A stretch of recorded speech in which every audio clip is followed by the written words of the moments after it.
That's 4, 5 and 5's 10. Thanks, love. Thanks. Bye. Ta-ra, love. Bye. Look, all I'm saying is if you could just hang on for a bit longer, just till Alf and Audrey get sorted. I know what you're saying, Rita. Look, Ivy, I have been a good mate of Al's for more years than I care to remember, as you well know. And this business with Audrey is taking more out of him than he'd ever admit, believe me. Now, where's it going to leave him if you walk out on him? I'm not walking out on him. I've given me notice. I'm perfectly entitled to change my job. I'm not disputing that. All I'm saying is if you could just hang on a bit longer. I'm sorry, Rita, there's no way I can hang on here. For one thing, I've told Reg Holdsworth I'll start at Better Buys on Monday morning. And for another, there's no way I intend to stay on here a minute longer than I need to.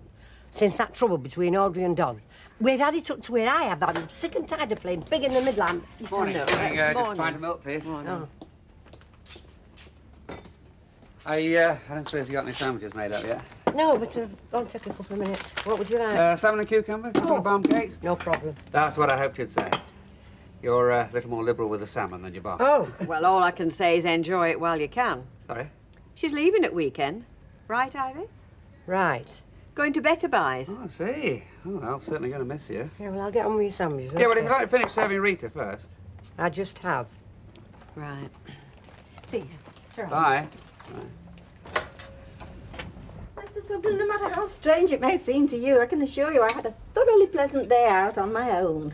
So you didn't meet anybody on the coach, then? Meet anybody? Yes, you know, to spend the day with at Ross-on-Sea. Oh, I've told you. I went on my own. I travelled next to this delightful elderly gentleman. Elderly gentleman? From Chorlton-cum-Hardy. Oh, so you know where he came from? Seeing as he told me, and I'd no reason to doubt him, I think that's a fair assumption. I suppose the last you saw of him was when he got off the coach. Last I saw of him was when he left the coach station with his wife, if you must know. His wife? Well, she'd been staying with her sister in Ross-on-Sea. He went to bring her home. I see. Look, Mr. Sugden, for the last time, I went on the coach on my own. I spent the day in Ross-on-Sea on my own. And I enjoyed every minute of it.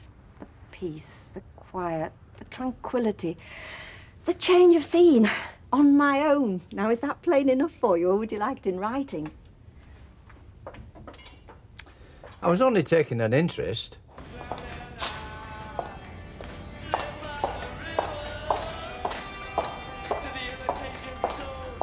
Hiya.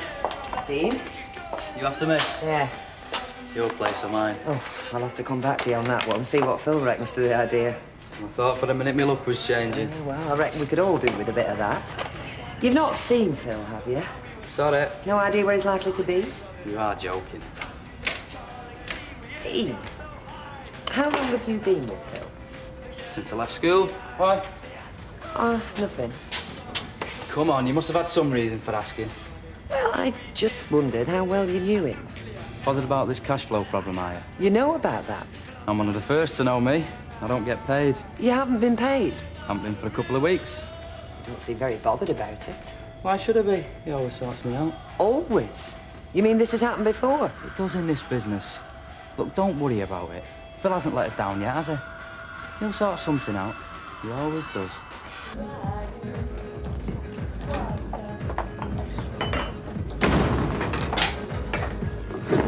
I want a cup of tea and a toasted tea cake. Now, I don't want it burning into a cinder. I don't want it swimming in butter. Oh, sorry, Percy. I said I want a cup of tea and a toasted tea cake. Yes, and I got that bit. Yeah, you know what I'm talking about. The dangers that can befall the unaccompanied woman these days, particularly on coach trips. Percy, I haven't a clue what you're going on about. All I know is that this is a cafe.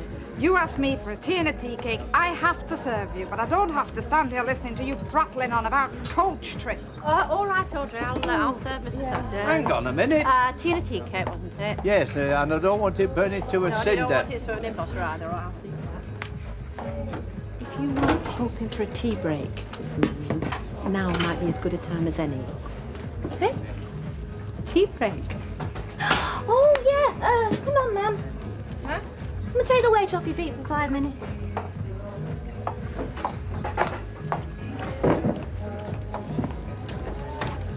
Can't go on like this, you know. None of us can. You're going to have to snap out of it. You can save me the sermon. I've already had all that from home. Do you know, I just thought you might understand. I understand that you're my mother, that you're going through hell right now, and you're probably as low as you could get. And I understand that you're going to have to drag yourself out of it. Take a long look at your life, decide where you're going, start to pick up the pieces. Like going back to Alf, that's what you mean, isn't it? Like looking at the options. That's what I mean. Well, if you think you can pull it off, good luck to you. I do. You don't want me around for moral support? I'll manage. I can wrap Georgie McIntosh around my little finger. Well, good luck. Yes, Amanda? What, here? Yeah. Show him in. Phil Jennings. What does he want? Search me. Come in. Mike? Hi. Phil? Jackie? And what brings you here? Well, I just thought I'd drag you out for a spot of lunch. Seemed like a good time to have a chat about the wedding arrangements. No, I'm sorry I can't make it today. Now, come on, Mike. You can't carry on like this. You've got to take a lunch break. All right, I'll grab a sandwich. Well, if you can't make it... He can. Mike, come on. No, I can't today.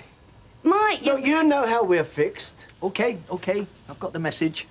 Just a thought. I should have phoned first anyway. Some other time. Yeah. Like after work. What, tonight? Well, if you can make it. Yeah, I'll give you a bell later. Tell you what, let's say the Rovers, 5:30ish. Give me a bell if you can't make it. he'll be there, I promise you. Great. See you later. Sorry, love. Bet you thought I'd left the country. Only Alf collared me as I was leaving. I take it he's had no luck changing Ivy's mind? No. So if you do hear of anybody you think's suitable... Well, I can think of one person suit him down to the ground. Who? Mrs. Roberts, that's who we should be working on, not Ivy Brennan. Oh, couldn't agree more. You try telling Alf then. Oh, why are people so stubborn? Search me. I do know he's feeling it more than he cares to admit. Well, then why doesn't he do something about it? I mean, it can't be much fun for either of them, can it? Audrey flitting between Alma Sedgwick and Gales and him coming home to an empty house every night. Don't you think they know that? Well, they're certainly not acting as if they do. Oh, you haven't had your ear bent by help in the last half hour.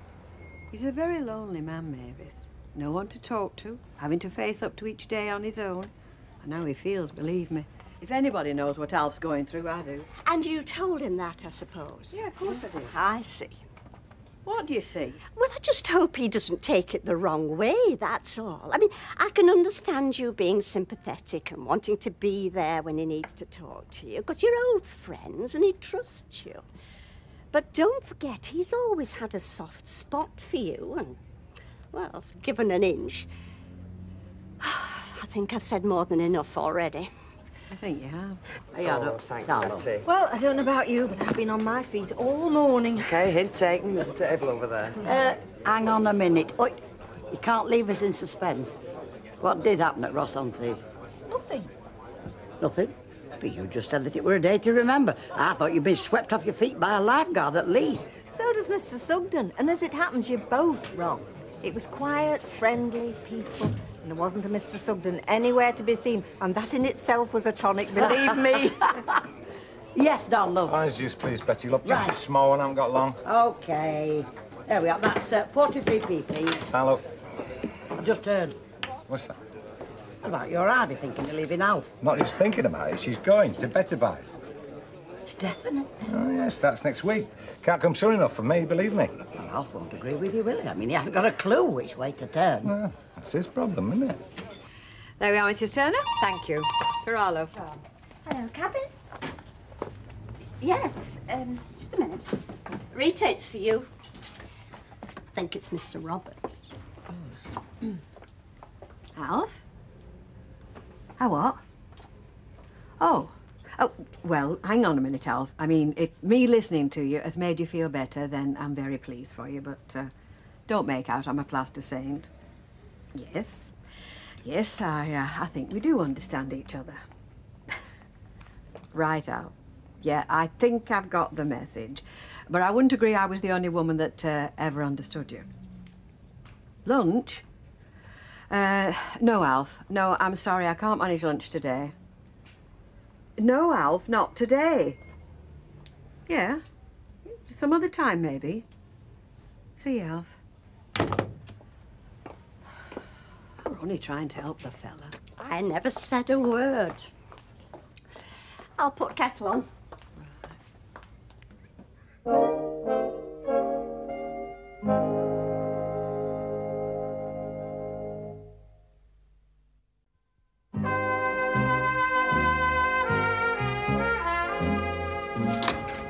Oh, thanks, love. Hello, Rita. Hello, love. Don't often see you in here of a dinner time? No. Well, it's your mum, actually. Couldn't spare her a couple of minutes, could you? Yeah. It's not to do with Alf, is it? Something like that. Oh, so he's got you running his errands now, has he? No, he hasn't. He doesn't even know I'm here. Probably go up the wall if he did. For I can't stand by and do that and watch the pair of them destroy each other like this, when I don't think for 1 minute either of them wants it. Now, I've said my piece to Alf. I intend to say my piece to Audrey. Join the club. Ma'am? Rita wants a word. With me? Yeah. Good luck. I'll bring a couple of teas over. Yes, Rita. Shall we sit down?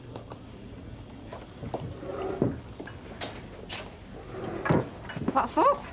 No, it's up. We're just going to have a little chat, that's all. Now, look, if this has got anything to do with Alf... What it's got to do with, Audrey, is two people that I care about. Two people who, in my opinion, want their heads banging together for what they're doing to themselves and each other. And all because of the stupid pride. But you might as well make yourself comfy, because I intend to have my say if I have to stand in that corner on my head to do so.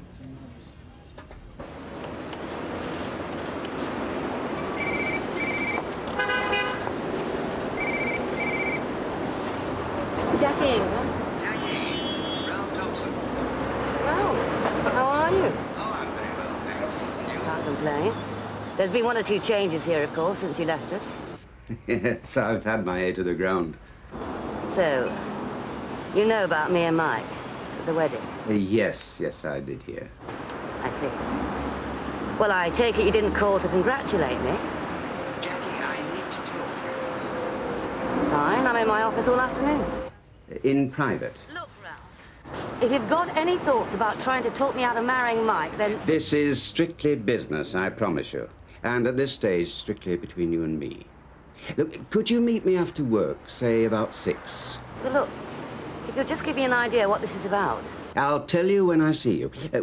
What about the Yew Tree pub on the Bolton Road? You know it? Yes, I know it.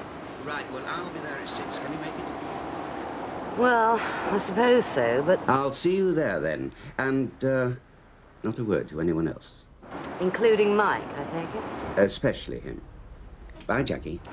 Bye. Got 50p, see you. Bye. Oh, you're right. Look, why don't you knock off for now and go put your feet up? I reckon I'm sleepless nights beginning to catch up on you. Oh, thanks a lot. You certainly know how to make a girl feel good. No, just take the weight off your feet. We can manage with that. You can't, we, Gail? What? Well, we can manage with that. Mum, I've told you to go and put your feet up. Yeah, of course we can. Go on, Mum. You know, good to nobody state you're in. Well, I've no intention of putting my feet up. Ma'am? No. Seeing as you won't miss me, I will nip out for half an hour. Out? Yes, out. I reckon now is as good a time as any to catch Alf. Oh, thanks, Amanda. Give us a couple of minutes and then get Davison on the phone, will you? Well, that must be the shortest lunch break on record. Yeah, I'm sorry, I did warn you, didn't I? Now you see why it was impossible for me to go out with Jennings at lunchtime. All right, point taken. It'll do you good to meet him tonight. Take your mind off this place for a while. Yeah, I think I'm going to have to call that off. Call it off? Well, I can't spare the time, can I? Mike, you will meet Phil Jennings, and that is an end to it. This place has already robbed me of one husband, and there's no way I'm going to let you go the same way. So, you will meet Phil Jennings, all right? You promise? All right, I promise. Yes, Amanda. Yeah, love, put him through. Oh, hi. Now, listen, you said you wanted to see me, but I'm a bit pushed. How did she take it? Hard to say. She didn't say much. Just listened. Anyway, it's up to them two now, isn't it? I've done my best. Oh, didn't she give you any idea? No. Oh, I just hope you haven't made things worse. Worse? How much worse could they get? Well, I mean, if Audrey got the impression that Alf couldn't be bothered to go himself. She didn't. Made sure of that. Oh, well, if you think you've achieved something. I do, as it happens. See, this morning I got Alf to take a long, hard look at himself and think about what he wants out of life, where he's going. I hope I've managed to get Audrey to do the same. 'Cause sure as I'm standing here without each other, they're going nowhere.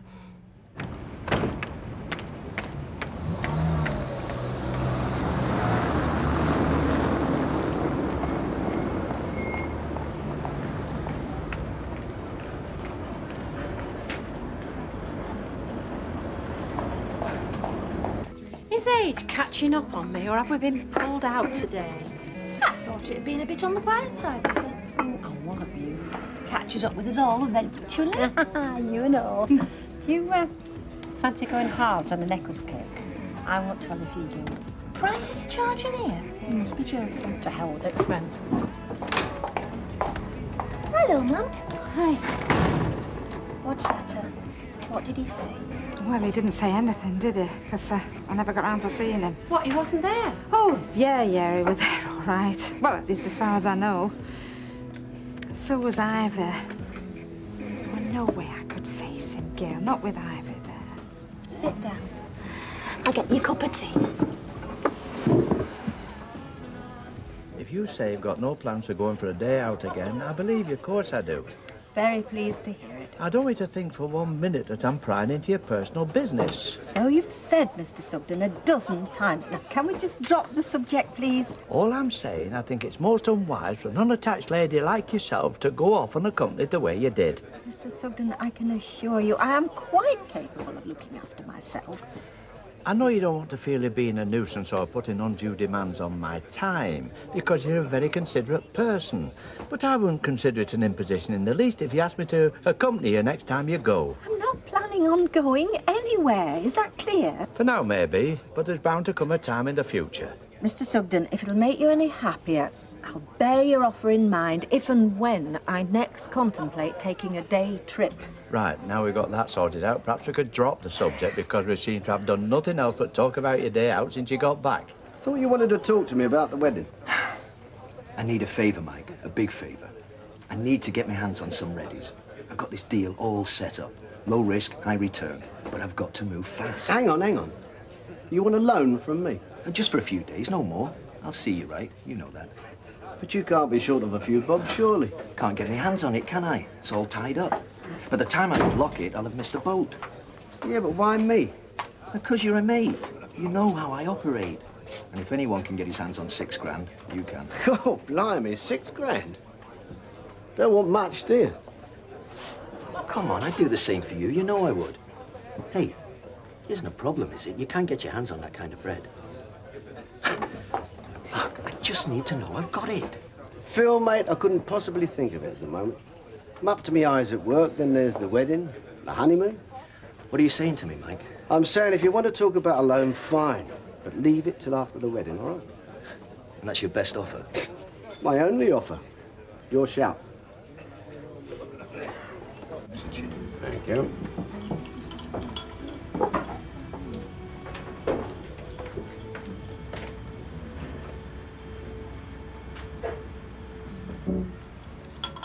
Thanks. Do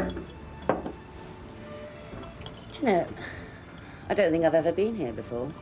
Past it, of course. It's all right this time of night when you can hear yourself think, but gets a bit lively later on. It's very pleasant. Anyway, that's not why I suggested it. I just don't think we'll be disturbed, yeah. Just what are you up to, Ralph? After I left you, I didn't know what to do with myself at the start, but I was approached by Blackshaws to act as a consultant. They were restructuring their business, you know, getting rid of the non-profit making areas and channeling their resources into what they saw as potential growth areas, reorganizing their finances generally. And it worked out very well. Oh, I'm very pleased to hear it. So, that's where you are now, Blackshaws? No, I'm with a much bigger company now. Still in textiles, still doing pretty well the same sort of thing, but on a much grander scale. Well, I'm glad you've landed on your feet, Ralph. But I still don't see what this has all got to do with me. And why is there the need for all the intrigue? Ah, well, that's the way it has to be, I'm afraid. This stage of the game, anyway. What game? Just what's going on, Ralph? They want to know if you'd be interested in selling Ingram's.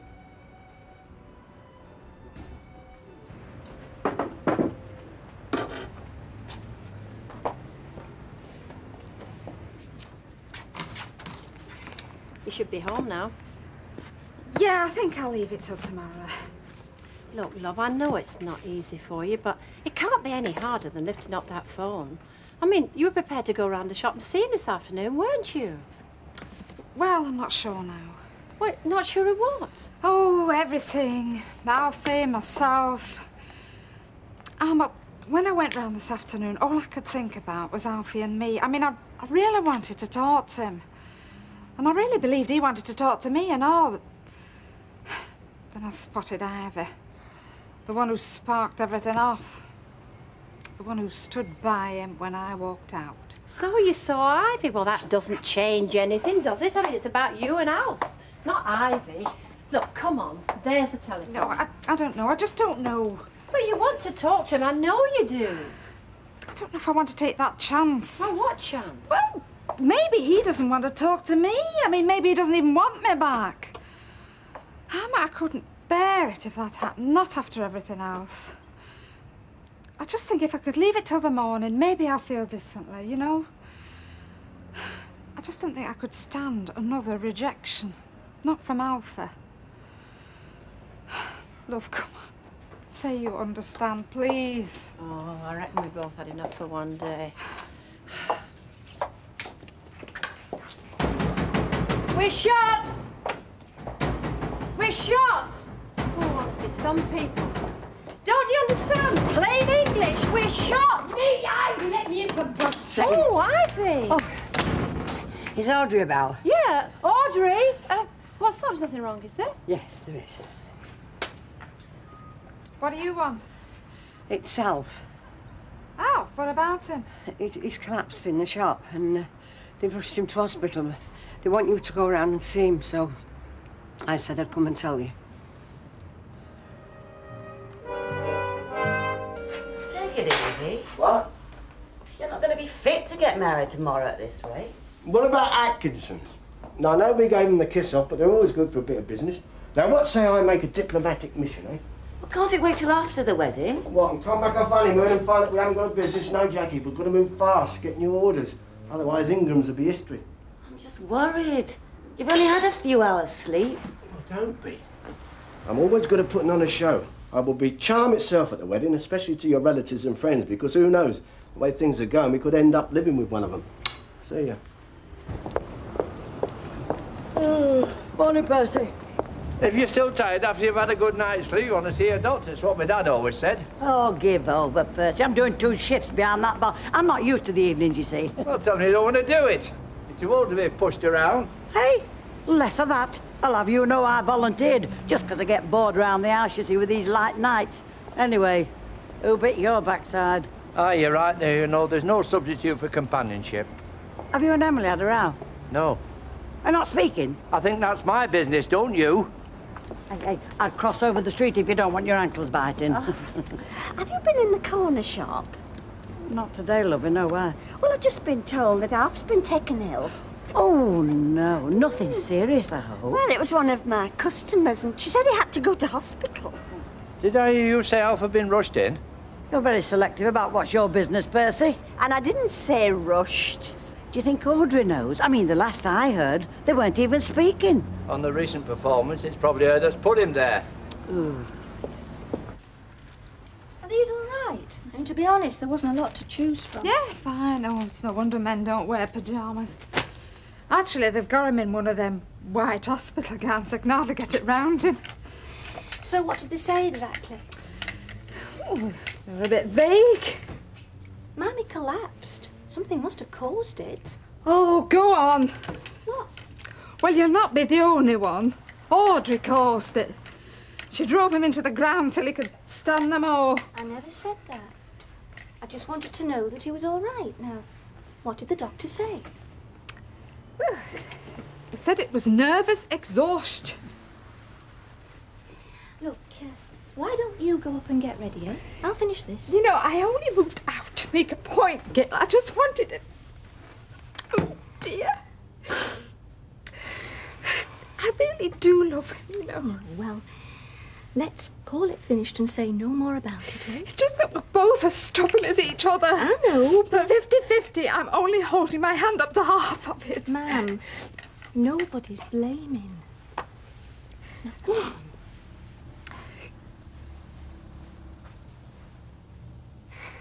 Have you seen Phil?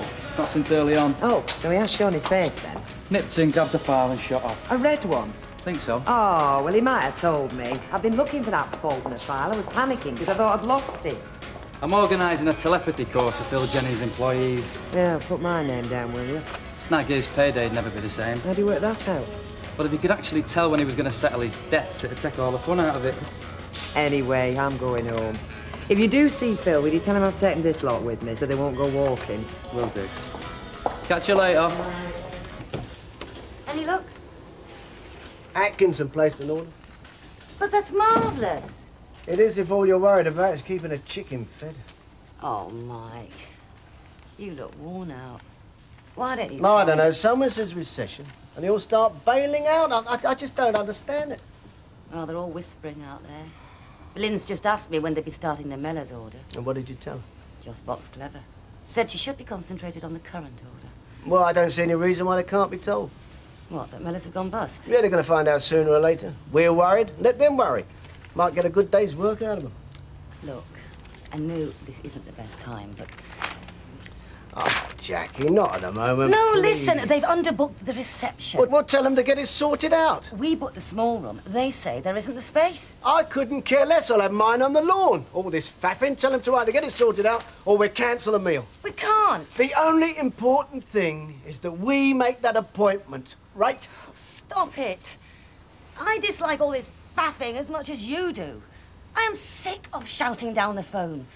But whether it's convenient or not, our wedding is booked for tomorrow. And in the meantime, I've got to keep this entire factory running. It just hasn't sunk in, has it? This is important. Don't be so rude. Of course it's sunk in. I'm not stupid, Mike. I can't help the fact that Mellors have collapsed. But I tell you what I'm seeing at the moment is you driving yourself round the bend trying to pluck orders out of thin air. Well, somebody's got to do it. Not at any cost. It's only a business. Tomorrow is of paramount importance to me, Mike. It's an enormous commitment. And however you rate ceremonies, this one's a marriage, not an appointment. Jackie. Hello, Baldwin.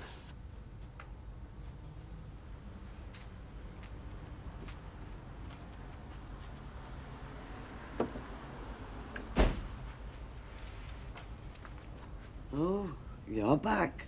Try not to look too chuffed, Phyllis. Does Alf know you're here? You haven't heard, have you? Oh, Emily, isn't there joy in the feeling of achievement? Work going well? Touch wood. Oh.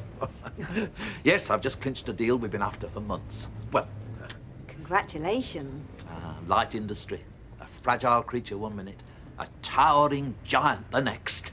Yeah, I should think there are many similarities between recycling paper and recycling clothes, as we do. Yes, except for that small matter of its effect on the economy. Ah. Oh, I see.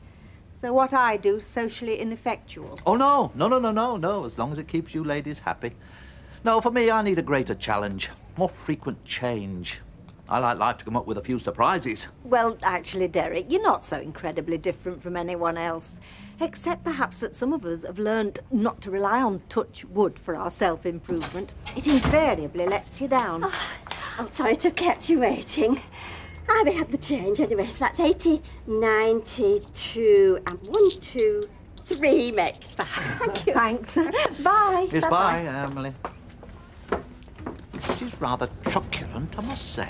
Anyway, I thought she'd been a bit more chirpy recently. Well, it doesn't suit her. Oh, I am sorry. I told him not to overdo it. I said, calm down, it's not worth it. That's why I came to clean for him here. Yes, well, I'm back now, so I shall have to look after all that, won't I? All good things come to an end. Where you off? Well, you've just said I said I'd have to look after it. I didn't say I'd do it. No, now listen. We can all learn from what's happened to Alf. I mean, push yourself too far and you finish up looking back at the wreckage and wondering how you got in that state. And anyway, if he thinks he's going to sneak you in and out only when we have a row, then he's got another thing coming. How much were we paying you? $2.25 an hour. Are you worth it? Well, the house is clean, isn't it? Go on then, get started. Unless you've got a problem. $2.75. What? Well, there's two of you now, isn't there? Oh, by heck, Phyllis, you don't let sentiment get in the way, do you? Well, at my age, I've got to earn it when I can. $2.50. I'll get the Hoover. Oh, and Phyllis, Yes. mi capo di monte stays there, right? You're the boss.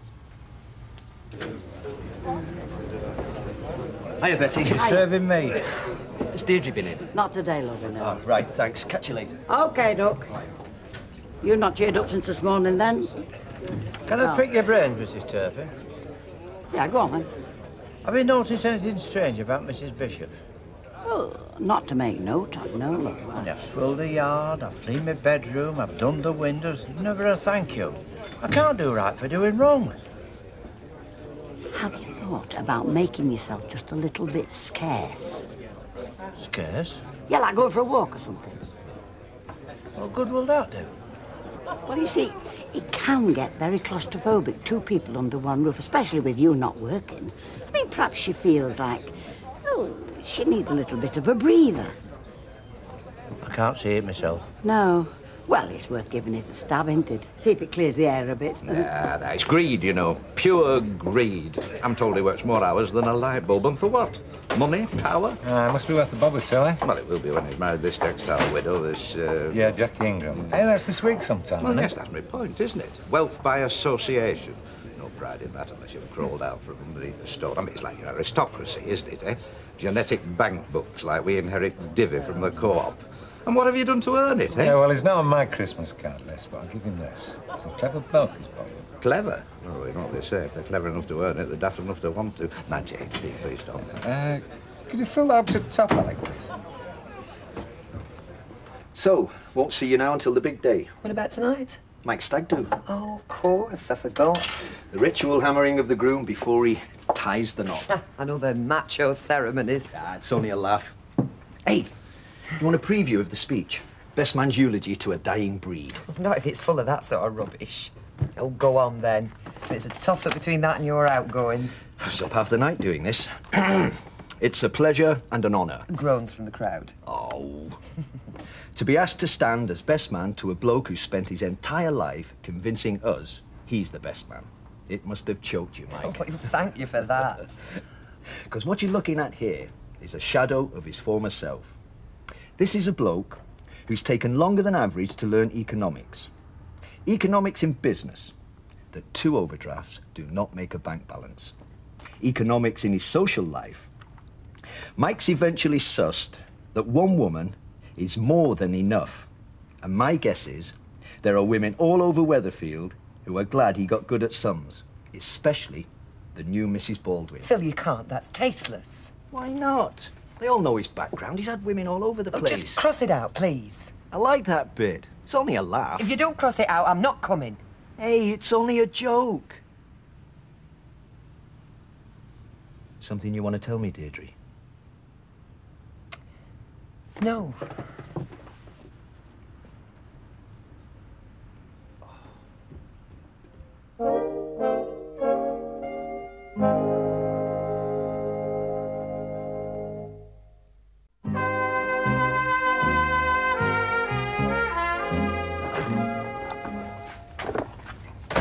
Oh, hang on a minute, I won't be a minute. It's all right, I'm in no rush. Audrey, how's Alf? Yeah, fine. He says to say hello.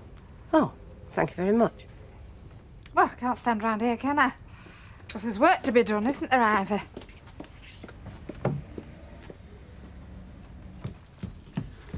Please, Deirdre, I want to know. You have to swear I can trust you. Whatever you want me to say.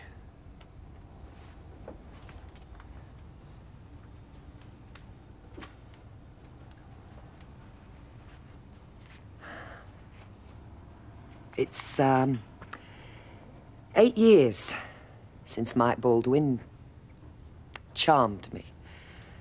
Just like he charms everyone else. I think I just needed somebody like that at the time. Reckless, bit of a wide boy, always gives the impression that he has a better time on his side. A lot like he is today. Only now he's a bit more cautious. It appealed to me. You and Mike, I can't imagine you together. No, neither could Ken. Seeing as I was married to him at the time. What? He found out. It was a mess. Is that all you saw in him? Playboy on the Weatherfield circuit? You mean, did I love him? Yeah, I did. Eventually. I was on the points of leaving Ken. Did he love you? As much as Mike loves anybody. He said he did. And then a few years later, he said exactly the same thing to Ken's daughter, half his age. You're joking. I thought Mike was, till he married her. Susan Baldwin, 21-year-old. Now you know why Ken isn't exactly Mike's best buddy. God. I thought I knew of some of his wild times, but this... Look, I'm sorry. What have you got to be sorry for? It's me who spent the last 8 years trying to live it down.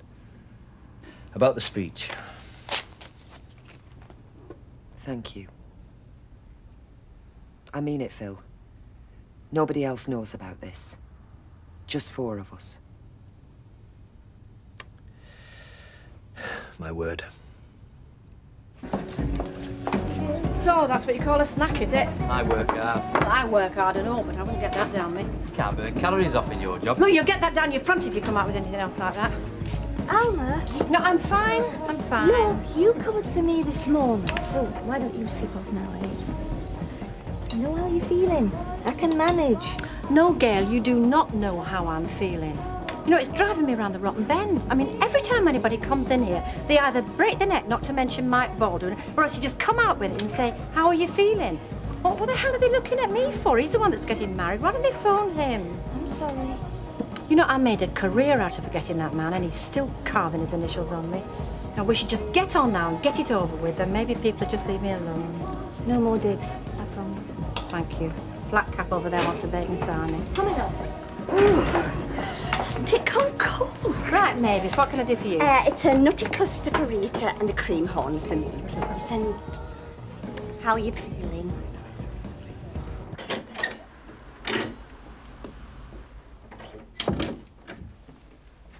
Hi. You all right? Yes, thank you.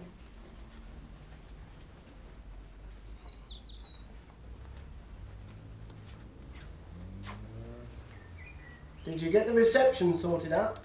Eventually.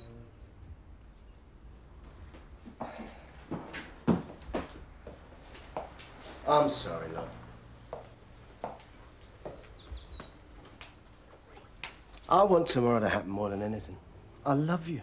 I want to get married to you. It's just that, well, when all that aggro started at work, I just didn't handle it very well. But that's what worries me. Not just for tomorrow, but long term. Businesses like that chip away at people's resources. They dissolve one's resistance. And I don't want to see that happen. I've been through worse than that. Why do you think I fight like hell? Peter used to say that. And it killed him, Mike. I'm marrying you because I want to spend the rest of my life with your positive aspects. Not watch you being dragged screaming into retirement. Or worse. I'm not Peter. That will never happen. No. Phil phoned to say he picked you up at 7:30. Yeah, well, I'm having second thoughts about that. Now, it's all planned. You can't let him down now. Just run a bath, loosen up, and I'll bring you a drink up. I've got an hour. And you've got a case to pack. Yeah, I forgot about that. Anyway, Hazel's coming round to share a bottle with me, and I don't want you loitering. So upstairs.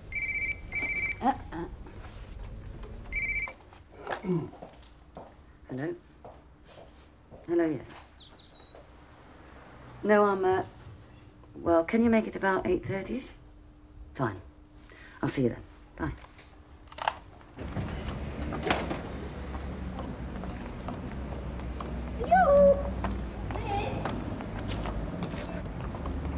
Hi, Ivy. I've just knocked, but there was nobody in. But what are you doing around here? Well, I just wondered if you fancied a drink. I was going to wait for you down the Rovers. Yes, I'll have one with you if you like, lovey. You all right? I'm fine. Work's worse than ever, but I'm fine.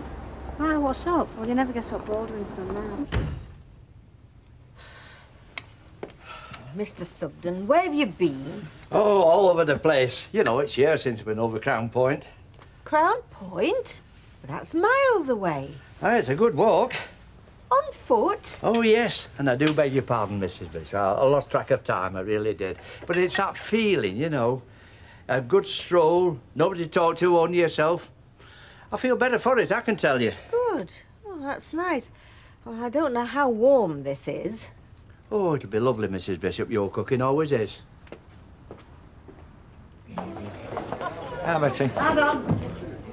What are you going to do now? Oh, there. Oh, hello. Hello, Lynn. Hiya. How's it going? John, don't ask her. What's up? Well, I have a feeling Ingram's is in trouble. I'd heard that Ivy had got a job down that supermarket, and I was just wondering if there was outgoing for me, you know, just in case. So Baldwin's not so snug after all, then? Don, Lynn's worried about her job. Oh, yeah, I'm sorry, love. It's just that we've known him a lot longer than you have. He reckons he could have kept the Titanic afloat, that one. Yeah, well, one of his biggest customers has gone bust. Everybody's talking about it. Do you want a drink, love? Yeah, she'll have a double. Are you going then? Sorry? Oh, for the wedding of the year. Tom Thumb and the Enterprise Queen. Yeah, I'm going, Alec. I've got no flipping choice, have I?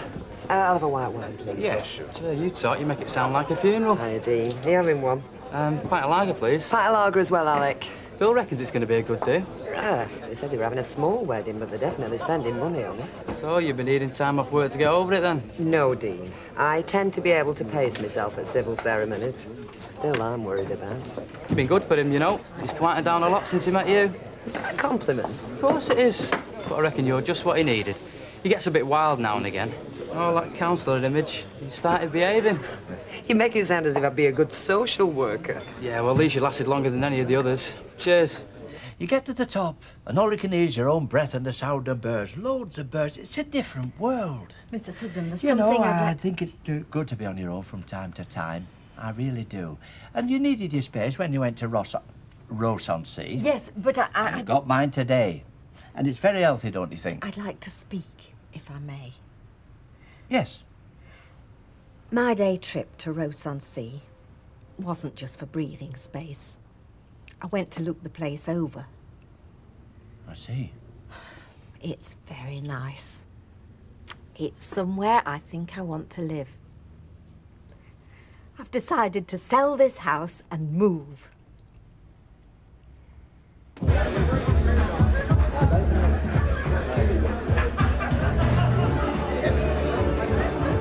Whoops. Surprise, surprise. Come on, man. What are you lot doing here? Cost me a fortune in bail. Somebody get the drinks in, large ones. But I was going to suggest going somewhere quieter. Well, let's see how they're fixed first then. What are you trying to do to me? I'm marrying a very respectable lady. I'll say this for you, you don't party like you used to. That's because she's made me a very respectable man. Well, I tell you what, fellas, I had a hard day at the factory, but this looks just like what the doctor ordered. Yeah, good.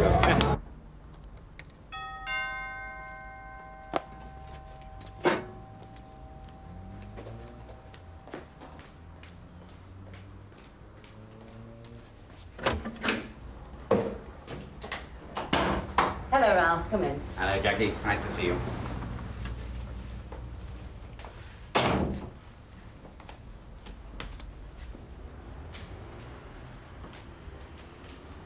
Sit down, Ralph. Glass of wine? Thank you. That'd be nice. I don't want to drag this out. I've got a friend coming round later. Yes, of course. I am aware that time is short, bearing in mind tomorrow. Well, Ralph, I've come to a decision. With the way things are going at work and at home, I've decided to sell the factory, providing the price is right. I have to say, you surprise me. Well, it was your suggestion. Or rather, Mr. Baldwin surprises me. I didn't imagine he'd give in so easily. He hasn't. The factory belongs to me, and I've come to the decision on my own. Mike doesn't know, and I'd like it kept that way for now. You have my word.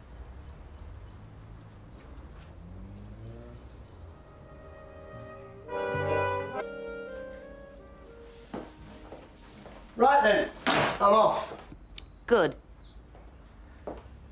Well, I'll see you later, if I've nothing else on. Never mind if you've nothing else on. You just be at that registry office, mister. 1:30 sharp. Oh, yeah. I knew there was something. I don't understand why I can't stay here, though. We could go together. It's bad luck, I've already told you. Anyway, we've paid for the hotel room, so you might as well use it. OK, OK. You know, I feel really nervous. And why not? Don't get married every day of the week. Mrs. Baldwin. I've been practicing my signature. Oh, you're going to turn up, then? You're not going to leave me standing there? Of course I am. For one thing, it's the first time in weeks you found time to take me for lunch. Now, go on, get out. Hazel will be here any time, and we've a lot to do trying to turn me into a blushing bride. Oh, I do love you. Do you know that? And I love you. See you later, then? Yeah. Oh, here you are. We were just wondering if you'd be in the shop today. I shall be, yes. Well, I know Ruby would be grateful. She's there on her own at the moment. You know, Mrs. Bishop, I do think you're making a big mistake, and I hope you reconsider before it's too late. This is about me moving to Ross-on-Sea. Well, a person at your time of life, you're better off in a community that you know rather than amongst a load of strangers. Well, I have thought of all that. What's going to happen if you're poorly? Who's going to look after you? You could be lying there for days and nobody come anywhere near you. Whereas here, you've got friends and neighbours. No, I think you're being very foolish. I know there are drawbacks. There are drawbacks to everything. But I happen to think the advantages outweigh them. Oh, yes, and what are these advantages? Oh, the opportunity to start a new life, to live by the seaside, to meet new people. No, you're too old for that, Mrs. Bishop. Forgive me being blunt, but you're too old for all that. Well, I don't happen to think I am. I will be, yes, if I keep putting it off, which is why I happen to think that now is the time. Well, you've got to live your own life. And I intend to. I'll promise you one thing.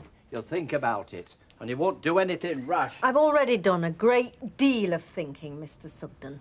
And I know it leaves you in a difficult position, and I'm very sorry for that. But I just feel there comes a point when I've got to put my own interests first. Nay, I'm not thinking about myself. Suppose you get to this Ross-on-Sea, nobody knows you, and you come down with arthritis, shingles. It could be out at your age. Who's going to bring your prescription? Who's going to go and get you shopping? Who's going to be bringing the milk in for you? Now, those are the things you should be thinking about. He was sitting up in bed eating grapes. I've never seen him look better. Well, thank goodness for that. Well, how long is he going to be in for? Well, we'll know more about that this afternoon when the consultant's seen him. But when he comes home, you know, he's still going to need plenty of rest. So, you know who's going to be wearing herself to a frazzle, running up and down the stairs, don't you? You surely can't be complaining now. Well, he hasn't done it on purpose. I'm not complaining, and I'm not saying he's done it on purpose. What I'm saying is, I know what it's going to be like. I've had my little bit of freedom, now I've got to pay for it. Honestly, Audrey, I sometimes wonder why you married the man. I beg your pardon? Well, it's supposed to be in sickness and in health, you know. Well, now he's sick, so that means you've got to do a bit of running up and downstairs. Well, stop complaining and get running up and down them. What's got into her, this man? I don't think marriage is her favourite subject at the moment. Obviously. And it could be to do with the fact that today at 1 o'clock, Mike Baldwin gets married to Jackie Ingram. So, there's no need to take it out on me. I think she's taking it out on herself. So what are you going to do about the shop? Oh, well, of course. I've got that to look after now, haven't I? Ivy's off, leaving me in the lurch, good and proper. Ma'am, you moved heaven and earth to get Ivy out of that shop. Yes, and she wouldn't go, would she? Now I need her. It's, oh no, I'm after better buys. So here I am, shop to run, husband in hospital. And when I call in here to try and get her a bit of sympathy, I get shouted at. See you later. See you. Shouldn't have said that, should I? Oh, she loves him, really. Well, I'll take your word for it. But you'd think she'd show a bit more Would you listen? I'm doing it again. Will you do me a favour, Gail? Would you just shut me up if you hear me sounding off about other people's marriages during the course of the day? Would you just say to me, Alma, shut up? OK. Can't see her as a nurse either. Jackie Ingram. I mean, you can't see her nursing Mark if he were poorly, can you? Alma, shut up. All right. Go and clean a table. Well, that petticoat's old. Well, at least I've worn it before. All right, we'll count that then. And something new. Well, I've just got to make a phone call. Well, I mean, that's your outfit. It is new, isn't it? Something old, something new, something borrowed. I thought you might like to borrow this. Oh, I'm not wearing that. Listen, if it does for you what it did for me, you won't be complaining. Oh, go on then. Oh, Mr. Baldwin's office, please. Now, something blue. Yeah, what have you got that's blue? Oh, Ralph? Oh, Jackie, hello. I just wanted to check everything was all right. Oh, fine, thanks. I got one or two rather strange glances, but nobody's actually tried to throw me out. And have you been given everything you need? Yes, I think so. I'm just about to make a start. Here, I'll lend you this handkerchief. Well, you've got all today, then the weekend, and I can guarantee we won't be back before Monday. I'll put it in your handbag. Oh, well, that's plenty of time. I'm sure I won't need all that. Good. Well, I just wanted to make sure. Only I don't want you having to ring us at the reception or anything. Don't worry. I do understand the need for discretion. Well, I better get on. I have quite a busy day myself, as it happens. I'm sure. Oh, and all the best, by the way. I mean, despite what has gone before, I do hope you'll both be very happy. That's very nice of you. Thanks, Ralph. Bye. And plenty of tissues? Well, I'm not going to start crying. Well, you never know. I'll put them in just in case. So, you're going to take me there? Take you to the registry office, then leave you while I go and pick up the groom. And where will he be? At the hotel where the reception is. Hey, you know something? You look terrific. Oh, well, thank you. You don't look so bad yourself. Mind, I hope there's not going to be trouble when Jackie Ingram finds all eyes are on you and nobody's paying her a second glance. That is not funny. I don't want all eyes on me, especially not on account of what I told you about... Well, about Mike and me. I'm not going to say anything. No, Phil, please. Not even jokes, not even something you think Baldwin might understand and nobody else. Scout's honour. You were never a scout. For a week. But please, just forget what I said, won't you? I wish I'd never told you now. Look, if I wanted to give Mike Baldwin a hard time, it wouldn't be you I'd be mentioning. Who then? Why do you think I'm his best man? Why not his old mate, Charlie Travers?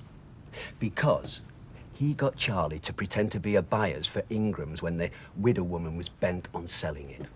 So's he could stall her long enough to get into her, well, let's just say, her good books. I think that's something else you'd better not mention.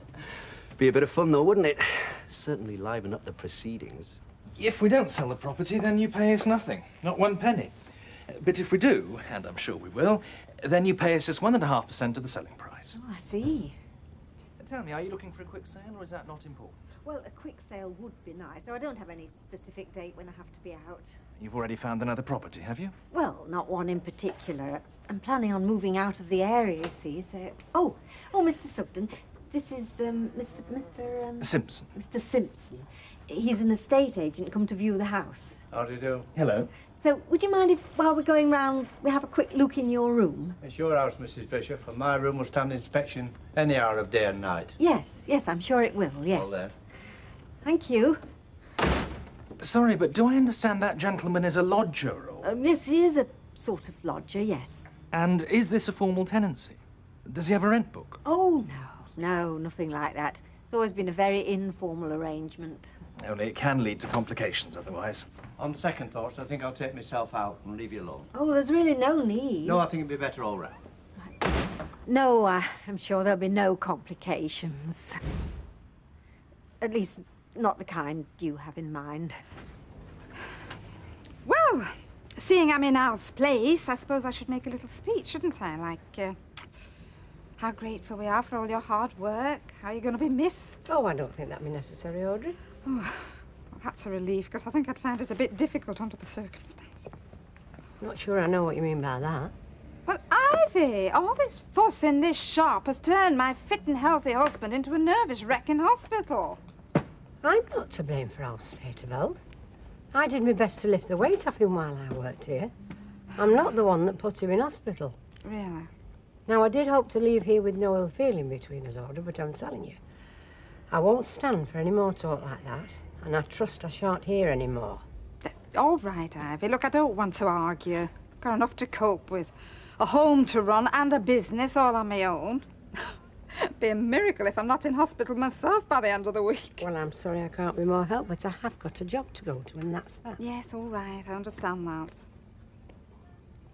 Look, Audrey, will you do me a favour? Will you give Alf my best wishes? Tell him that he'll be in my prayers. You both will. Oh. Well, thanks very much. Listen, Audrey, why don't you think about it this way? Alf being ill. Yeah. Well, happen it's God's way of bringing you two both back together again, eh? Yeah, happen it is. And, happen you getting a job at Better Buys. I mean, maybe that's God's will and all. Perhaps saying you shouldn't have ever been here in the first place. I think it's best if I probably just leave, isn't it? Yes, it is. Bye, Audrey. Bye, Ivy.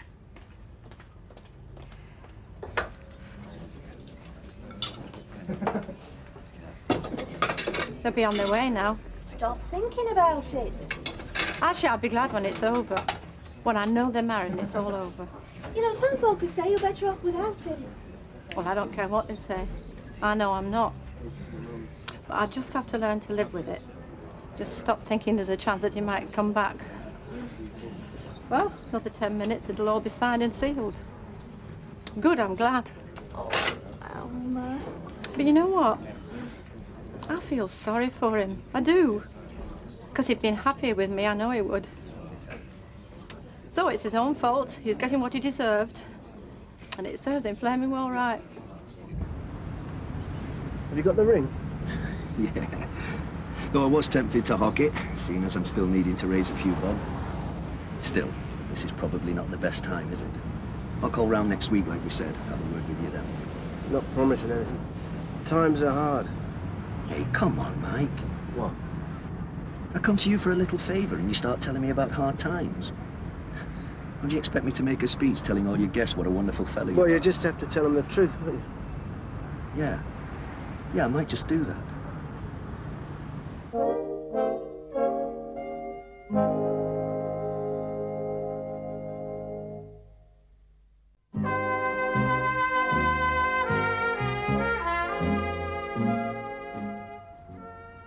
Place the ring on the third finger of the left hand. Now, repeat after me. I call upon these persons here present. I call upon these persons here present. To witness that I, Michael Vernon Baldwin. To witness that I, Michael Vernon Baldwin. Do take thee, Jacqueline Rachel Ingram. To take thee, Jacqueline Rachel Ingram. To be my lawful wedded wife. To be my lawful wedded wife. I'd like to help Betty. OK, man. And you'll have a drink with me, won't you, Percy? I'm all right with this, thank you. Suit yourself. And I don't suppose you'd tell me if I asked you what Emily Bishop's up to. How do you mean? Well, I've just seen a fella leave her house. Oh, he's gone, has he? He was smartly dressed. Do you know, I thought she's either making a will or having a new kitchen fitted. Oh, well, that's where you're wrong, isn't it? Because he was an estate agent. An estate agent? She's not selling up, is she? Well, that's the idea, yes. Though I think she's being very foolish, and those people around here that call her friends should be advising her against it. 55 people, you know, where's she going to go? Somewhere where nobody knows her and where she's going to be very lonely. There you are, Ken. That's an agate, please. Thank you. I believe it's your son-in-law's wedding today. Oh, Baldwin, I believe it is, yes. Haven't been invited then? No, I haven't, and I can't say I'm disappointed. Oh, you don't regard it as a great personal loss, then? Don't tempt me, Andy. No, it's Alma. I feel sorry for you. I don't. Why? She's not the one marrying Baldwin, is she? Right, what are you having? Come on, you're celebrating. I don't know that I am. I think I'll just have a light ale, please. Pint of shandy and a light ale, please, Alec. I don't believe that woman. You know she's only making out that I'm to blame for Alf being in hospital. Well, how does she make that out? She says because of the stress that I've put him under. Oh, that's rubbish and you know it. She probably knows it and all. Then why is she saying it? Because she's feeling guilty. She's just looking for someone to try and pin blame on. I'll tell you something, Don. She doesn't deserve Alf. Alf's a nice man. She certainly doesn't deserve him. Yeah, well, most wives don't deserve their husbands. I mean, look at us. That's a joke, Andy. Come on. So you won't be going to this Ross on Sea with her, then? Of course I won't. Use your brains, woman. I'm a lodger, not her husband. Then you'll be looking for fresh lodgings. I don't know what I'll be doing. Oh, do you know, Percy, I think it's the best thing that could have ever happened to you. I think it might lead to a whole new lease of life. I mean, let's look at this marriage. On the one side, you've got Jackie, a beautiful, sophisticated woman. And on the other side, you've got Mike. No, it's a mystery to me as well. In the car going to the registry office, I said to Mike, "What do you want me to say about you?" He said, "The truth." So, the truth about Mike. The truth is, he's a kind, lovable, honourable man, renowned for his charitable works and his religious devotions. You will lend me that money, won't you, Mike? What, to someone who can lie like that? Worth a try. To be serious for a minute. We all know that Jackie's had a tragedy in her life when she lost her husband, Peter. And we were all very impressed with her courage in facing up to that and in the way that she kept the business going. Of course, Mike was just a humble salesman then. He's never been humble. But I know how much Jackie relied on Mike for his help and advice. And I know to what lengths Mike went to keep the business going. This might be a marriage made in heaven, but I think Ingram's Fabrics has a lot to do with it as well.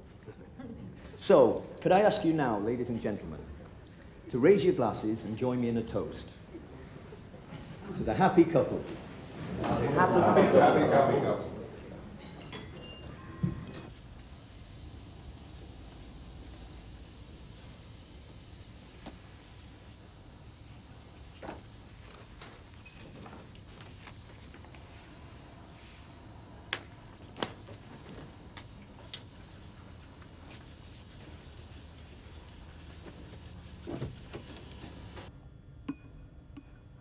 When I have moved, I like to think you might come and visit me, that we'll still be friends. The last thing I want is for you to resent me. Yeah, I don't resent anything. Why should I? It's your property. You can sell it if that's what you want. Would you be interested in buying it for yourself? No, I've got this far without ever owning property. I'll probably get the rest of the way. Then we must both look for somewhere else for you. Have you thought what kind of accommodation you might like? I haven't, no. I've always felt so settled here. I never thought there'd be a need for it. Well, there's plenty of time. Might take months before anything happens. I still can't understand what brought this seaside idea in your head in the first place. I'd like to do something different with my life while I have the chance. But what if you die there? What sort of a funeral will it be? Empty chapel? A minister that's never even heard of you?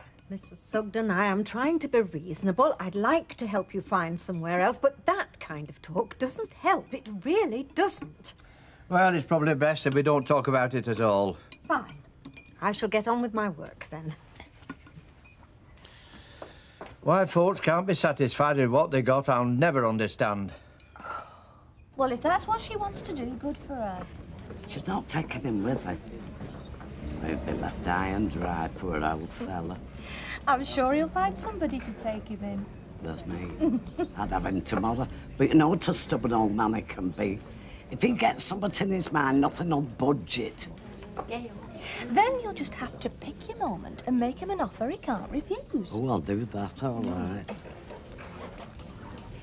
Look, don't look round now, because he'll know we're both staring at him. Who? That fella that came in 10 minutes ago. Cup of coffee and an egg cake. I'm sure I know him from somewhere. No? Have you never seen him before? Never? He keeps smiling at me. Do you know, if I could just remember where I met him, I'm sure I could remember his name. I'm sure I could. You didn't think I was really going to. Well, you had me worried. All that truth about Mike Baldwin stuff. No, I couldn't tell that, not in mixed company.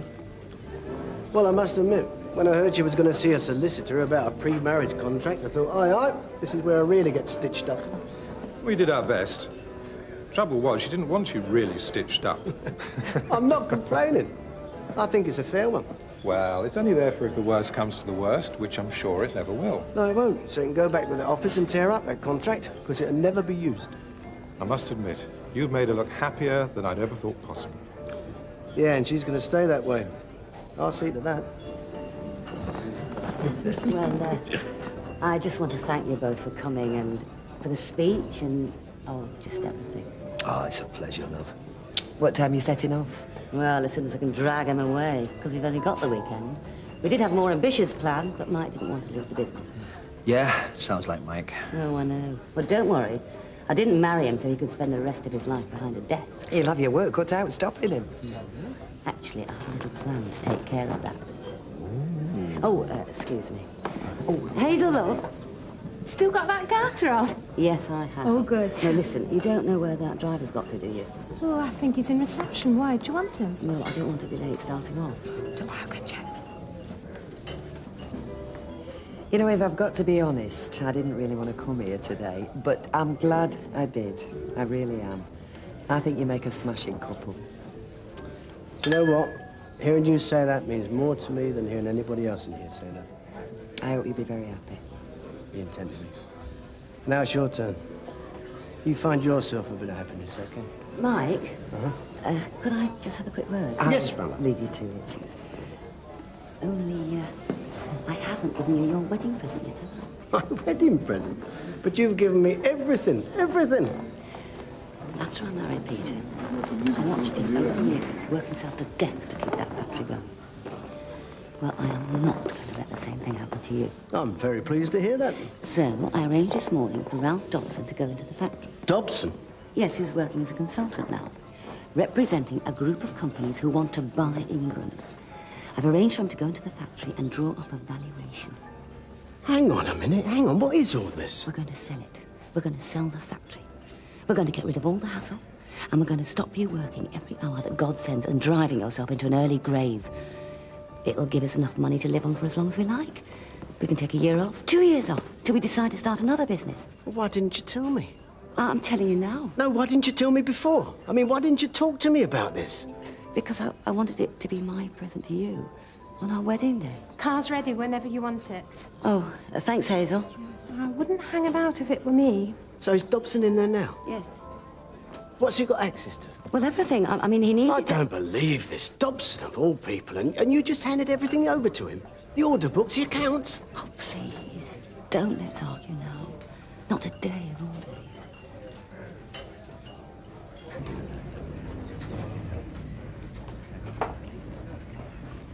Alma, isn't it? Yes, that's right. You won't remember me. I'm Ralph Dobson. Oh! I used to work at Ingram's. Yes, of course. I was trying to place you. These are your own premises, are they? Why, yeah, me and Gail, we run it between us. Very good. Well, nice to see you again. Yeah, and you. Bye. Bye. Dobson, that's his name. He came to Mike's flat once. Had a wife who drank a lot. He wasn't invited to the wedding either, then? Well, he wouldn't be. Mike couldn't stand him. Fancy him turning up here? Fancy? Well, we don't have to sell. I haven't signed anything. It's not the point. The fact is you didn't tell me. Well, I'm sorry, I really am. Yeah, but I hand everything over just like that. The accounts, everything. But it's not a secret. You talk as though we've got something to hide.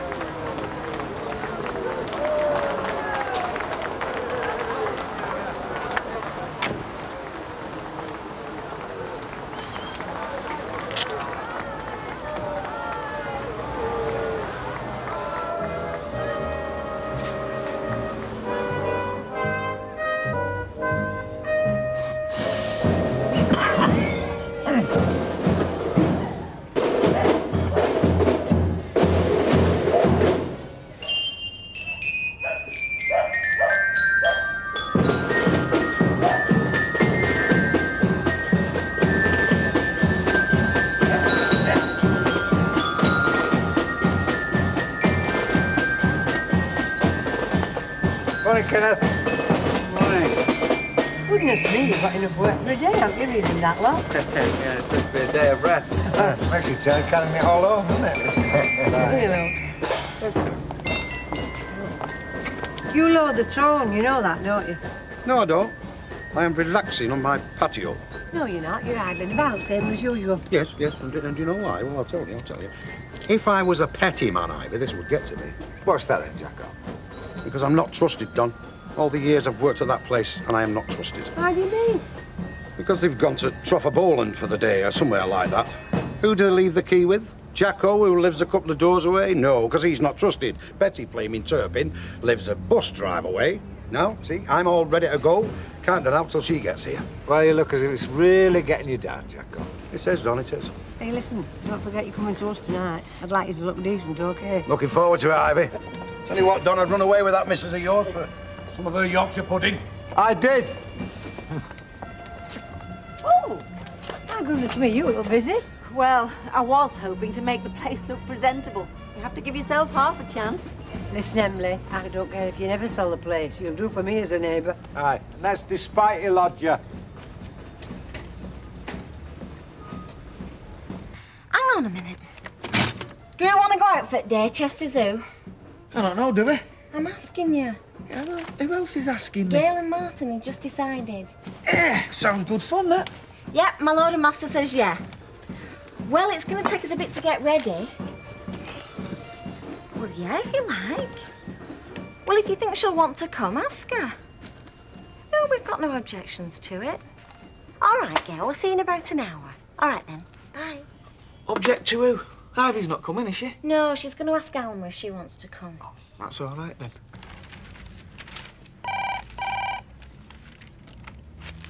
Hello? Oh, hello, you. You don't want me to... No, I am not being miserable and stupid. No, as a matter of fact, I was thinking about tackling the bathroom.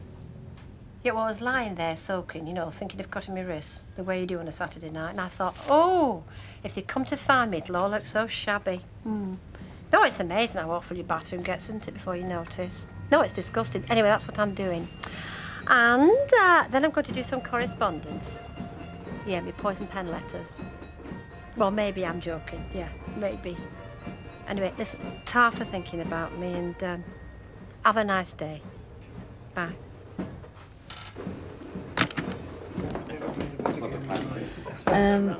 I'll have the gigot d'agneau, and I'll start with the asparagus, please. Thank you, madam. Thanks.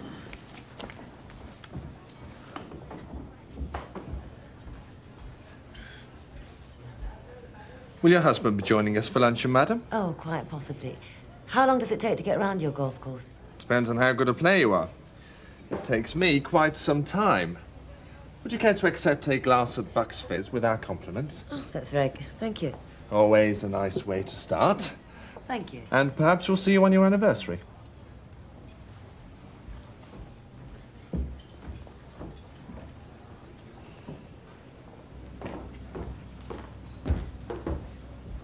How was the course?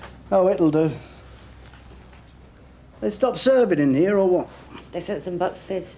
Compliments of the hotel. Oh, is that right? Cheers.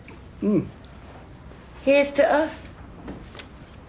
Your table's ready now, sir, if you've made your selection. I'll just have an omelette. An omelette, yes, sir. Would you like a Spanish? Just a plain omelette, all right? Yes, sir. Plain omelette. Well, you don't have to be bloody to everybody. I only ordered an omelette, that's all.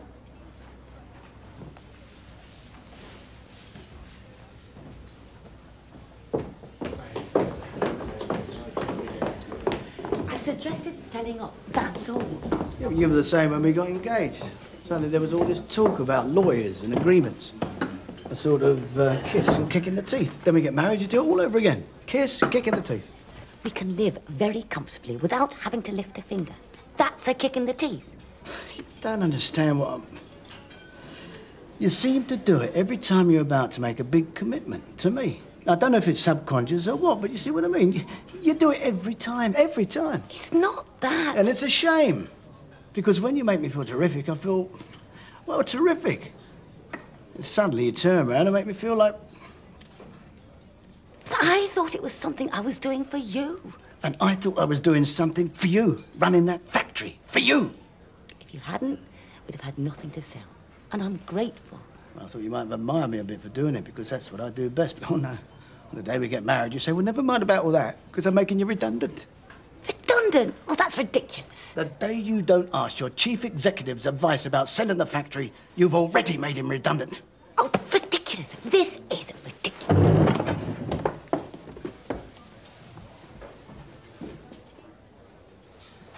Pay up, keep your head down, the mafia's in. The mafia? Look at the hat on this lad. Oh. Nah, that's not the mafia, that's the raffia.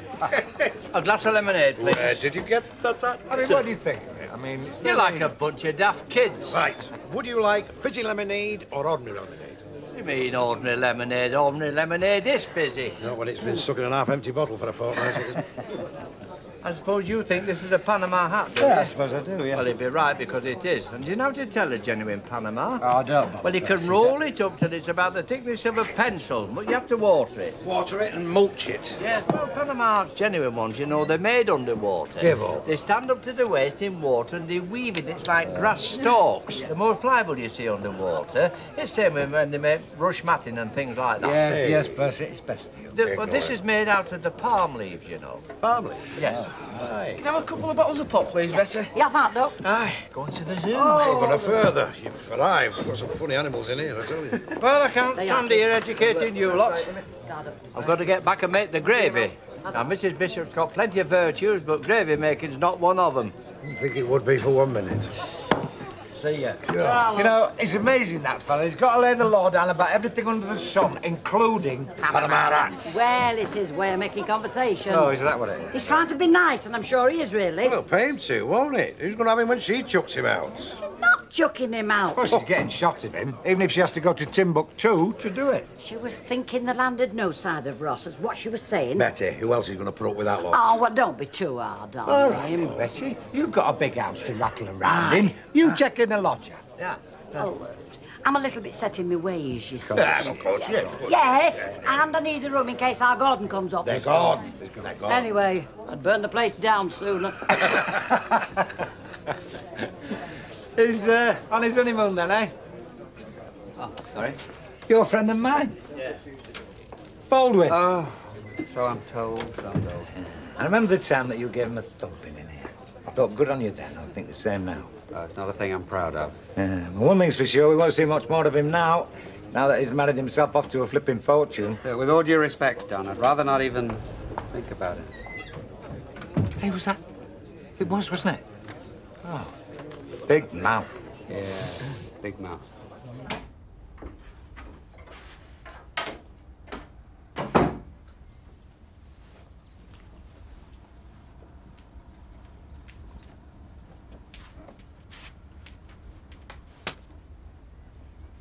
Great honeymoon. Well, it's different anyway. Do you want me to ring room service, get you something, tea, coffee, sandwiches? The lunch you didn't eat? If I want anything, I'll call them. Okay.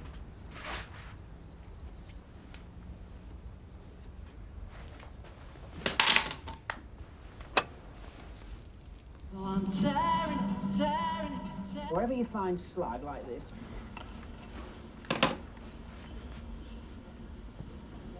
All right, see about some sandwiches then. Paul Jarvis. Oh, hello. This is room 222. Could I have a bottle of champagne, 2 glasses, and some sandwiches, please? Just a minute. What sort of sandwiches? What sort of champagne? Assorted. Oh, that's the sandwiches, not the champagne. Thanks. Well, I'll certainly miss your gravy, Mr. Sugden. And I'll miss having somebody to make it for, Mrs. Bishop. I'm sure you'll find a grateful recipient. Oh, I don't know. I don't think they'll let you even get near the kitchen in some of these homes. I'm not sure this picture you're painting's quite reasonable, Mr. Sugden. It really isn't shades of the workhouse. No, I'm not And if saying- you went to the council, Oh, I'm not going to the council. I've been down that road. you might find you'd come in for sheltered accommodation, which can be very nice. Sheltered accommodation? I'm in my prime. I don't need sheltering. Well, perhaps you can make gravy for those who do. They want the fit and the able. I may be too old to get a mortgage, or I'd take you up on it and buy this place off you. Right, I didn't really think... No, now listen, you're looking at one monkey that can still hang by his own tail. Yes. Yes. Well, I'll take some comfort from that, Mr. Sugden. Yes, now, I'm only saying, and I must say this, Mrs. Bishop, I've never been so well suited as I've been here, and I can't pay you any bigger compliment. I'm sure you'll find somewhere just as comfortable. Well, you know me, I can rub along with anybody. But you've made me very choosy. Oh, I won't be so easy to please after this. Oh, I'm sure you'll be just as easy to please as you ever were, Mr. Sugden. Would you like another potato? Egyptian, aren't they? They've a cheek calling them potatoes. Ooh. For your good. For your own good. I don't want you to go the way Peter did. So you're bringing Ralph Dobson? Of all people. I didn't bring him in. He was... A man who does not worship the ground that my shadow falls on. He came on behalf of somebody else who hired him because he knows the business. He'll be fair, Mike. He will be fair. He was always very loyal to Peter. But not telling me. But look what's happened when I did. I'd given that place everything I got. It must count for something, surely. Of course it does. But just think. I mean, think if we sell... Oh, we. At least it's we now. If we sell, we could put our feet up. I'm hearing what you're saying, Mike. But you've deserved it. You've worked for it. We could sit in the Caribbean for 2 years before we even had to... 2 years? I mean, 2 weeks, all right, but 2 years, we'd be out of our minds. I'll tell you something about Peter. Every now and then he'd get some idea into his head what he was going to do when he was a gentleman of leisure. And one time it was a house, practically a castle. It was off in Scotland, shooting, fishing, all that. So he goes to this country house weekend, and he buys the gun, the jacket, the belt thing you put the bullets in, only you don't call them bullets, do you, anyway? All that. Green boots. Squire Ingram. Cost a fortune. And he went shooting about twice.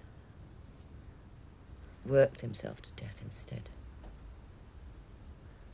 Gentleman of leisure. Squire Ingram's stuff's still there. Squire Ingram isn't. You've got to ask yourself what you're working for, Mike. Why, to catch chase mice?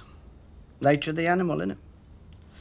All right, after a while they lose interest, grow fat, curl up, sleep all day.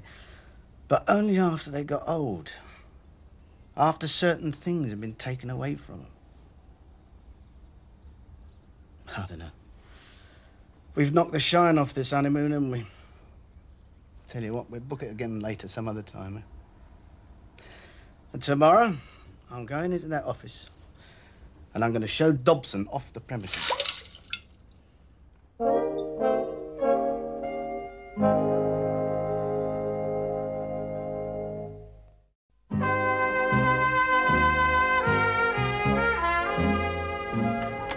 Don't worry, we'll get there. Well, for one thing, Vera, I don't want to be late on my first day, do I?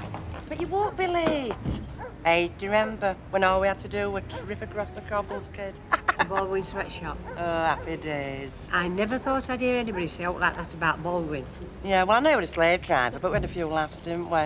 More laughs than you'll get at the supermarket. Not unless you get staring at Olsworth, because he's off his trolley, him. Good luck, Lou. Mother. She don't need good luck, eh? Not with me to guide her and show her ropes. I'm the best in the business, me. Well, come on, then. Put your foot down, lady. Right.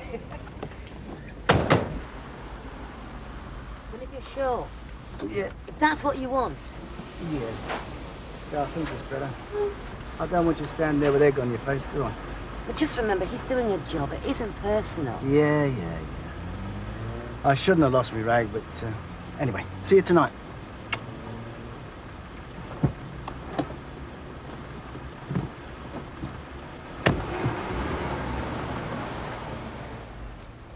I'm enchanted in you. You may see a stranger, a baby sausage and chips. You may see a stranger. You've cheered up. Oh, do you know, I've decided there's more to life. Well, good for you. Hey, do you know what I did yesterday? I went through all my old love letters. All of them? How many have you got? Ooh, hundreds. Hundreds? My Baldwin never wrote you hundreds of love letters. No, he didn't write me any. I think so that's why I decided to do it. And the others? Well, I have kept every love letter I ever had since he started coming in joined up writing.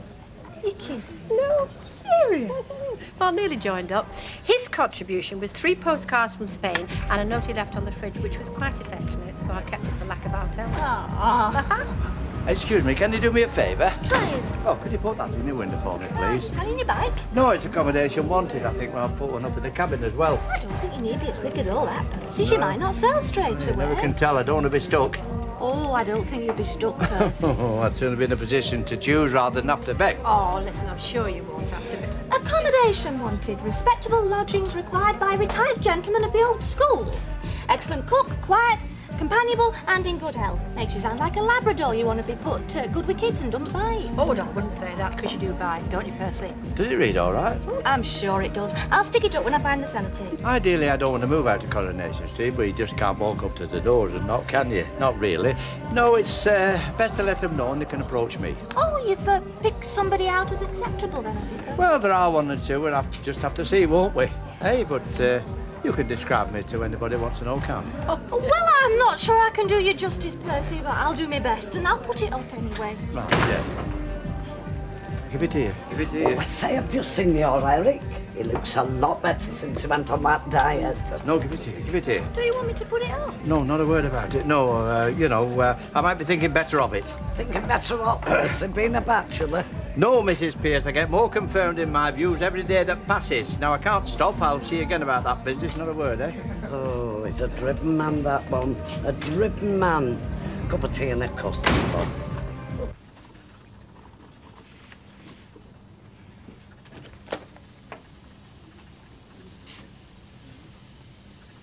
What do you think you're playing at, Dobson? And how was the honeymoon? Never mind that.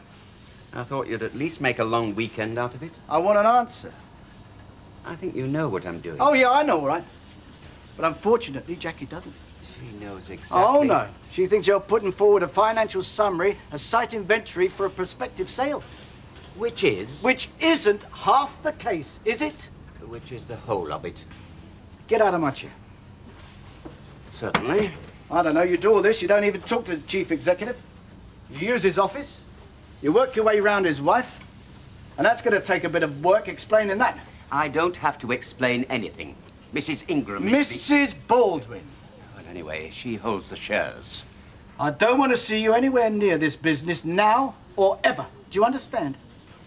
You made that quite clear when I was sales director of this company. Well, now I see why. What is that supposed to mean? Look, don't let's make a slanging match of this, but do give me a little bit of credit. I would have presented an entirely fair picture of the company. It wasn't my intention to cheat Mrs. Baldwin out of 1 penny.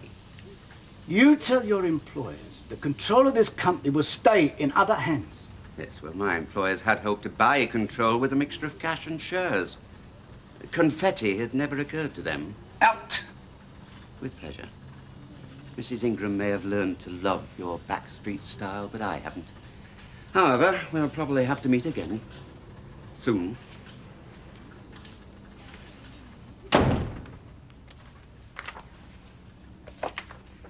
Thank you. Who was it defined life as a state of quiet desperation? Well, not a school teacher. They have to come into cafes for a bit of quiet. Oh, I'm sorry. Would you sooner I didn't join? Oh, no, please, please. Far from it. I'd sooner you weren't leaving us. I don't think you'll miss me. Of course we will. Why are you going? I mean, Ross-on-Sea, why? Because I've decided. But why? Because I've decided to decide. Because if you don't do anything. Yeah, well, I think I can understand that, but I'm not sure I'd decide on the seaside. The grandeur of the ocean doesn't draw you then? Wet, grey and miserable. Now, I prefer water when you can see the other side and a way of getting there without getting wet. Wonderful sunsets. Overrated. Only fill you with foreboding. Night cometh, intimations of mortality. Perhaps I feel about life the way you feel about water. I wouldn't care for it if I couldn't see the other side. I'm afraid Mike isn't here. He's at the office. Yes, I know. I've seen him once today, and I don't want to see him again. Well, I wish you could have avoided that, but... I thought you were going to be away for 3 days. Huh. Well, before I go back to my employers, I have to give you a summary of, well, of my summary, if you see what I mean. Just so as we know whether you think it's a fair statement or not. Oh, Ralph, I don't think I should have started all this. Well, you did. Well, I was wrong. No. Your instincts were quite correct. It was nothing to do with instincts. It was...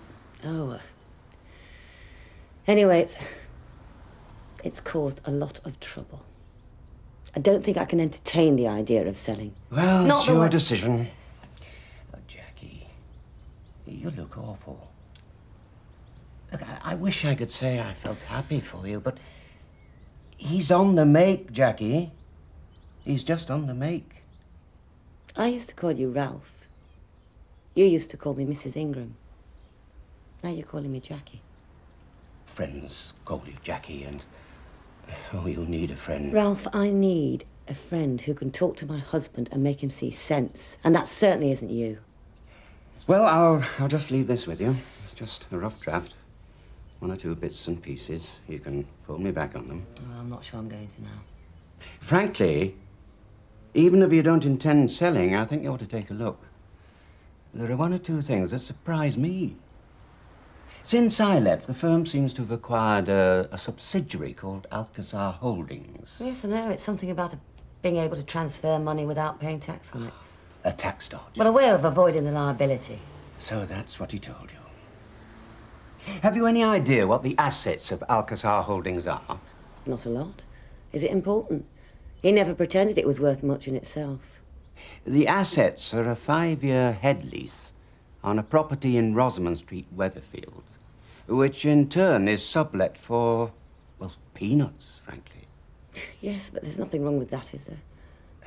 It's just difficult to see, that's all. I don't understand it as a tax dodge. It's a pity you can't talk to Mike. He could explain it. Yes, well, there may be an explanation which he wouldn't offer. Ralph, what are you on about? The property is sublet to what I gather is a partnership called Rosamond Caterers, trading as Jim's Cafe. One of the partners is a Mrs. Alma Sedgwick. All I can say is that your company has been a very generous landlord. Did you know? The rent includes the flat above the cafe, where she lives.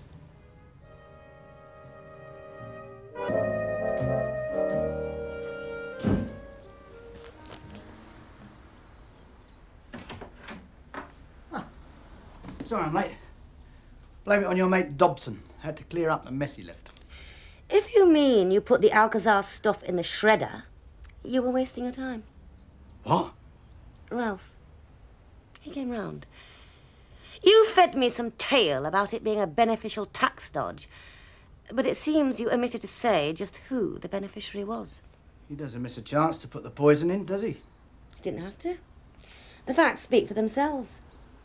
Alcazar Holdings' only asset is the lease on a property in Rosamond Street, whose occupant just happens to be your ex-girlfriend, Mrs. Sedgwick. Small world. In it. She said she would have preferred me back full-time, but she's certainly glad of the help. Yeah, well, I hope you said no more than 3 hours a night. Yeah, but flexible. I'm not one to clock watch. She was trying to push me into 5 nights a week, but I told her only 4 nights. I said, I'm sorry, Mrs. Roberts, that's all I'm prepared to work. I said, my husband's biting at the bullet as it is. Well, what'd you say that for? You made me sound a right old misery. Yeah, well, you are. And I want more than I was getting before. I said, I'm not prepared to consider night work for less than £3 an hour. She were a bit flummoxed at first, but then I pointed out to her that, well, if she had someone she couldn't trust who was handing out free bottles and free ciggies to all the mates, it's going to cost her more in the long run. Anyway, says she's going to think about it, but I think she's going to cough up. I tell you what, you're getting a right little canny negotiator, you aren't you? It's known as becoming a mother, sweetheart. Come on, Rosie. Mwah. I admit it. I was totally out of order. I should have told you from the off. Well, you'd hardly have expected me to be thrilled at the idea of your using my money to bail your girlfriend out. She is not my girlfriend. And it's not your money, it's company money. Oh, is there a difference? Actually, yes. But that's not what this is about. You think I helped Alma because I still have feelings for her. And don't you? Only a guilt. She didn't deserve the way I treated her. Leaving her for me, you mean? No, hurting her more than I needed to. I couldn't handle it worse if I tried. So, how did forking out for the lease help ease your sensitive conscience? Because they were going to treble her rent. It would have meant folding the business and losing her flat. So, she came running to good old soft-hearted Michael to help her out. For old time's sake and what else? A quick tumble to show her gratitude. No, she didn't come to me. She didn't even know I was involved. Oh, come on, Mike. I'm a bit long in the tooth for fairy stories. All right, suit yourself. You said you wanted the truth. Ah, but am I getting it? You'll have to judge that yourself.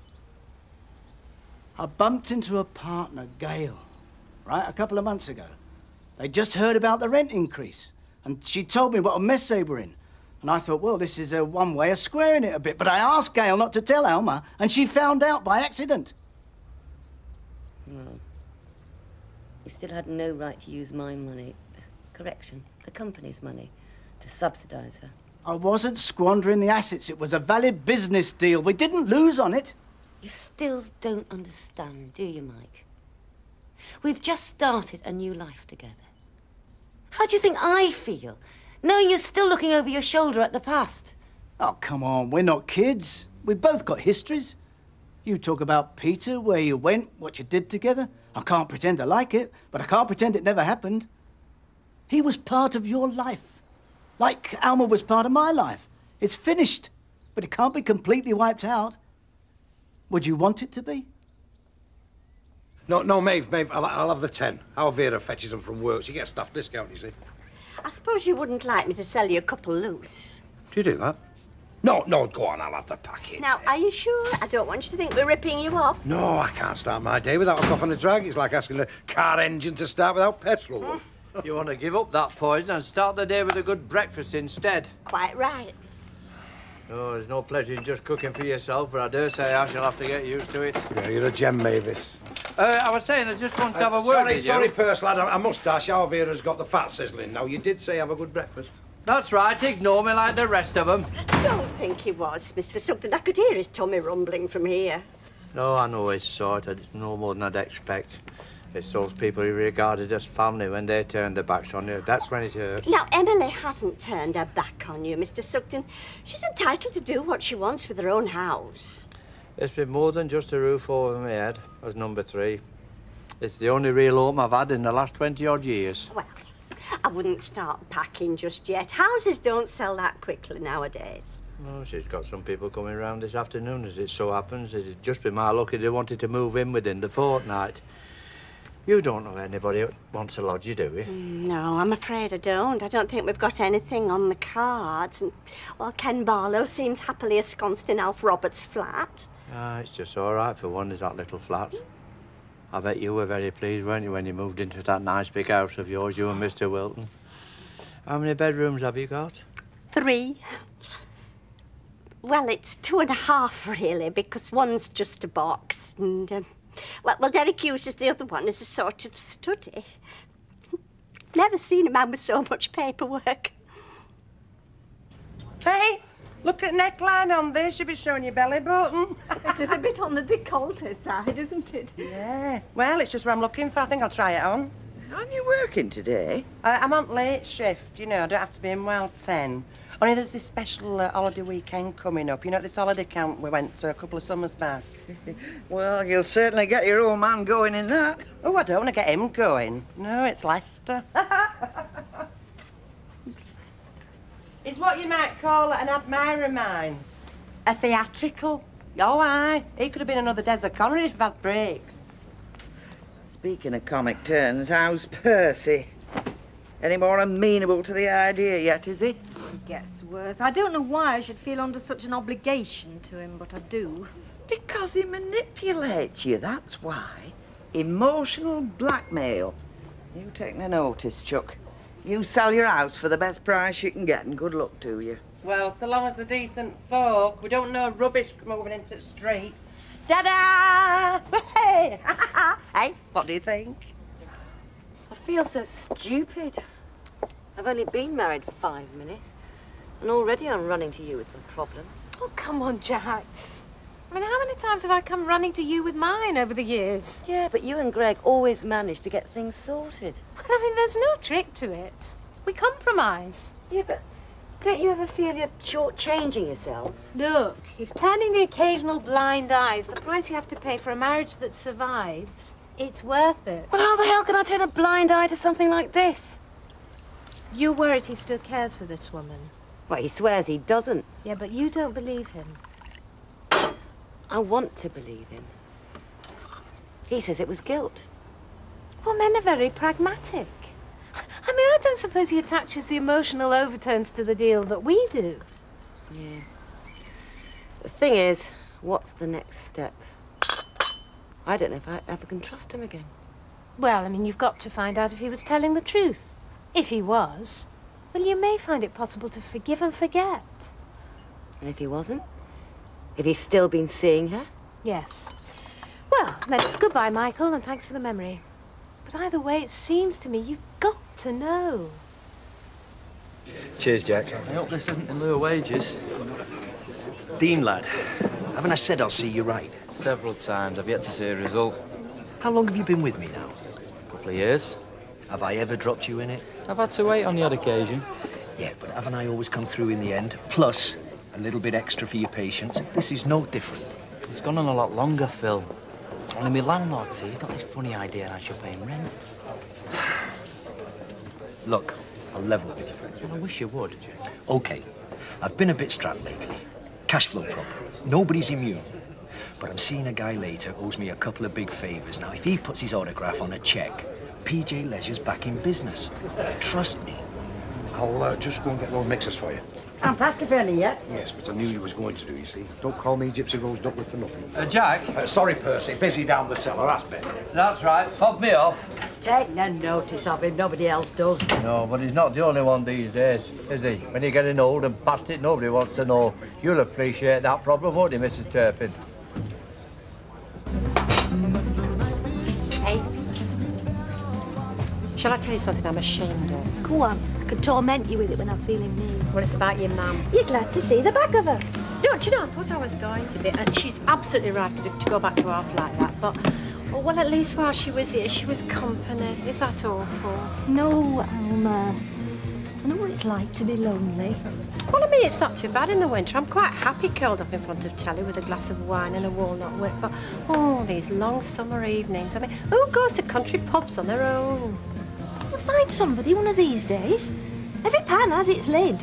Well, I've heard of more romantic ways of putting it.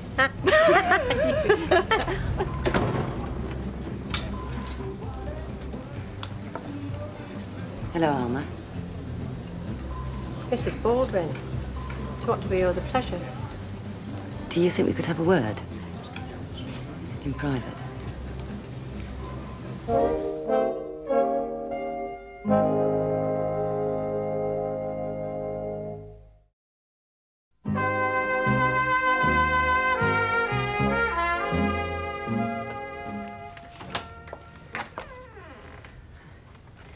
You're not going for a walk, Mr. Sugden? It's a lovely afternoon. I would, but my knees play me up again. No, I should just sit here quiet. Don't fret, I won't get in your way. That'll be them. Spot on the dot. Sounds though they mean business. Yes, well, I certainly hope so.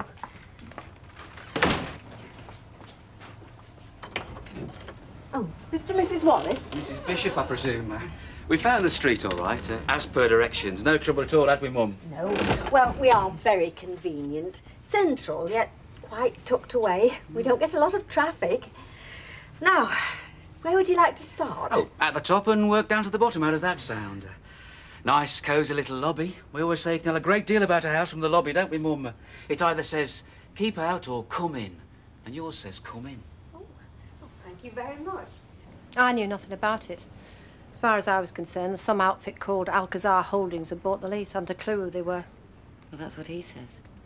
No, in a twisted sort of way, it was the only decent thing he ever did for me. And it was the last thing I wanted him to do. Well, according to Mike, you'd have been in big trouble if he hadn't stepped in. Listen, Mrs. Baldwin. Jackie, please. Trouble I can deal with. But it didn't do a lot for the little bit of self-esteem that I got left to know that I'd been given a handout by a rat with a guilty conscience. Well, he was trying to help. Not me, himself. It was a payoff. And I'd have thought you were the last one to defend him. Well, I suppose he thought he was doing the right thing. Even though he did go about it in a cockeyed way. Oh, yes, of course, you're still in the honeymoon period, aren't you? Only yours is a real thing. All I ever got was the fake version. I wouldn't blame you for hating me. I don't have any particular feelings for you one way or the other. All the same, I am sorry. Well, there's no need. I mean, if it hadn't been you, it'd have been somebody else like you sooner or later. Somebody younger, somebody richer, somebody with more to offer him than me. I was only ever a stopgap. You do yourself an injustice. Mike was very fond of you. Oh, yes, he was. Not fond enough to ask me to marry him, though.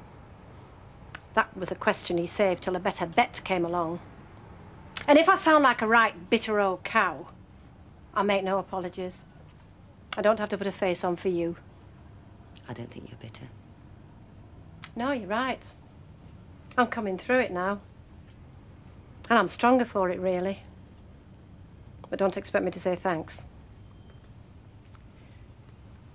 I don't expect we can ever be friends, but I do wish you luck. Elma.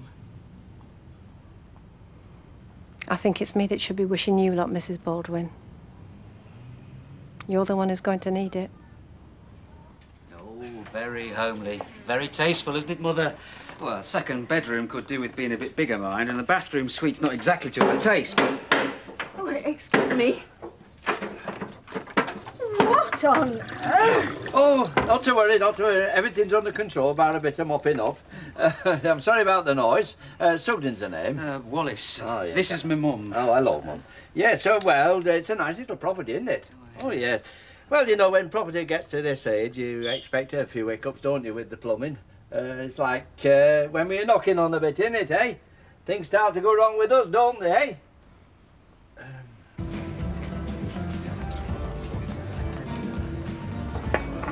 Do you know, she stood there in her 80-odd quid shoes and her flashy gold wedding ring, and I felt nothing. Well, I mean, you'd have thought I'd wanted to tear her hair out. Well, you have been known to run a little amok with the sisters before now. Yeah, but that had all gone, you know. All that anger and passion and you can't do this to me. Sad, really. At least I felt alive then. Calm's better. Less aging. No excitement anymore. Well, maybe that's a good thing. Oh, no, not till you're in your box, Petal. Oh, I keep hoping it'll all come bubbling up again. You know, I quite like living on an emotional switchback, me. But this time with a bloke who deserves me, eh? And what about him and her? Do you think they'll survive this? Hardly the perfect way to start a marriage, is it? Oh, he'll twist around his little finger like he used to do me. She'll forgive him. And you've made it a lot easier for her to do that. You needn't have done. Nope. I could have told her there was still something between us. I mean, she was halfway ready to believe that anyway. I could have destroyed him. Why didn't you? What's that old saying? What goes round comes round. I can wait.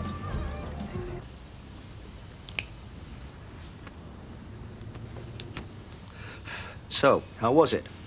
Never been on a honeymoon myself. Well, not an official one.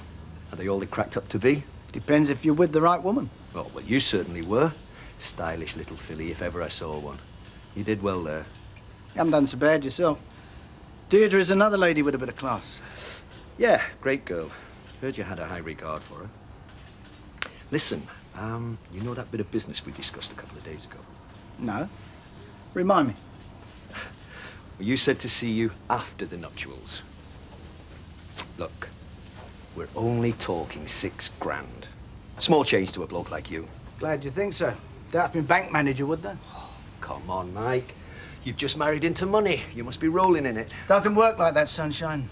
I'm a businessman, not a gigolo. Oh, sure, yeah, no offence. But surely the little lady would appreciate you increasing her assets? We're consolidating at the moment, not speculating. Sorry. Look, I'll tell you what. Let's make it 3 grand. Now, you can't say no to a lousy 3 grand. I not only can, I am. Look, mate, I'm doing you a favour. You did me one when you were my best man. It's the only favour I'm in the market for at the moment. So, if you don't mind, I've got a business to run. Oh, you'll regret this. Chance I'll have to take. Yeah, well. Your loss.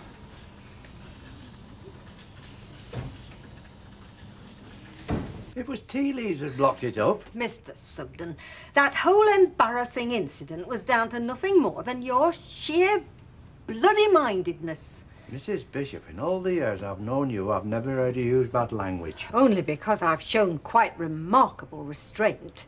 If you'd any cause for complaint, you only had to say it.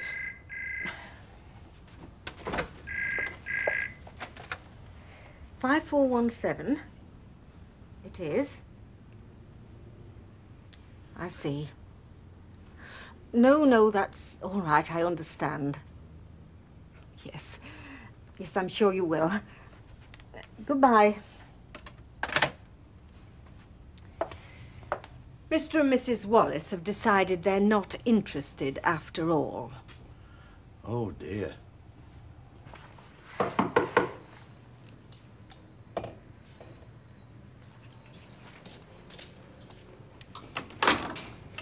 I would have come earlier, but I've been up to my eyes in it at work. Well, you will go off on honeymoons. We only went for the weekend.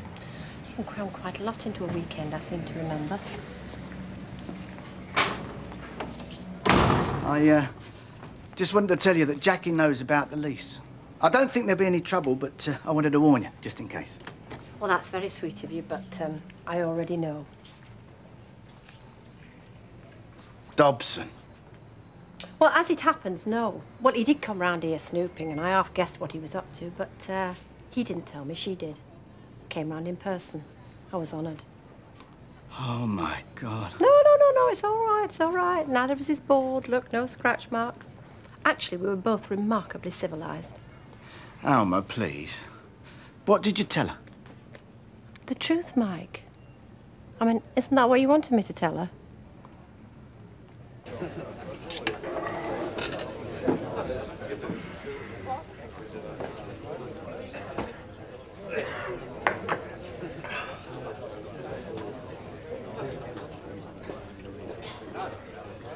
He's had a few, Betty. I wonder what he's celebrating. It's more like a man in mourning to me. Good night, welcome late. Have this one on me, my little love, for this. Have you been at it already? I have not touched a drop. I do have some finer feelings, you know. Yeah, well, glad to hear it. So are we still going on that holiday weekend then? No. What happened to your finer feelings? They vanish at the mention of 2 little words. Lester Fontaine. Correction. Make that 4. Percy Sugden. I've been after your husband all day. I was wanting to know if you've got those window cleaning ladders of yours stacked away somewhere. Oh, yeah. What the hell do you want them for? Well, Mrs. Bishop's cousin could do with a lick of paint. I want to do as much for Mrs. Bishop as I can while I can. Well, the thing is, Percy, see, our spare room's spoken for with Vera's dad. I mean, if it weren't, you'd be as welcome as ours, wouldn't Oh, yeah, definitely. You weren't thinking of after a room with you, were you? Give over. I want a home, not a madhouse. Oh, very nice. Same again, sweetheart. Don't you think you've had enough? I've had enough, darling. I've had a belly full, but not of the amber liquid. Hey, Jacko. Would you say you've got friends? Of course he's got friends. What kind of a question's that? No. No, you only think you've got friends. We all think we've got friends. Till the chips are down. then they vanish like snow on a hot plate. Oh, well, we all have our ups and downs, son, don't we? Ah, what goes up must come down. Hey, in fact, you're right, you know that. Except sometimes it needs a helping hand. I understand you've been to see Alma. I suppose you went to warn her the jealous wife was on the warpath. I just want everything out in the open, both with her and you. No more secrets. I was jealous, Mike. Every woman's jealous at the idea of sharing the man she loves. Works both ways, you know. I didn't know what I expected. Her to be smug, perhaps, but she wasn't. She resented the whole Alcazar thing almost more than I did. Oh, made a mug of myself twice over there then, didn't I? You didn't exactly endear yourself to either of us, no. But she's okay, is Alma. You had every right to feel guilty. I'm not sure if I thank you for that. I still don't approve of what you did, especially the way you did it. But I do admire your loyalty. Oh, I do have some good qualities then. Well, it might take me a few years to uncover them. Does that mean you're going to have a shot? Well, we've only just got married. We'd be fools to throw it all away at the first hurdle. More than I deserve. Oh, don't be humble, Michael. It doesn't suit. There is one condition, though. You said it yourself.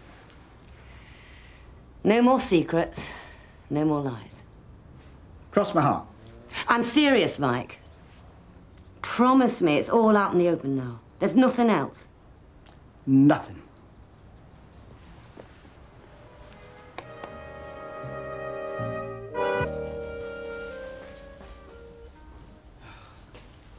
I haven't got time for breakfast this morning. I've got too much to do. Mike? Yeah? About yesterday. I thought we sorted all that out. Yes, but... Okay. I'm sorry. Mind you, if you're still not sure... No, I'm sure. I just wondered about you. I've got no doubts whatsoever. Then we're all right, then? As long as we accept each other for what we are.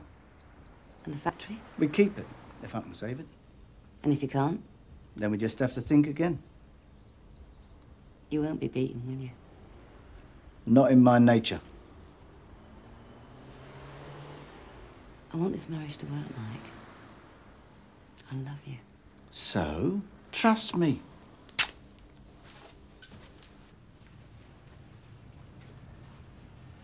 You're very quiet this morning, Mrs. Bishop. Yes.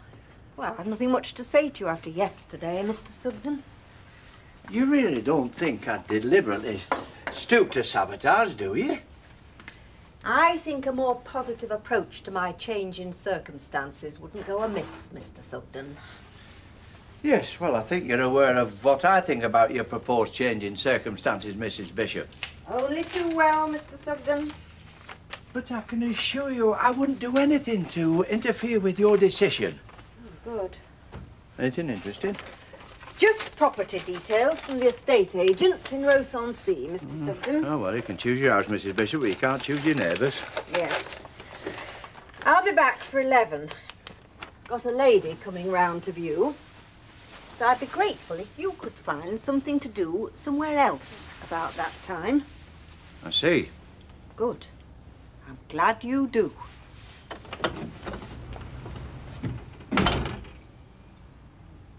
I don't suppose you could run to another couple of rounds of bread and butter, could you? Go on then, I know you're neglecting. Hey, he's not the only one, you know. So for you? Yeah, lovely. You're suffering from a working wife and all, are you? No, I didn't really call. Just got back, thought I'd treat myself. Yeah. What you fancy today, then? Well, I had a whisper from the Legion for the 3:30. This bloke's cousin knows another bloke whose daughter's knocking about with the head lad. Oh, well, sounds like a sure thing. No, it's good form. Well, connection's a bit remote. Straight from the horse's mouth. Yeah, Vera cousin, who knows a bloke who used to cling Lester Pickett's boots when he was not but a twinkle in his father's eye. What, son? You asked? Yeah, I'm sorry. Yeah, well, I'll look it up. So what's put you in this company? quiz night? Please, don't mention that, Don. Look, it's bad enough having to listen to endless tales of better buy shelf stacking policy without spending your free time listening to Reg Holdsworth as a quiz inquisitor. Tell her. Breakfast won't be long. Thanks, Robbie. Yeah, you have that. Do you know, I knew she'd find out about that lease. She was bound to. Fancy coming round. I think I'd have done the same thing if I were her. I mean, it must have been a shock for her finding out like that.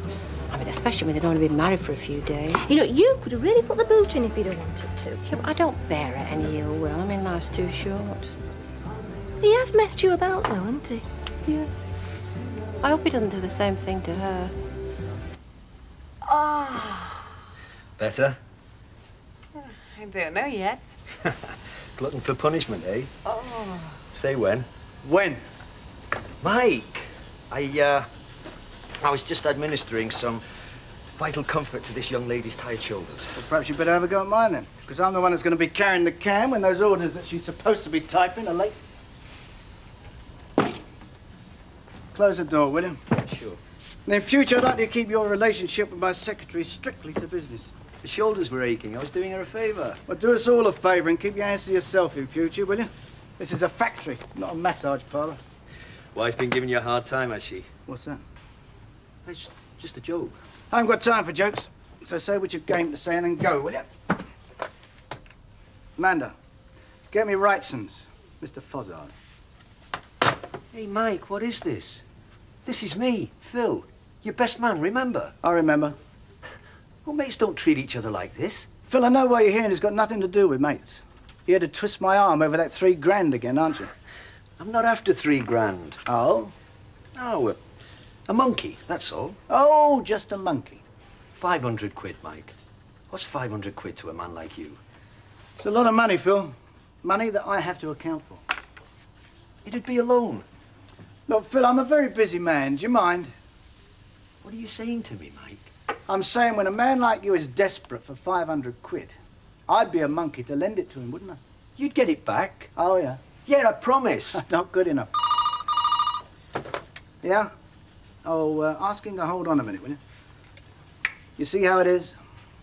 Oh, yeah, I see how it is. So show yourself out, won't you? Put him on, Amanda.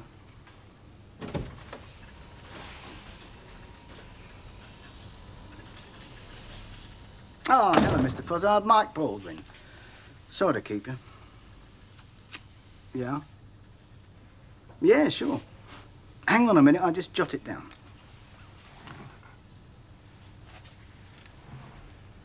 Yeah, I'm still here. It's just that, I seem to have misplaced my pen.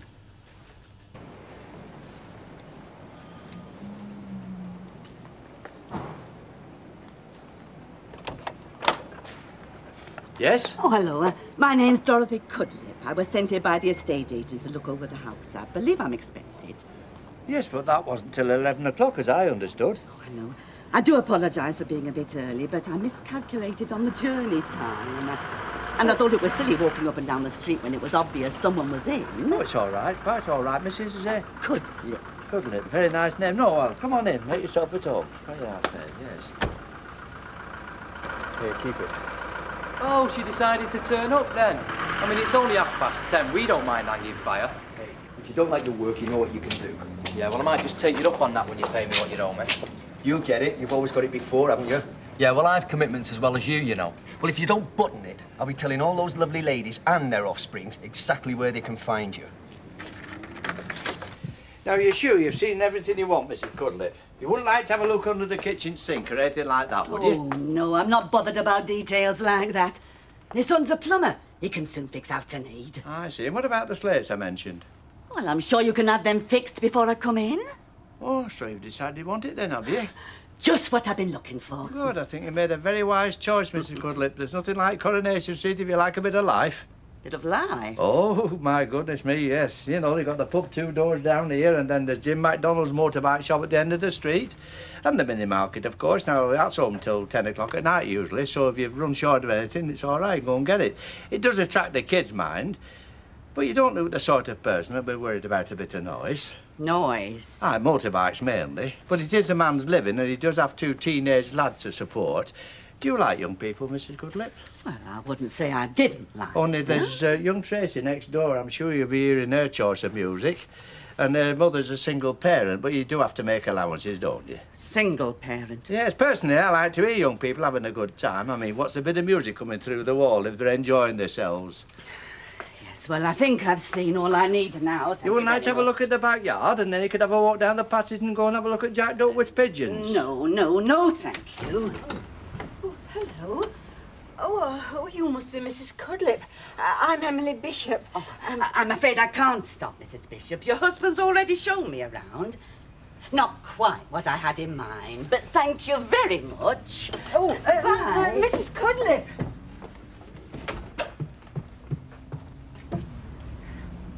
Mr. Sugden? Mr. Sugden, it's no good hiding up there. I want you down here now. And you'd better have a very good reason for your behaviour.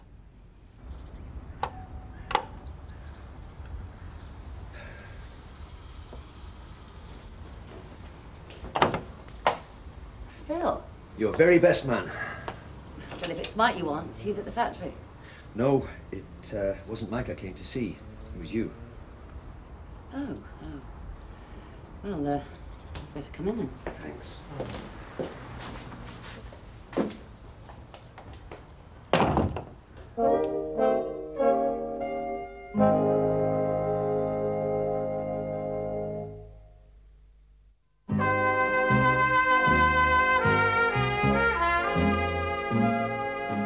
No, I know I didn't come across and call you Mrs. Bishop. You want to thank me for leaving the place unattended with a complete stranger with freedom to roam wherever she wanted, now would you? I would have preferred it to you showing her round, yes. I know you think I put her off, but I can assure you I gave her a complete tour, Mrs. Bishop, and I was very surprised when she said she didn't want it. Were you now? Yes, I was. Well, it may interest you to know that since Mrs. Cudlip departed, she's been in touch with the estate agent, who rang me while you were out collecting your pension. Oh. Apparently Mrs. Cudlip did like the house. There you are. What did I say? It was the neighbourhood she wasn't keen on. For some unknown reason, she came away with the impression that Coronation Street was populated by teenage motorcyclists and delinquent girls from one-parent families. Well, she'll have seen Jim MacDonald's place, won't she? Yes, and I'm sure you filled her in about next door. Well, I might have mentioned Tracy and Deirdre, yes, but they are a fact of life, Mrs. Bishop, as are Jim MacDonald's lads and his motorbikes. Well, while we're talking about the facts of life, Mr. Sugden, let me make one or two facts clear to you. Whatever strokes you may try and pull, however hard you may try and put off potential buyers, that for sale sign out there stays up. So I suggest you accept that fact. And instead of wasting my time, you start looking round for somewhere to live when I move out. Now, I hope that's perfectly clear.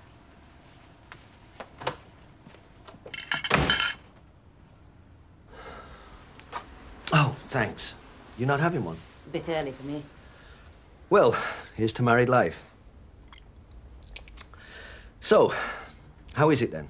Settled into a routine? Well, I can't really say that life with Mike would ever be routine. Up and down, yes, but never predictable. Yeah, you're right there. Still, I didn't come round to talk to you about your marriage. So what did you come round for, Phil? Well, to be honest, Jackie, I've got a bit of a problem. Problem? Yeah.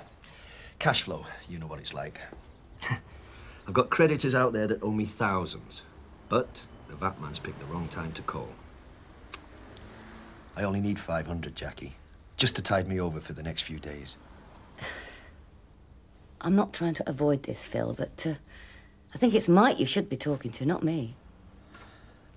Yeah, well, I tried. And he refused? Yeah.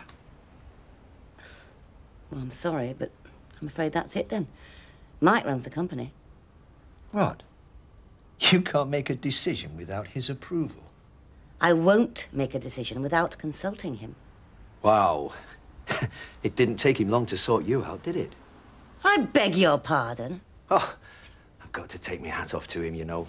I thought I was an expert when it came to a bit of sharp practice and a lot of deception. But But he's got me beat all ends up. I think I'll have to ask you to explain that, Phil. Either to me or my solicitor. Oh, well, let's not involve even more expense. I'd be happy to tell you everything I know. But I think you should pour yourself a drink first.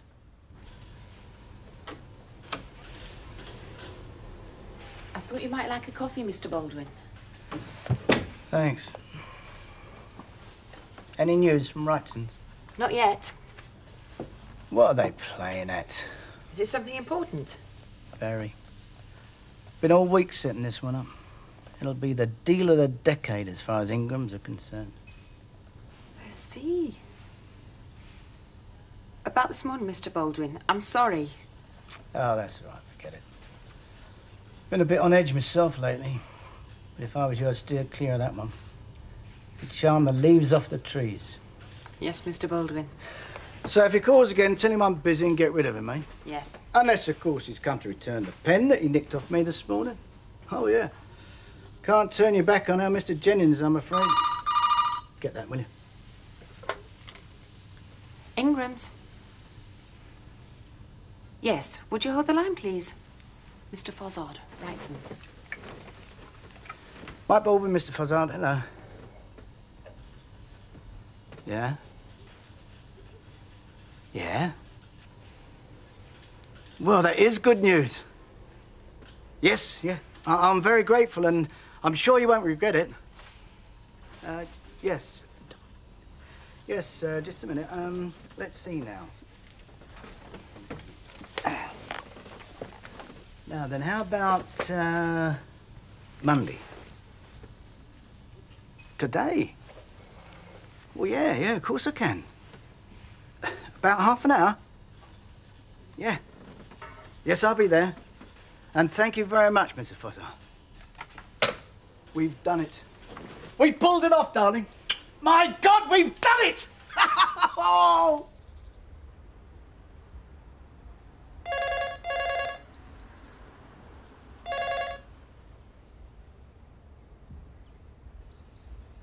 Hello. Neither Mike nor Jackie Baldwin can come to the phone right now, but if you'd like to leave your name and number after the tone, we'll get back to you.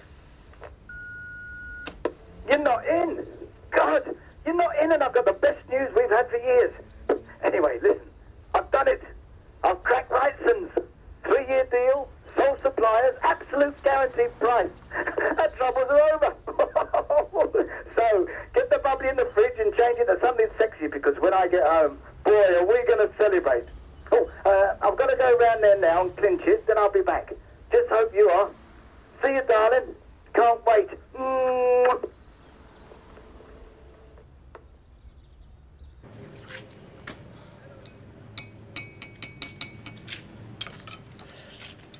I'm sorry, Percy, but I'm going to have to close.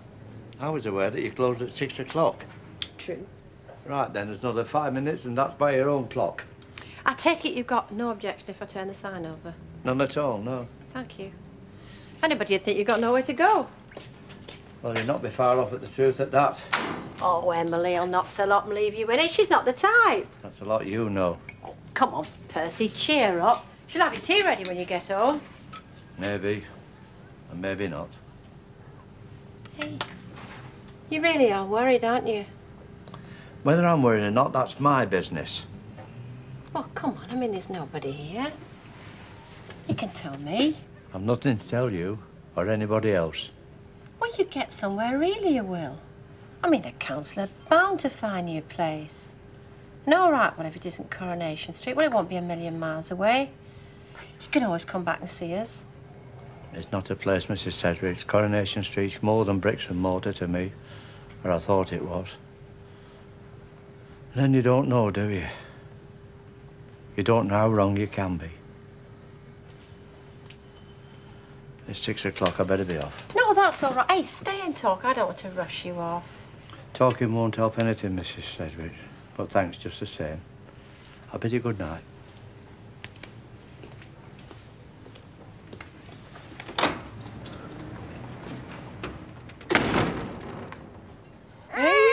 What's 6, not a minute later. Oh, don't worry. I put her down before, haven't I? Yeah, well, I don't want to come home from work and find you asleep in front of the telly with her in your arms, do I? She can be right little Terry, your man, when she wants, can't she, eh? Johnny. Yeah. Well, go on. You're late already. Yeah, well, I've told him to expect me when I arrive. Oh, she'll be running for Prime Minister next, your man, won't she, eh? Right, I better go. You be good for your daddy, Rosie. Kiss. Mwah. Bye. And where's mine? I didn't think you'd want one. Well, of course I want one. I'm proud of your man, aren't I?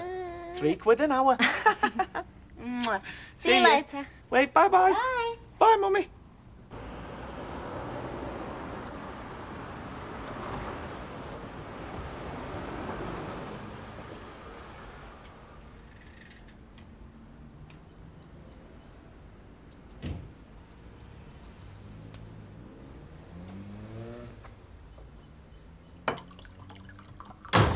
Jackie! Who's a clever boy, then? Get your facts right, a little bit of chat. Look what Michael's pulled out the hat. Don't touch me. What? I don't want you to touch me. And I don't want you anywhere near me. Well, what are you talking about? Everything's all right. The factory's safe. I've done the deal. Then you're wasting your time. I want rid of the factory and I want rid of you with it. Well, what the hell are you talking about? I want you out! Out where? I don't care where. Anywhere, as long as it's away from me. Try Alma. I'm sure she'd have you back. Or if she won't, there's always Deirdre Barlow. I mean, when exactly did all that happen? Was it before, after, or during your marriage to their stepdaughter? Theo Jennings. Right in one. Your best man. Or should we say your second best man? Seeing as poor old Charlie Travers couldn't fill the role, I mean, that would have been a bit too blatant, even for you. Oh, give us a pint, that, please. Wilson. Got away all right, did they, our little treasures? Right, thoroughbreds out of the gate. You know what? It's amazing, isn't it? I'm worried about taking a day off to go racing with you in case Harvey finds out and hits the roof. But she trots off to bingo with Vera without a second thought. Double standards, son. They don't think of bingo as gambling, you see.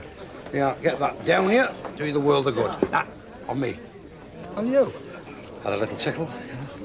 Not the cousin of a cousin. Of the bloke who cleaned Lester Pickett's boots when he was knelt, but a twinkle in his daddy's eye. Oh, you must be joking. Stick with Uncle Jack, best on the track. Don't say now to Alvira, I'm in no mood for sharing, son. Have you been stuffing the bookies, Jack? Certainly have, my son. Well, it's nice to know somebody has. Didn't know you were a gambling man. Oh, yeah. I'm as big a mug as the next when it comes to a flutter. Crazy when you think about it. I mean, we're all mates. We all like a bet. We all give our money away to total strangers. Do you know what? We'd be better playing cards. At least that way we keep it in the family. Yeah, well, you got something there, I know. Get a case of booze in my place, we set up for the night. Yeah, it's not a bad idea. Oh, you fancy a session then, do you? Well, oh, yeah, I fancy it. Jack? Well, no, I mean, I've got the bar and then I've got the quiz. Listen, we deserve our nights off as much as they do, right? Well, yeah, I suppose that's true, yeah. So, let's do it. OK. I'll see what I can fix up. I'll get back to you. See you later. You had designs on this place right from the start. No, you've got it wrong. Don't try and tell me you didn't set me up. You sent Charlie Travers to me with a low offer because you didn't want me to sell. Because you wanted to get into my bed and onto my bank balance. No, you've got it wrong. You've got to believe me. Believe you? Believe you? Get out of my house! You're making a mistake. Get out! No, Jackie, you're wrong. I mean, let me explain. There is an explanation. I could... That for sale sign up over number 3. Has Mrs. Bishop found a buyer yet? Well, not yet, as I hear, but then, of course, she does have Percy to contend with. Percy? Well, you know they say that every Englishman's home is his castle. Well, every time anybody wants to come and give that place the once-over, he pulls the drawbridge up, gets the cannons out. Well, it's still on the market then, is it? Yes, as far as I know. I thought you were all for a bit of a flutter. Not with Phil Jennings, he's way out of my league. Ah, it's all friendly stuff. Listen, it's not as if we're going to a casino, no. It's just a friendly game of cards for a few bob or all. There is no such thing as a friendly game of cards. Oh, well, if you're not keen. Oh, well, it's not that. I'm just saying we should watch our backs. Yeah, well, I'm all for that. I'm on just when we can arrange it for. Quiz night. Kill 2 birds with 1 stone.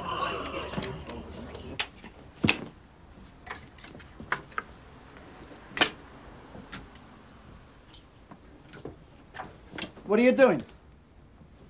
I can explain everything if only you'd listen.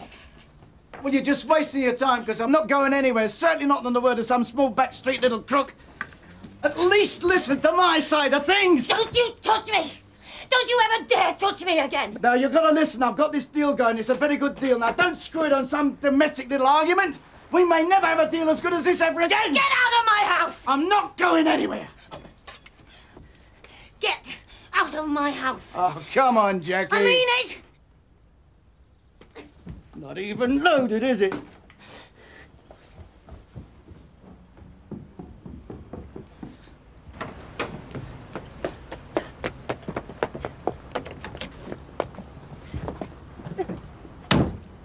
Jackie, don't be stupid. Get out of the car. Come on, turn the engine off and get in, will you? Look, let's talk about this. Jackie, for crying... For God's sake, Jackie! Jackie!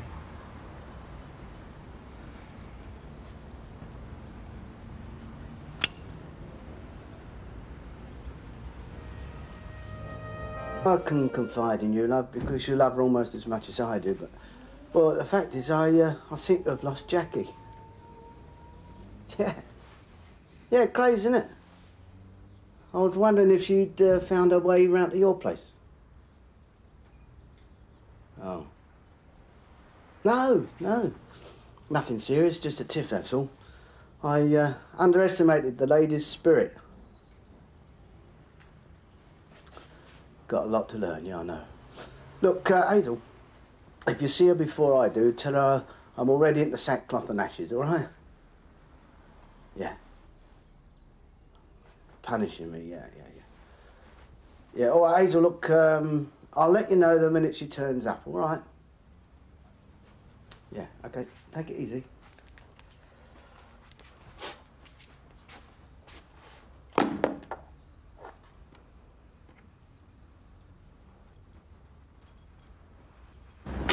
You don't mind if I give it a miss, dear love? I mean, quiz night, it's not my sin, is it? No, suit yourself, love.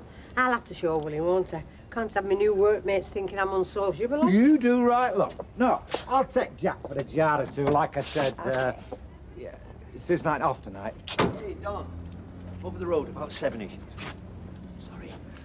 Poker. 5-card draw. Jim McDonald said he'd sit in. Fun on a sensible stakes, eh? Yeah, just a bit of fun. See you later.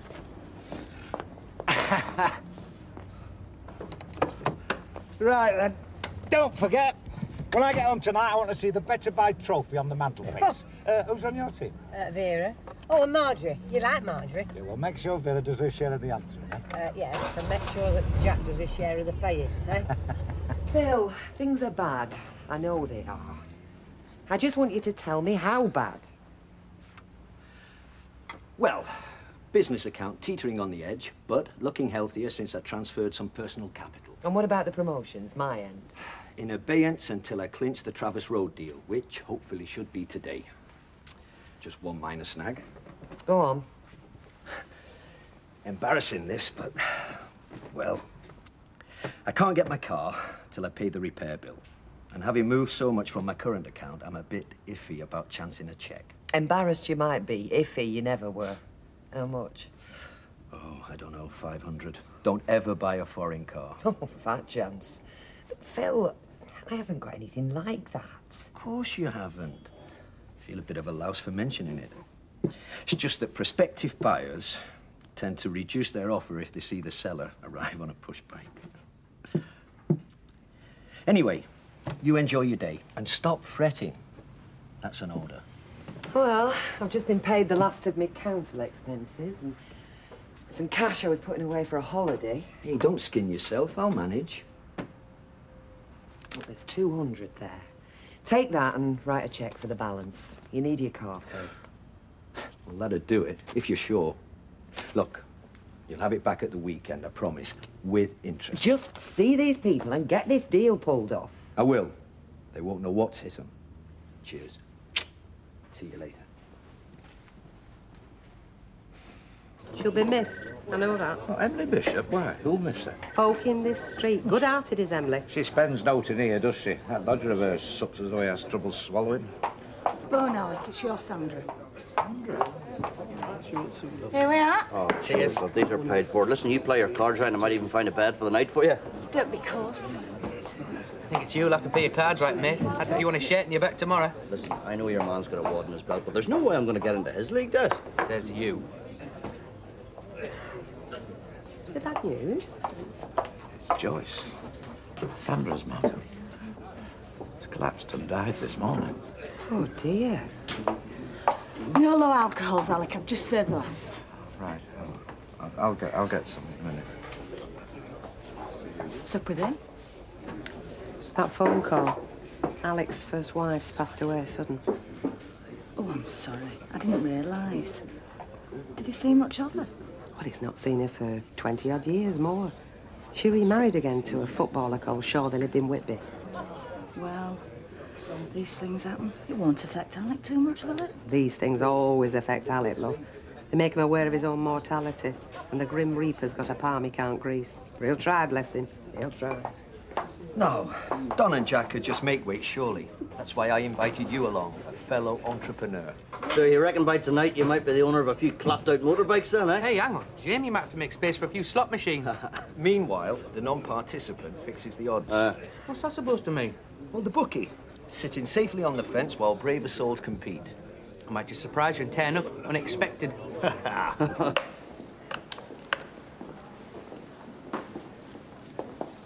Oh, sorry. Not you again. Guilty. Are you going to buy anything this time or just stand there gawping?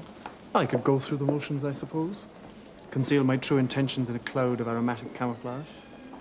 I thought your intention was to build a warehouse at the back. It's taken you long enough. I merely designed an extension to the old one. Ostensibly, I'm here to check progress, but actually, I've come to see you. Should I pretend to buy something, or is it okay just to check you up? And what's all this about camouflage? Come out with me tonight and I'll tell you. Can't. Got a date with my husband. Bring your wife along. We could make up a foursome. Told you, not got one. Then stop trying to pinch somebody else's. How long have we known each other? We don't. You're just somebody I bump into now and again. Well, I think it's time we put our relationship on firmer footing. My card. What do all the letters mean? Simon Beatty. My name. I know that. I mean the ones after. A-R-I-B-A. Associate of the Royal Institute of British Architects. C-M-A-T. What? Call me anytime. Oh, thank you very much. Right. Bye. Hi. Mr. Baldwin. Well, you look surprised, Amanda. Don't be. I work here, remember? I'm sorry, Mr. Baldwin. Nobody's allowed in here. What? Is my wife in there? What the hell are you doing here? I'm sorry, Mr. Baldwin. Hold all calls, will you, Amanda? This won't take long. Well, since you've turned up, you might as well come in, Mr. Baldwin.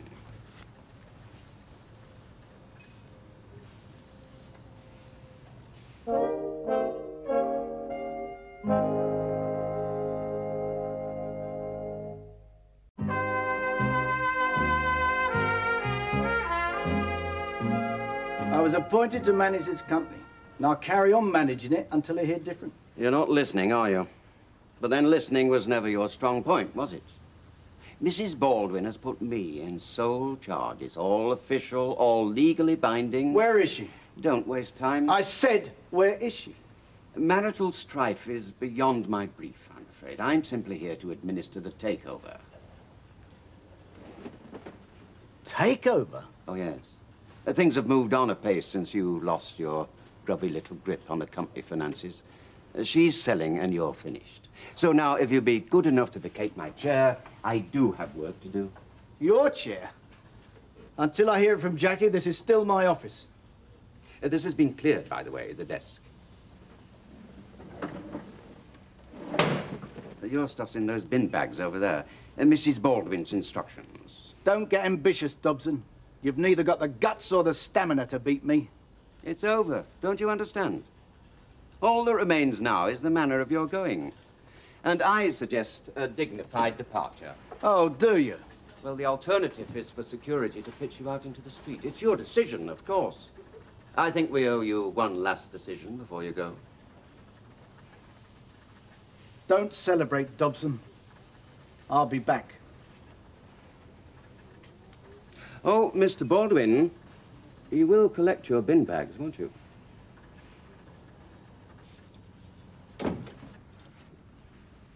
You can have something stronger if you want, love. No, that'll do. She just keeled over, according to Sandra. Dead on arrival. Aye. We never know the day right enough. It's as well, I suppose. Clogger were having a shave in the bathroom. He heard the bump on the landing. Is that what Sandra said? Heart attack, yeah. No, I meant Clogger. Is that what she calls him? Well, he got that playing football, didn't he? Oh. I don't know. Joyce was 3 years younger than me, you know. Didn't smoke. Never took a bus if she could help it. She walked miles with Sandra in that trolley. Look, love, you're going back 20-odd years more.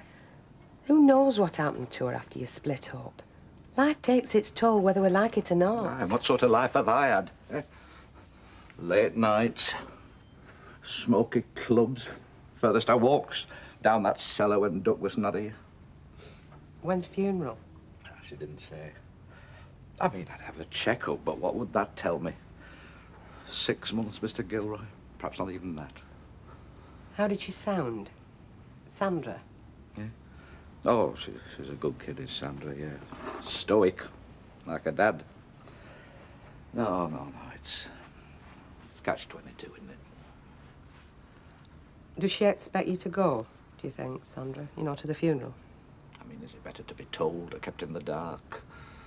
I mean, ignorance might well be bliss, but is it fair, Bet? I mean, granted, it'd give me time to set my affairs in order. But, I mean, how much fun would I be to live with, eh? Well, that's your feelings in perspective, Alec. Now, what about everyone else's? Huh? What about Sandra? I mean, let's face it, all you've lost is an ex-wife. She's just lost her mum. Oh, well, time I wasn't here, Tracy will be home in a minute. So Phil just said that, did he? Don't bother opening up. I can't see Alec ever saying that to me. My side of things are in abeyance, apparently. That was the word he used, abeyance. If he'd said stuck, I might have believed him. I mean, Alec's dodgy, but I think he keeps his business straight. Tight as a drum, I know that. Bet Alec's never tapped you for a loan, either. He didn't. Phil! Pay the repair on his Merc. I hope you told him where to go. You work for him, Deirdre. You're not married to him. I'm a partner, Liz. If he goes down, I don't work for anybody. How much? 200 quid. Hey, mate. To hell with the babes. That sounds like stuff to me. This is just between you and me. Yeah. It's okay, honest. See you. See you later. Hi, Jim. I'm just off. And Hey. before you start, it's nothing you've said. Look, you give me the impression you weren't bothered. Well, if you'd rather play cards and take your wife out, that's fine. Get off. Be honest, Steph. I suggested a load of possibilities this morning. You chucked them all out. That was this morning. So what's changed then? Oh, you're being awkward, aren't you? Awkward. Perverse then. Female. Not that interested in going out till I mention I might be playing cards with a few mates. You're going. That's decided. Oh, don't be ridiculous. I tell you what, we'll go out for a walk, get drunk, swim the channel, anything. Not with me, you won't. I'm staying in. I can't win, can I? Play cards and find out. Alec, I'm just finishing off this VAT, love. I'll be out in a minute. Sandra's here to see you. Come in, love. Sandra, love. Sorry to arrive unannounced. Came on an impulse, really. Just jumped into a cab. Oh, I'm glad you did. Take a coat back, will you? I should have rung first. Rubbish. No ceremony here. You know that. Where's Tim? At the office, sorting out his work. He'll need to take time off. Oh, yes, of course he will. Look, make yourself comfortable. Bet, get her a drink, will you? No, honestly. Talk first, drink after, okay? I really am sorry about your mum, love. Thanks, Beth. You were busy, I'm sorry. No, it's nothing that won't keep. It should have been me coming to see you by right, shouldn't it, really? But, well, you know, under the circumstances. I'm sorry if I sounded a bit brusque on the phone. So many people to ring, I just felt I had to come and... Look, you've got enough on your plate at the moment without worrying about me. All our thoughts are with you at this moment. Anything you want, you only have to sing out. I feel a bit empty at the moment. All happened so quickly. One minute she's here, the next... Half expecting her to ring up and tell me it was a mistake. She was like that, forever correcting something Dad had said. I'm sorry. No, that's okay. Fortunate girl, aren't I? Having two people I can call Dad. You've got a lot going for you, love. Just you remember that. Look, mourn your mum by all means, but celebrate the time that you had together. Looks like the funeral will be on Friday in Whitby. I'll give you the details when I get them. It's up to you. No, I think it best if I just convey my sympathies through you and Tim. You know, quietly, you know, without any fuss. I understand. I mean, funerals are a family time, aren't they? And it's your mum's family I'm considering. And your dad's.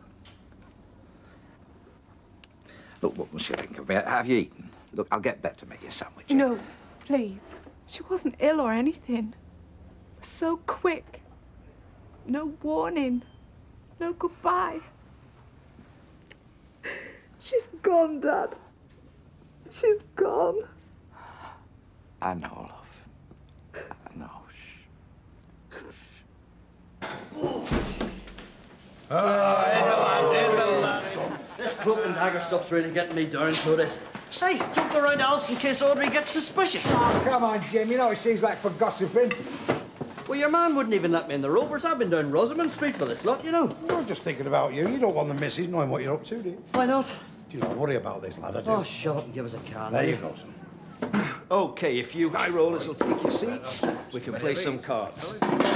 Brand new deck, gentlemen. Break the seal, take out the jokers, and give them a good shuffle. Oh, talking of jokers, if neither of you two know how to shuffle, I'm sure Jim will oblige. I'll manage. There you go, Phil. Cheers, Jim. Hardly Las Vegas, is it?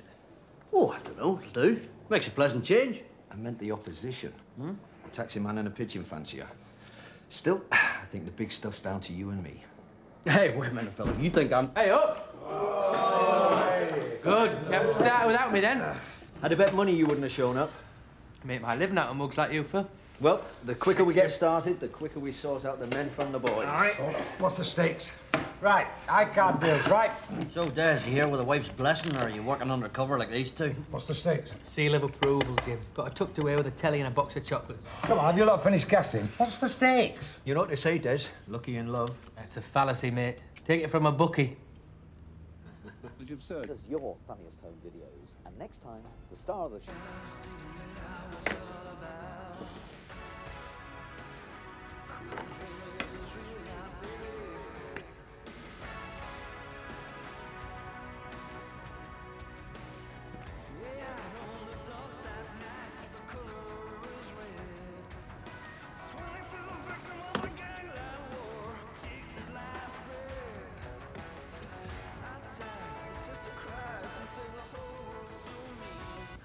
Thanks, Jim.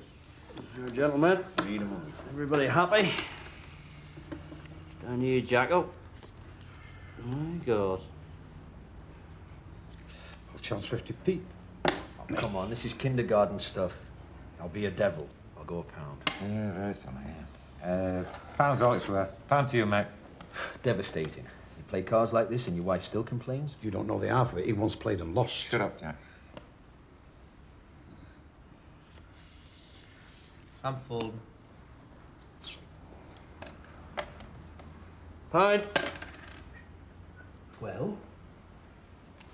Go a pound. Does anybody object if I up it a fiver? Yes, it's against the rules. Up it what you like for me, pal. Yeah, not for me. I'm bailing out. Not so much playing cards as sympathy cards. Well, you might be holding the cards, Don. But are you holding the necessary? I came prepared. What's that? Hard or hard currency? Both. I know. So, what are we talking about? It's your call. Right. Let's have some real money. Oh, blimey. Now you're getting stupid. Come on, Don, stick to the rules, eh? Don't let him hustle you.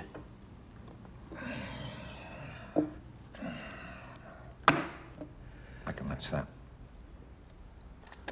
Oh, come on, Ivy. It's not the winning, it's the taking part. As long as Aldous doesn't see them answer papers, he's going to think I'm as thick as she is. Vera, you wouldn't believe. What's she done now? Better buys quiz nights. The question was, what is an abacus? Wire thing with balls on. Accounting frame. Well, they run the Eurovision Song Contest, according to me. Give me half a lager and whatever masterminds have it. No, it's my shout. I set the questions, I shall take the blame. So you should. Red Jewelsworth interested in buying Emily's. I can't see that, Rita. Well, happen you're right. But if you do hear anything, you let me know, won't you? Oh, well, you could ask Curlin. He might know something. God, no, it might be true. I want to sleep tonight. Everything all right, love? Yes, love. How's Sandra? Well, I ran her home and I thought I'd better stay there till Tim got back. I think she needed me. Liz? You haven't seen anything of that husband of mine, have you? Sorry, Ivy, no. Probably out boozing with Jack Duckworth somewhere. I was hoping they'd end up back at you because I thought, well, at least if I see him, I can stop him. Stop him? Yeah, spend it. My Don throws cash around like there's no tomorrow. I'll raise it 100. This is crazy. You two are betting without money. Markers are agreed. Desi will keep the book straight. That's 250 quid, Phil, and rising. What's your takings in there, Don? You don't want to get in any deeper. Shut up, Jack. £175 sterling. Oh, come on, Don. It's just like last time when you lost your cab. Hey, I don't want to preempt the result, Don, but in the event of you losing, I do hope you can meet your obligation. Just like the last time, you know. Don't worry. Where's it 50? This is a nightmare, so it is. Ivy will kill you. That's 275, Don. Lunacy's in your court, Phil. I'll raise it £200. Stack 'em. Bit late for that, Jack, old lad. You must be holding, pal, that's all I can say. Hey, this has gone far enough. I'll see you. Cost you 200 quid. Got that, Des? Got it. Are you ready for this? I paid, damn it, come on. Full house. Queens over tens.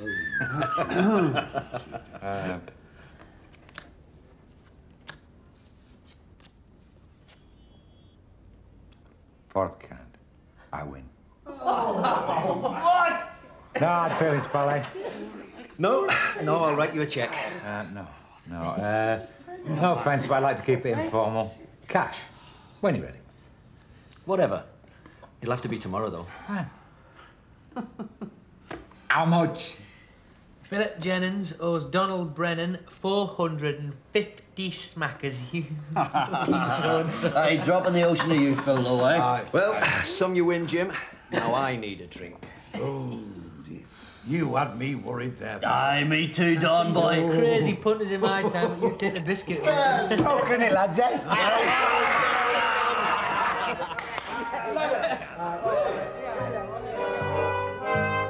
There was Don, right? Staring at Phil.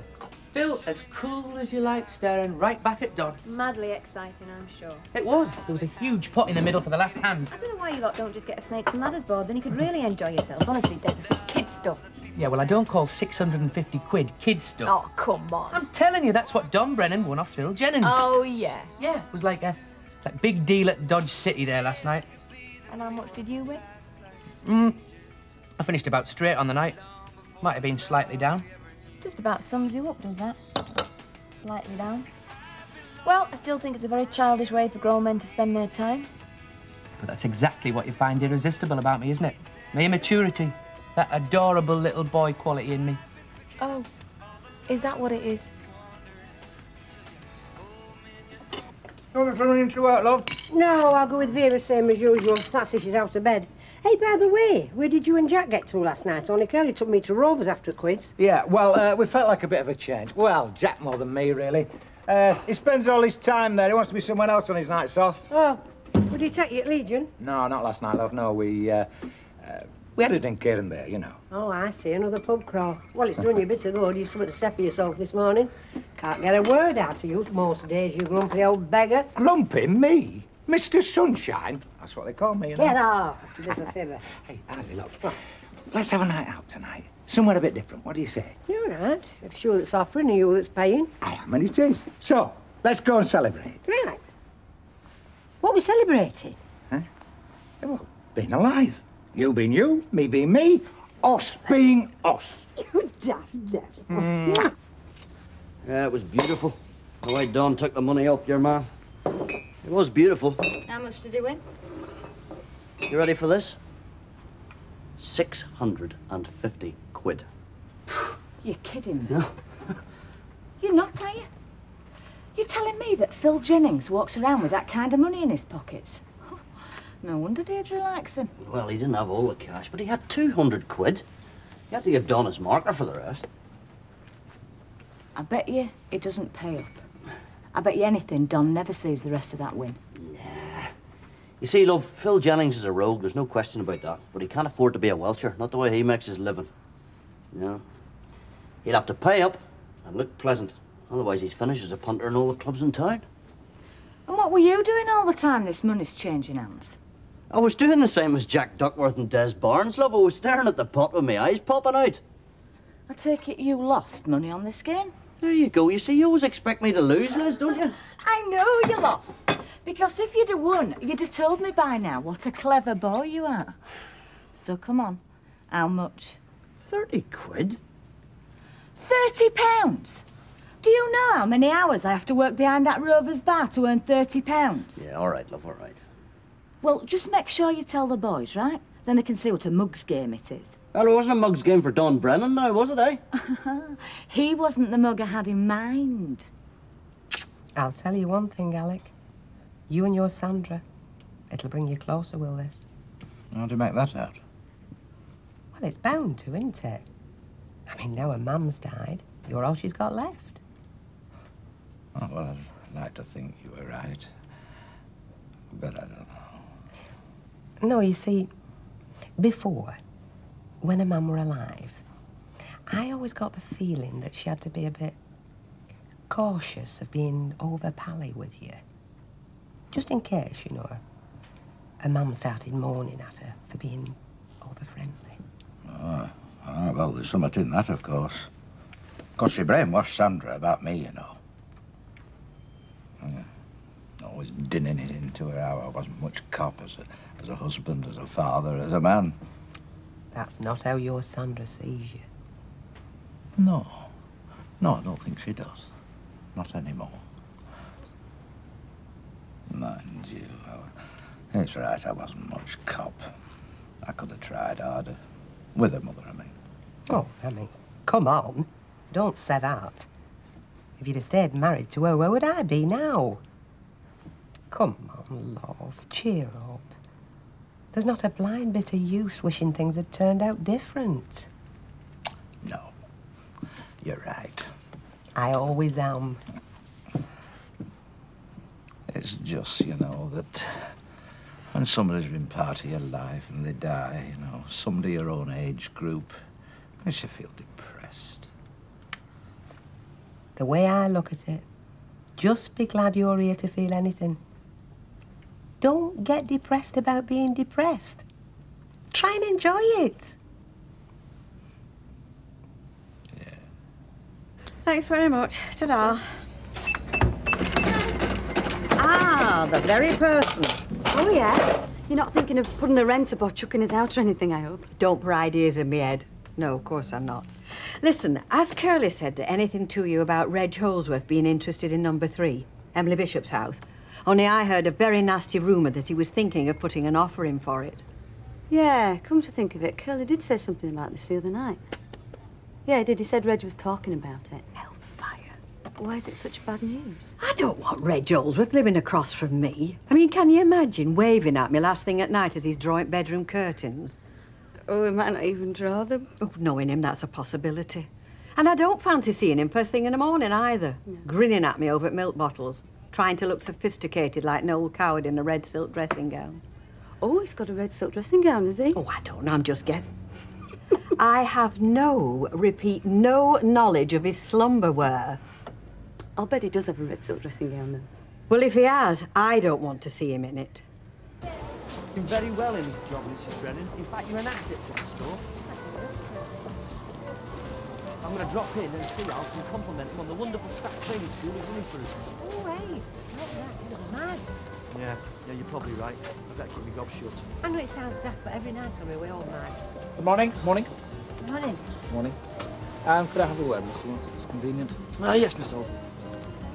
It's a very fine line there. Oh, thank you very much, Mr. Holsworth. It's not meant as a compliment. I'm trying to give you professional guidance here. Oh. Luke, you are head office material, a high flyer, but you have one basic weakness. You are over-familiar with the staff, like just now.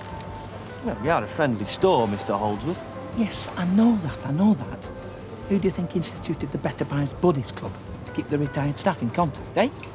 But all the same, we have to maintain the distinction between the officers, you and me, and the other ranks, them. But the day I started here, you told me something I've never forgotten. It was truly inspiring. Thanks very much, Mr. Watts. That's always been my intention. You said, as in Napoleon's army, every single Lance Corporal carries a Field Marshal's baton in his knapsack. And here, at Better Buys, beneath every well-pressed uniform lies a body that one day could wear a made-to-measure executive suit. Well, that's true, Mr. Watts. Very true. But before he raised his lowly cannon fodder to high rank, Napoleon did not hobnob. Is that clear? Yes, Mr. Holdsworth.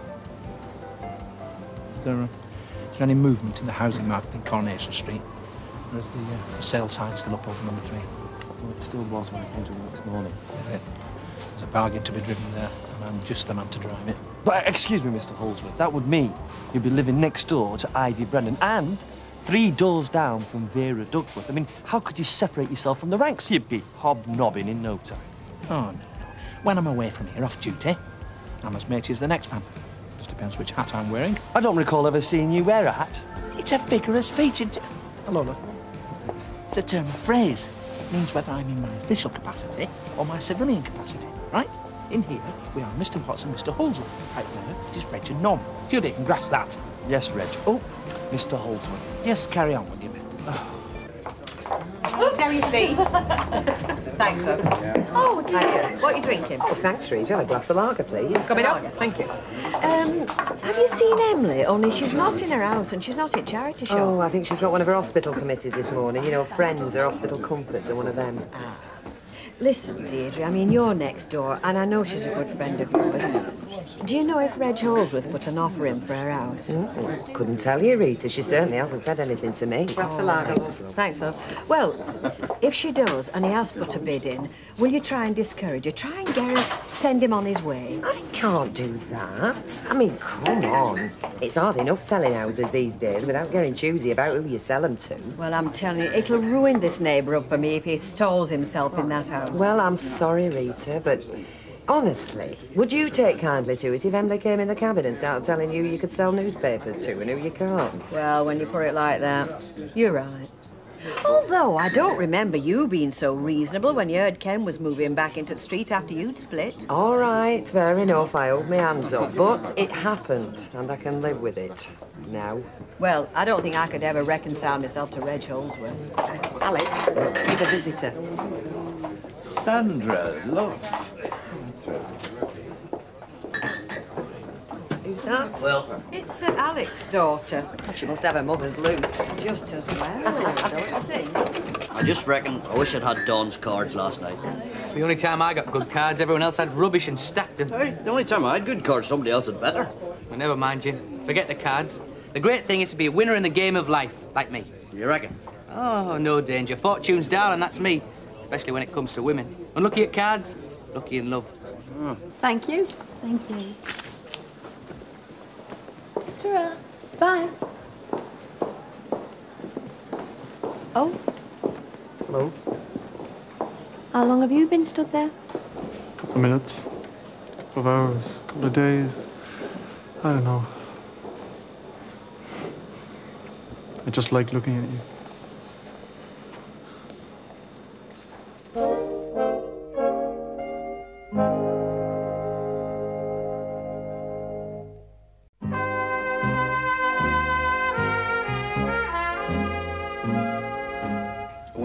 Would you like a sandwich? It's no trouble, that'll make you one. No, honestly, a cup of tea's fine. I truly am sorry about your mum, love. Thank you. Well, I'm sure you'll want to talk to your dad, so I'll leave you. If it's family business, you'll want to be private. Your family too, Bet. And anyway, I came to ask a favour from both of you. Anything you want, you only have to say, you know. Well, Mother's funeral. It's tomorrow. We decided it had better be in Whitby. All her friends are there, and it didn't seem fair to make them travel over here. No, you did right, love, yeah. Oh, by the way, you're not still expecting me to show up, are you? Because I wasn't really intending to. I was thinking about your stepfather and so on. No, that's fine. So anyway, we're driving down in the morning, Tim and me. We're not taking Victoria. For one thing, it would upset her, and I don't see the point. And apart from anything else, she doesn't break up from boarding school till tomorrow lunchtime. Well, I told you she was at boarding school, didn't I? Yes, you did. I don't think I want Tim driving back the same day. By the time the funeral's over, it's a long way. So I thought we'd stop over.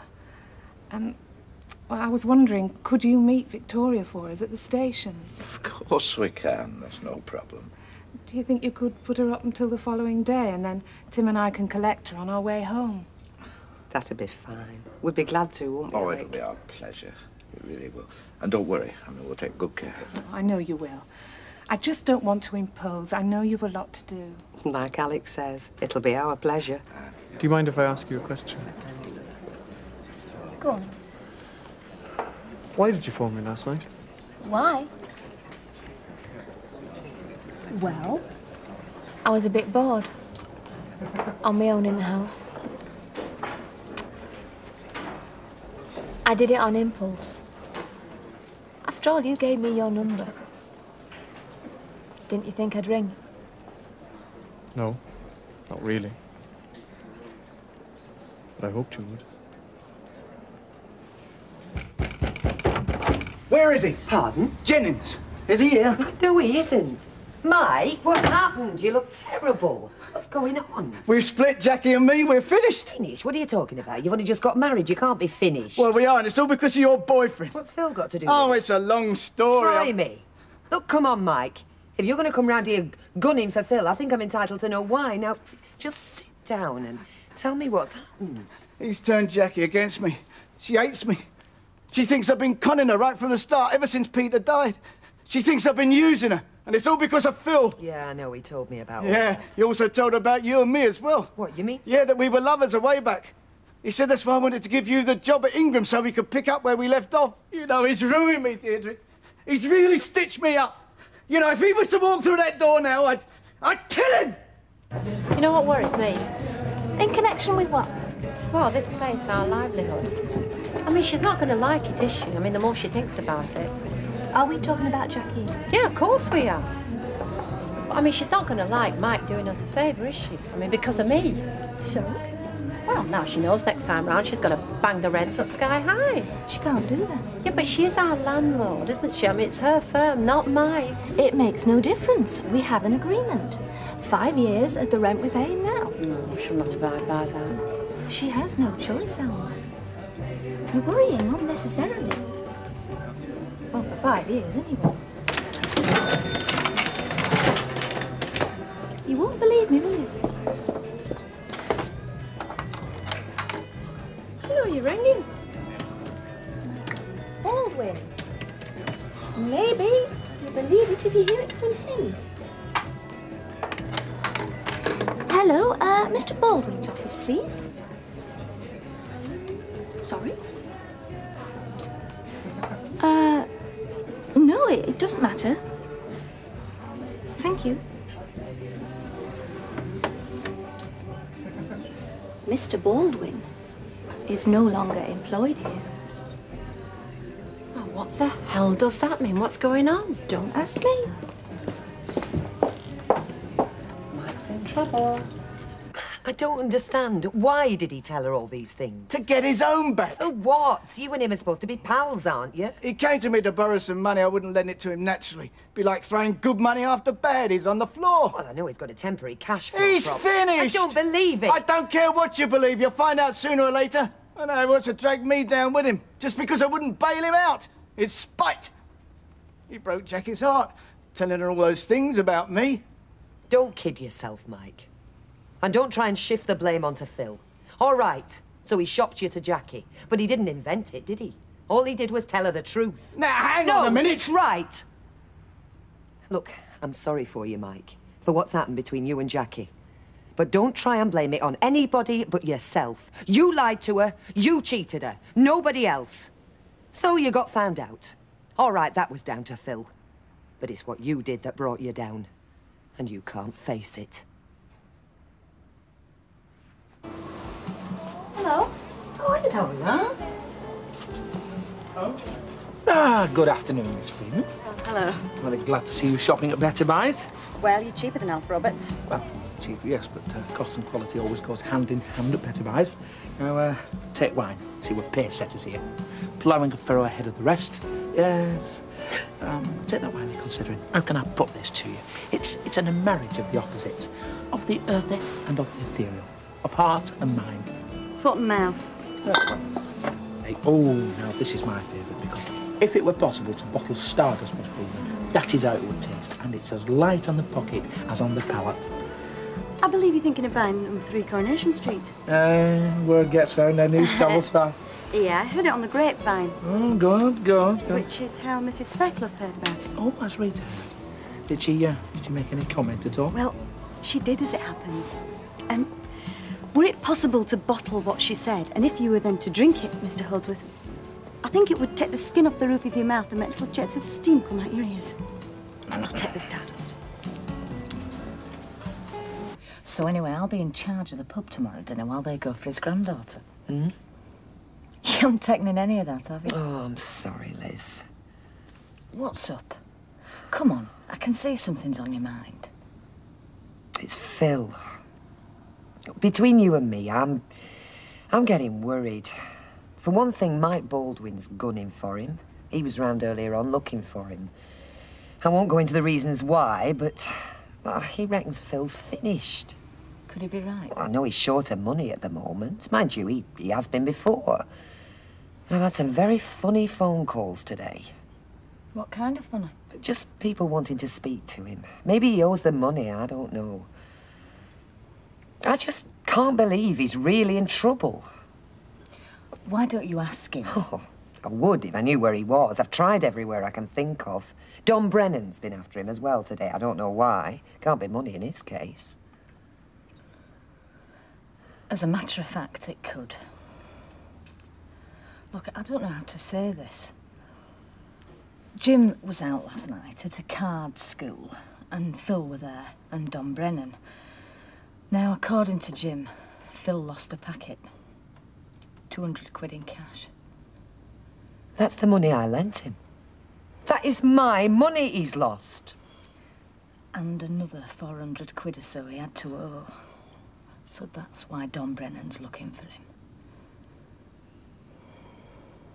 Do you know, I can't remember last time we went out for a good meal together, just 2 of us. Where are you taking me anyway, love? It's an Italian place, Don Lorenzo's. Food's supposed to be good. Oh, yeah? How would you know? You've been leading a double life or something? Nah, my heck, I've dropped a few people there. They say it's a good place, but if you want to go somewhere else, love. No. Italian will do me fine. That's as long as you don't want me to eat spaghetti. I'm not showing myself up in public for nobody, OK? Nobody phoned me today, have they? When? Before I come in. Well, I'd have told you, wouldn't I, if they had? Or were we expecting to phone you? Oh, nobody, I'm just asking. Don, are you sure we can afford this place Yeah, tonight? well, I wouldn't be taking it if we couldn't afford it, love. Listen, I'll go down to Rovers, wait for you there. But I'll only be 2 minutes, Don. I've just... Don! You know exactly why I shouldn't. I wouldn't have rung you if I didn't, would I? Tomorrow night? Yeah.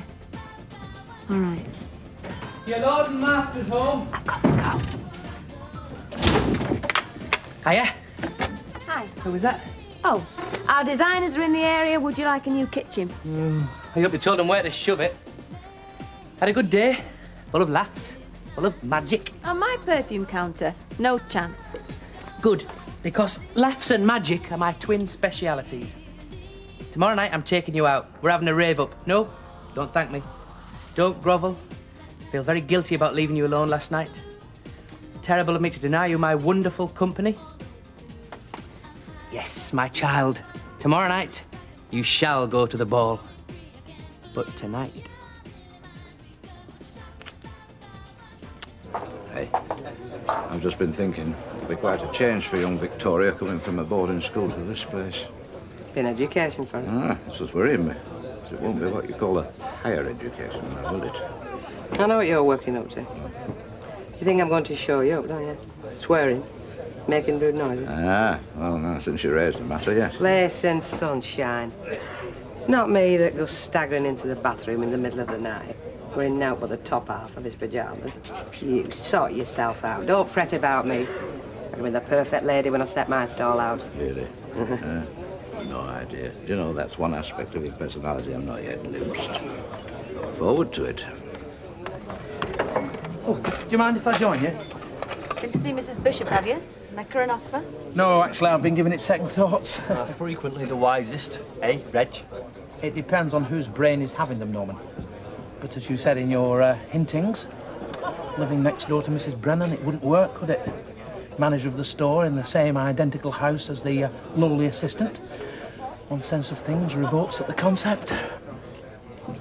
The rich man in his castle, the poor man at his gate. God made them high and lowly and ordered their estate. Eh, Mr. Husband?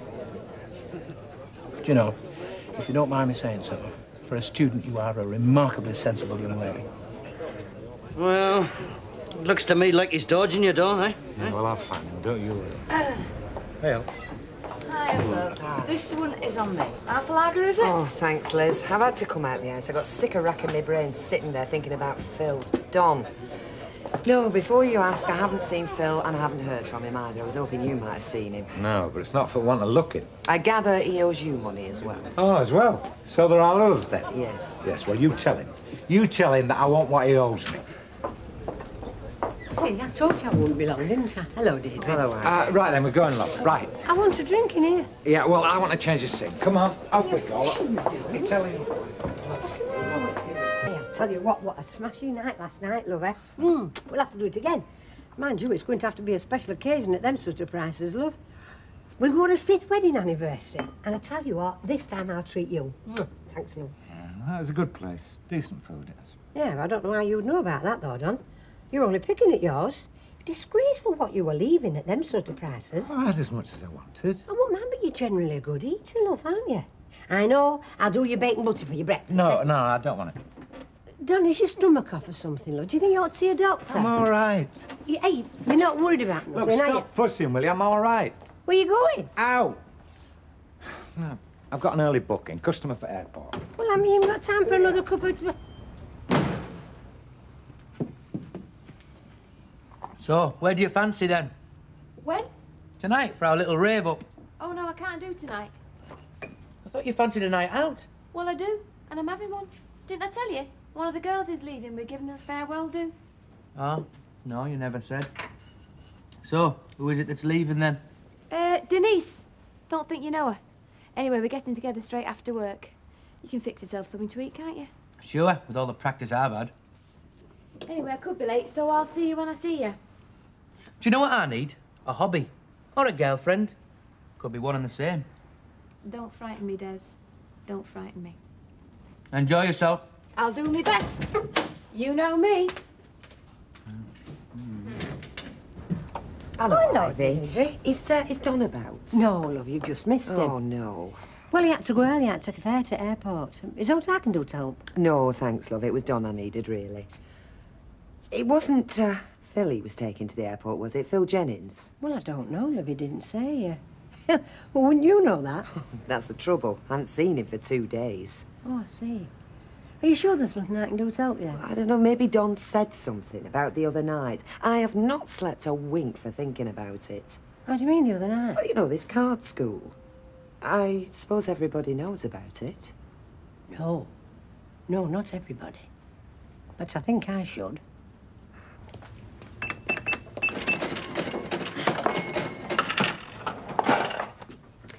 We women make sacrifices that men know nothing about. What's brought that on? Oh, I was just thinking of all the chances we refuse, the offers we say no to, so as not to hurt a loved one. Like a husband, for instance. Hello, what's this? Somebody been shutting you up? No, it was an invitation I've had to say no to. I could have been in Darlington this weekend. Oh, I don't think I could have turned that down. Paris, yes. Venice even, but Darlington, I'd have had to succumb. Don't be brittle, Rita. It's too early in the morning. No, it was Victor. Do you remember Victor? Who could forget? Well, Derek and I were invited to go and spend the weekend at Darlington with him and his wife at their house. Well, Derek was all for accepting, of course. Well, you know, with Victor being his boss. He called it the Imperial Summons. But I said no. Of course you can't stand her, can you? Victor's wife. Well, I don't really know her, but I didn't take to her. Oh, she's a plain sort of woman, dull, insipid, I'd call it. Do you remember how Derek said that Victor had only married her because she reminded him of me?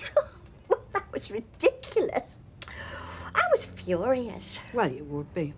But it's not her I want to avoid, no, it's Victor. Victor? I think it would be playing with fire. I think it would be like picnicking on the rim of a volcano. Oh, there'd be violent storms before the weekend was out. I thought climate in Darlington were about same as here. I'm speaking metaphorically, Rita, not meteorologically. My word. No, you see, even with his wife there and Derek, Victor wouldn't have been able to contain himself. Oh, he'd have been forever wanting to show me round the garden or leaping up to open doors for me. Because although Yvonne is not a bit like me, I mean, poor Derek, all geese are swans to him. Yeah, there's no doubt that Victor did marry her on the rebound, as they call it. Hang on a minute, lady. Don't you think you're flattering yourself just a little bit? I mean, you're no femme fatale, are you? I am just telling you, Rita, why I daren't go to Darlington. You know how insanely jealous Derek is. Well, I think Victor could keep his hands off you for a couple of days. If he tried really hard.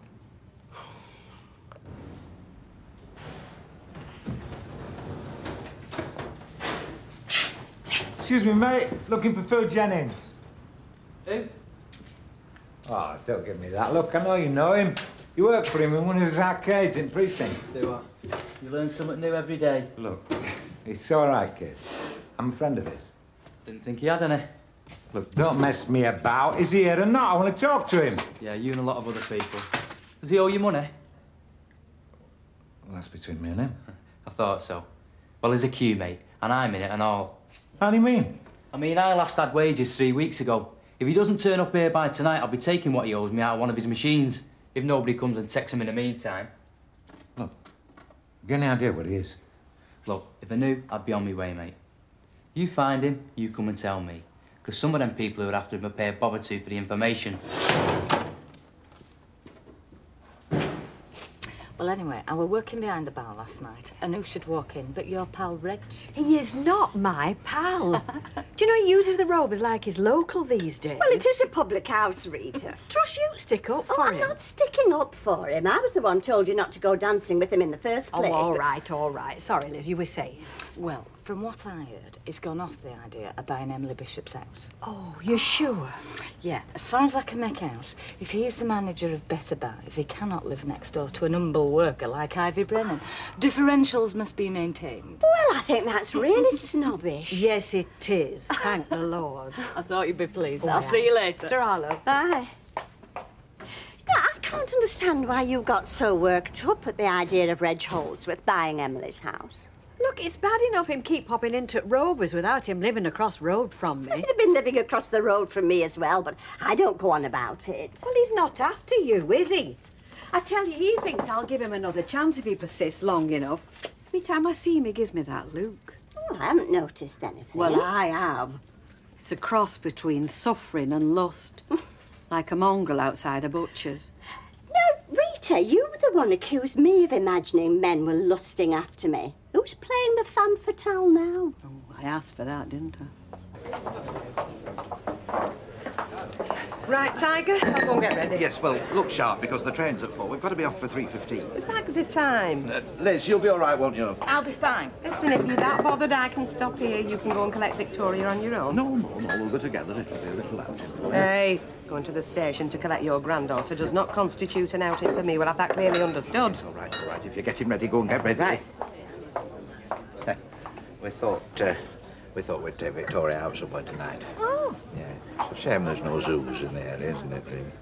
She's a teenager, Alec. They don't like zoos. Well, what do teenage girls like then? Same as grown-up girls, only more so. I guess you can stop in. Alec's getting dead twitchy about his granddaughter coming. Keeps warning Bet to be on her best behaviour. Oh, he'll do it once too often and Bet'll forget herself. No, fair dues. Bet's trying very hard not to put her foot in it. Oh, I don't think I tried quite hard enough this morning with Ivy. Oh, yeah? Oh, I mentioned this card school, didn't I? I didn't know it was a big secret. So, I don't think she's too pleased with Don. Oh, well, at least Ivy won't bash him. And I'm not so sure about Phil. Phil wouldn't turn nasty on him, would he? Well, I hope not, but he's got a temper. And put it this way, if he does catch up with Phil and he pushes him into a corner, I wouldn't like to be in Don's shoes. What are you doing home at this time? I do get a dinner break, though. Yeah, but you don't usually come home. Well, today I thought I would. Oh. Oh, don't turn that off on my account, though. No, especially if you've got a bet on. I haven't got a bet on. Just because I've got racing on telly doesn't mean to say I've got a bet on. Oh, no. I'm sorry, I was forgetting. It's cards again these days, isn't it? Look, come on, don't faff about. Miles too soon, you know. Look, it could be awkward finding a parking place at that station. Now, you're going to be all right, Liz. Everything will be shipshape. Listen, love, when you've locked up and tidied up, make yourself a pot of tea. Throw your legs in the air. We'll be back at 4 o'clock at the latest. Come on, woman. All right. Oh, what have we done now? Mr. Gilroy, is it? Yes, it is, but I'm afraid you're going to have to be sharp. And this will be Mrs. Gilroy, will it? Yes, I'm Mrs. Gilroy. I'm afraid I have some bad news for you. How do you mean, bad news? We've had a call from the Whitby force. They've asked me to come round. Whitby? Oh, yes, that's my ex-wife. Yes, she died the other day. Your daughter, sir, I'm afraid, this morning. Sandra, I believe the name. Yes, Sandra. What about Sandra? Alec? I'm afraid she's been killed, sir. No, you've got it wrong. No, it's a mother that died, Joyce. Sandra's the name I've been given, sir. Mrs. Sandra Arden. It's a mistake. Alec, listen to him. I'm very sorry, sir. But Mrs. Sandra Arden was killed in a road traffic accident this morning, just outside Whitby.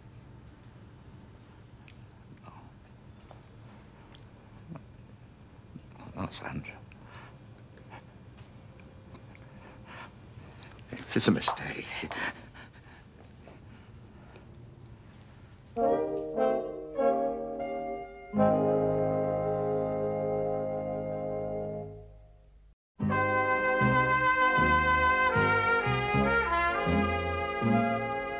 She was here yesterday.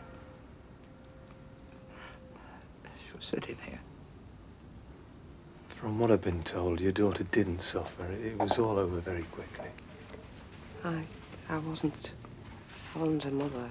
I was a stepmother. Sorry. It's a horrible job, this. Worst job a policeman ever gets. How did it happen? Well, I've not got all the details, but according to what I was told, it's a well-known accident spot. Somebody overtaking on a bend, head-on collision. Not like I say, it would have been instantaneous. What was Sandra driving?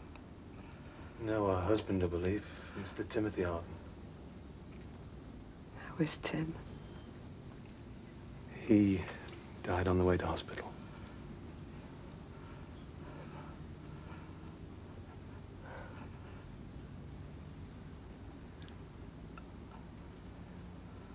Victoria. Oh, my God. Does she know? I'm sorry, Mr. Gilroy. Who's Victoria? It's their daughter, Victoria. She can't know, Alec. You see, she's on a train. She goes to boarding school. We're supposed to be meeting her. I can't bet. How could I break that sort of news to her?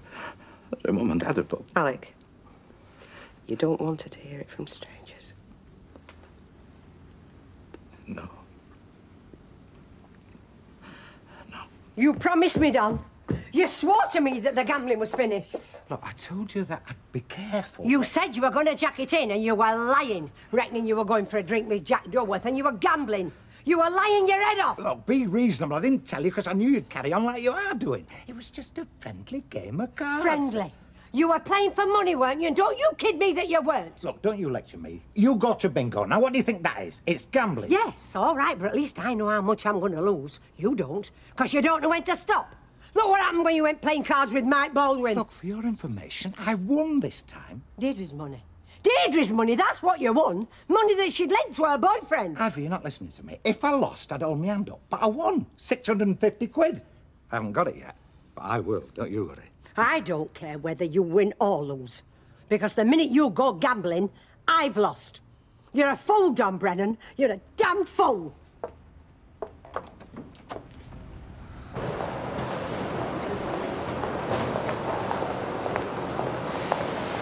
I'm dreading this, you know.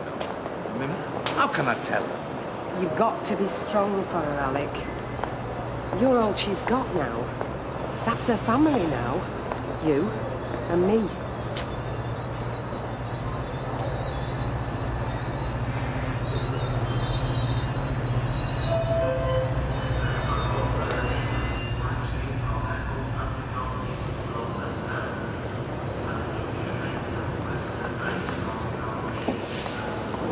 There she is.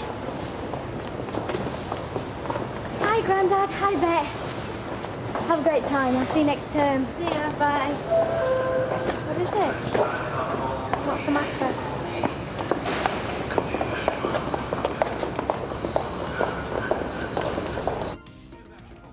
Is that you, Tracy? Ah, the invisible man. What are you coming in the back way for? Who are you trying to dodge? Don Brennan? Ah. He's been looking for you, and he's not the only one. Who else? Mike Baldwin, for one. Yeah? Well, that's no problem. Oh, you might not think so, but he does. But what the hell are you playing at, Phil? What the hell is going on? Oh, come on, love. Don't get heavy. Everybody's after you. And I want some answers. Like, where's my £200? You'll get it back, and more besides. I believe you went straight out of here and lost it playing cards. Deirdre, listen to me. It's just the usual ups and downs. Don't look so worried. Hey, do I look worried? Oh, I'd like to believe you, Phil. But it's not easy, especially when you come sneaking in the back way. Look, I'll have the car back tomorrow. I'll drive straight up to your front door. I'll hire a brass band if you want me to. But till then, please trust me, okay? Okay. Right. I've got a couple of little things to do. Well, where are you going now? I've just got a couple of calls to make. I'll not be long. When I get back, I'll set your mind at rest. Trust me. Your granddad and me, love. We know we can't make up for your mum and dad. But we're here to do everything we can. And I'll tell you this. You'll never know how much your granddad loves you. And I'll tell you something else. He needs you as much as you need him. Maybe more.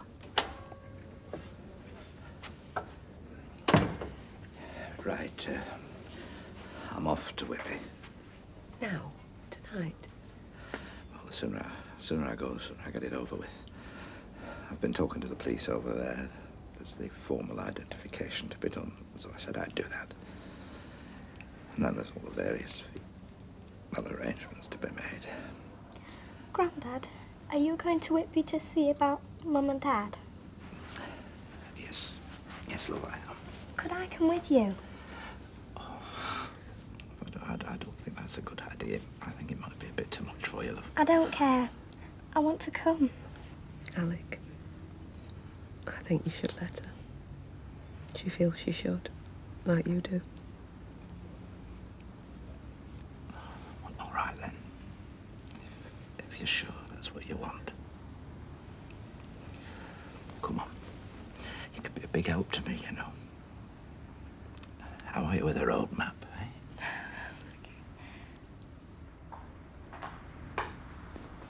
Is that you, Dean?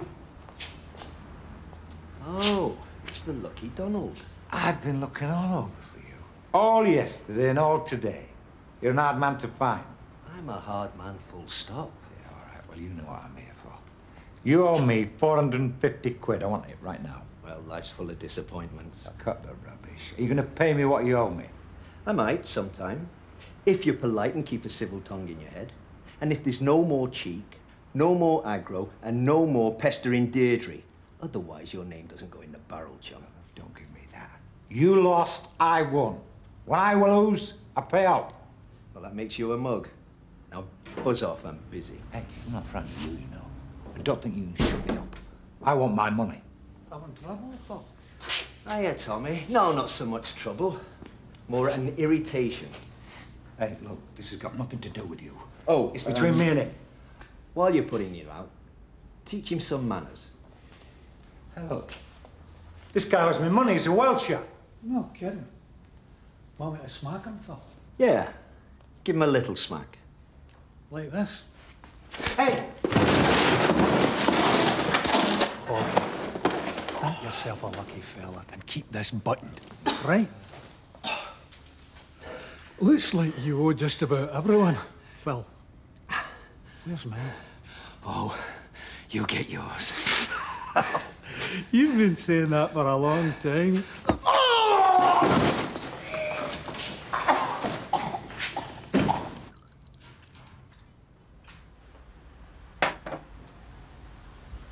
Jackie, where you been? I've been trying to get hold of you.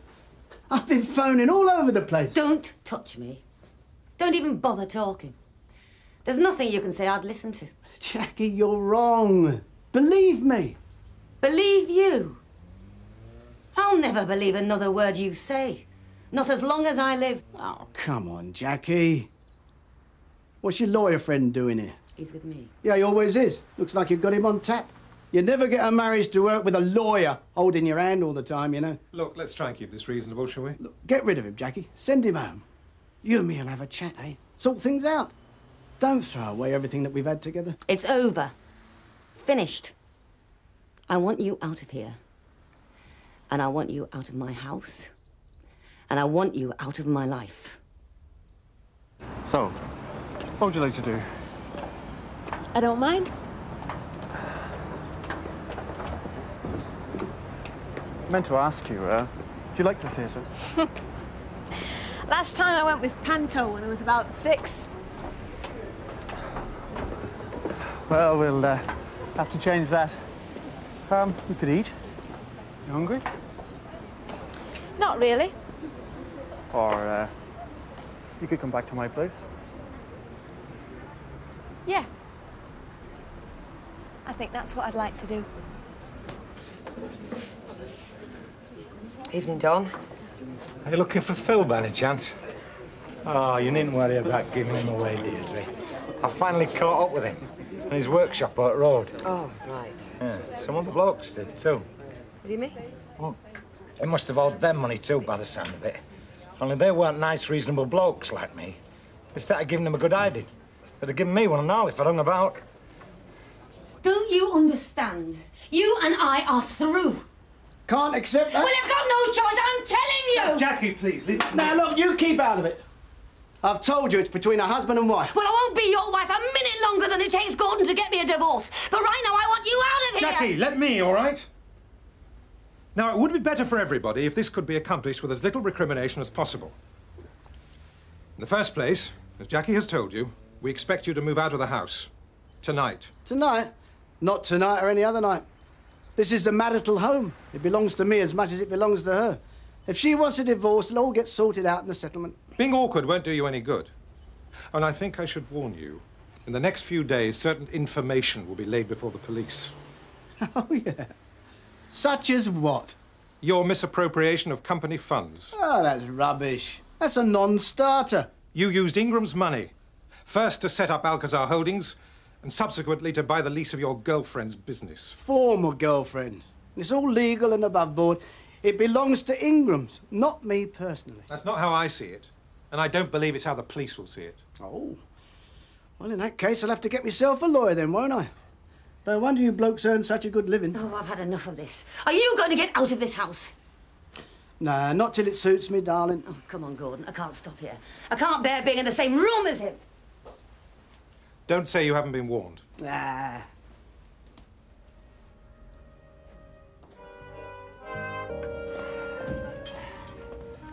How's about me running you to work? No, thank you. It's no trouble. I've got an early start myself this morning. I just said no, didn't I? Come on, Ivy, love. Don't you start soft-soaping me, Don Brennan.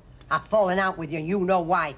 What's the point in keeping a quarrel going? And what's the point in you promising me you were giving up gambling? Because you did. And it was all codology. You were lying to me. Aye. And it's no good promising me it'll all be different this time, either. Because you promised me that last time. And you were lying then, and you'd still be lying now. Look, Ivy, I can handle it. I promise you one thing. I'll never put myself in a situation where I can lose my car. Talk like that. sense, Don Brennan. Once you start, you've had it. You never know when to stop. Look, be reasonable. I won, didn't I? And I've already told you, I don't care whether you won or lost. That's not what bothers me. Oh, well, that's great, isn't it? If you don't care, it won't bother you that Phil Jennings is trying to weasel out of paying me. How do you mean? It won't bother you that he owes me 450 quid that I haven't got a cat in hell's chance of seeing and that I was planning to spend on an holiday for us. Well, let's put it this way, Don. If you'd lost to him instead of this so-called winning, you'd have paid up, wouldn't you? Well, of course I flaming would. Look, it's about self-respect, Ivy. If you lose, you pay up. Phil Jennings doesn't. Because he's got more sense. No, he hasn't. Phil Jennings is on floor, whichever way you look at it. He owes money all round. And last night, two big nasty blokes gave him a bashing for it. Exactly, because that's the sort of people you mix with when you go gambling. It's no use talking to you, is it? It's no use at all.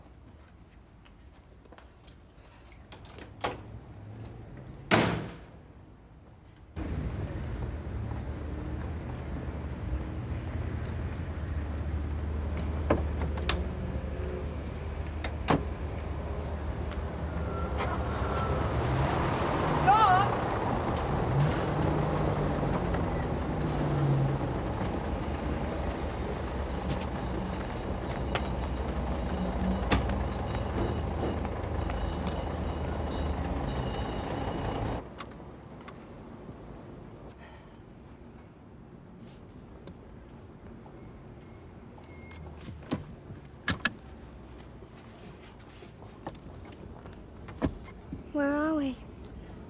We're home, love. Home. Oh, you mean you're home? It's your home too now.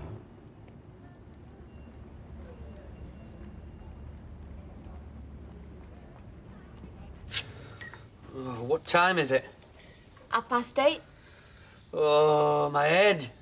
You must have had a real skinful. Me? Nah. Mr. Moderation, that's what they call me. I went down the chippy when the Rovers chucked out. Reckon I had a dodgy fish. Give over, it was a drink. I could tell you were well-oiled when I got in last night. Oh, by the way, what time was that? About midnight. See, you didn't even know what time it was. I did, actually. It wasn't midnight, it was 2:10. Well, you know, it's like leaving dues. Nobody wants to be the one who breaks the party up. Yeah, but I waited for you specially. Give you a loving welcome when you came home. What did you do? Repulsed me. You were well past it, Dave, whatever you might like to think. I was not. I'm never past it. Well, you were definitely Scotch mist and you stank of beer. And you do now. Oh, sorry. Just so long as you're not going off me. Got to get my skates on. See ya. Yeah. I want the best lock you got in the shop. That's what I want. Yeah. Oh, listen, I tell you what. Make it 2, eh? One for the back door. Well, this morning, yeah. Yep. There'll definitely be somebody here. Me. Okay? I'll be waiting for you. Bye.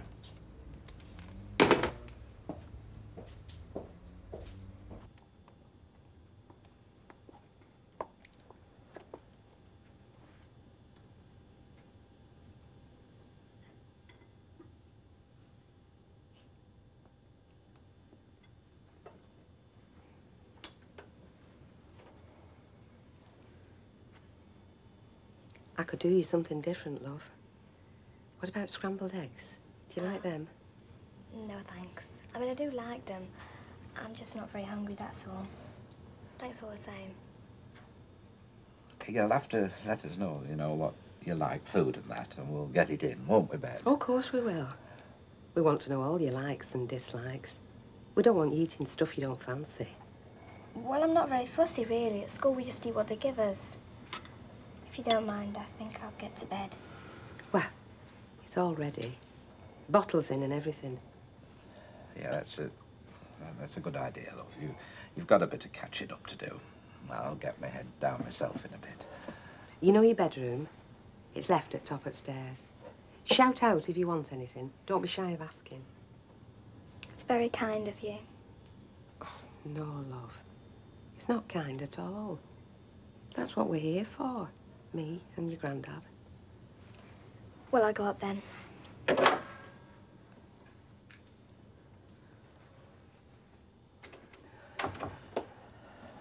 Thanks, Bet.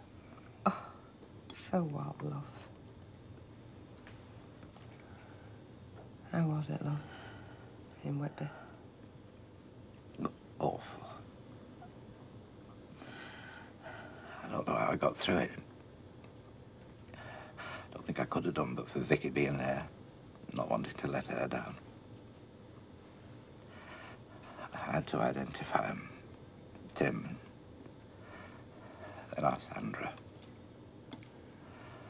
What about Vicky? Did she? See him? Yeah, she saw him. She said she wanted to. I don't know, she didn't cry, Bet. I thought she would have done. It just seemed like she was frozen. I think it helped, you know, her going with me, but I don't know. The only thing I do know, her being there certainly helped me.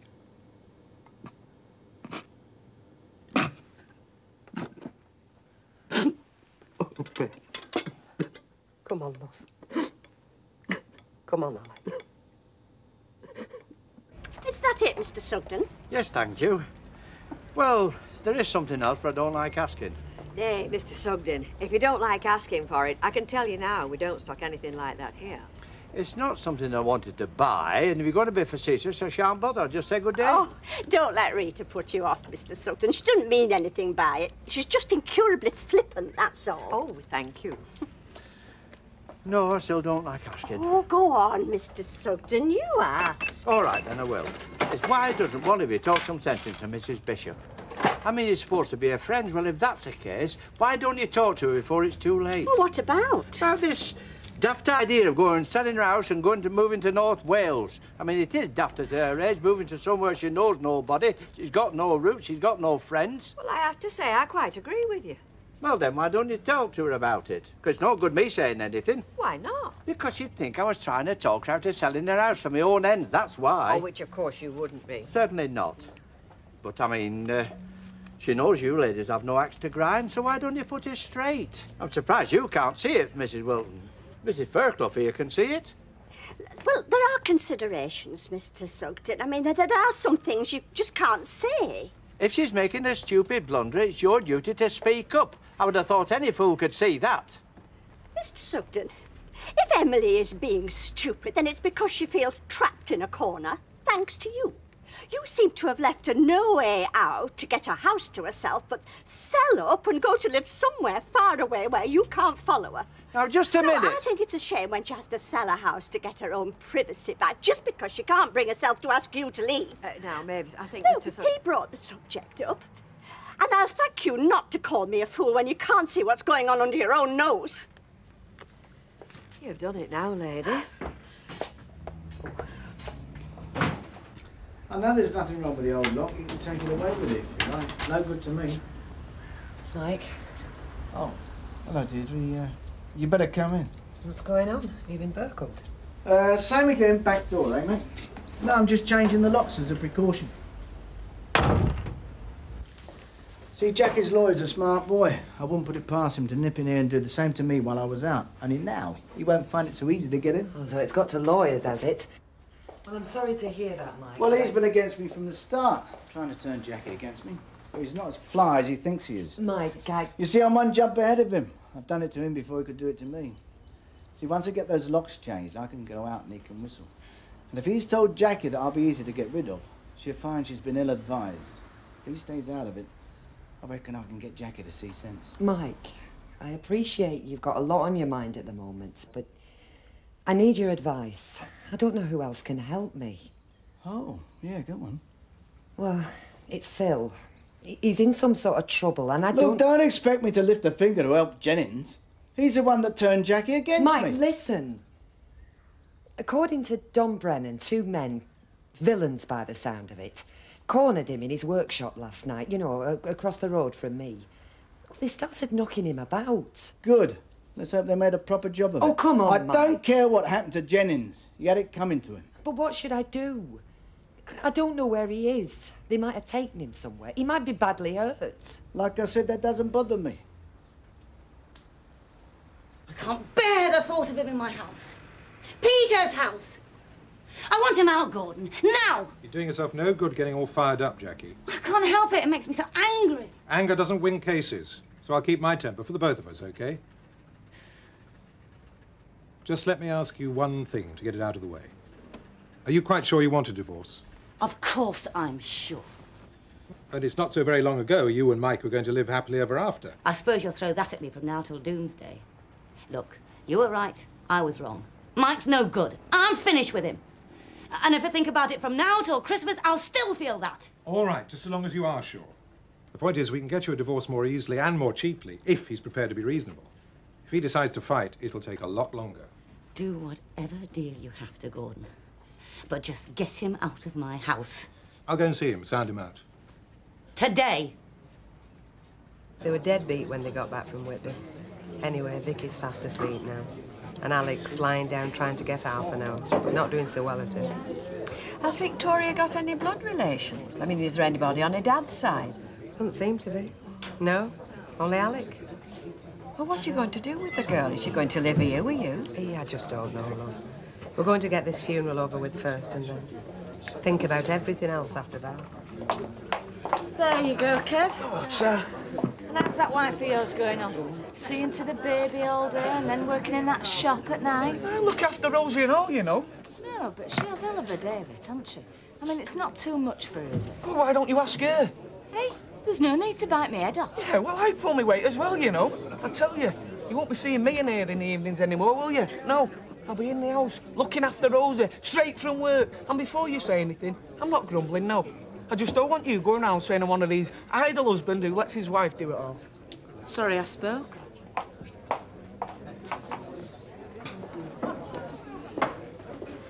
What's to do with Percy, old lad?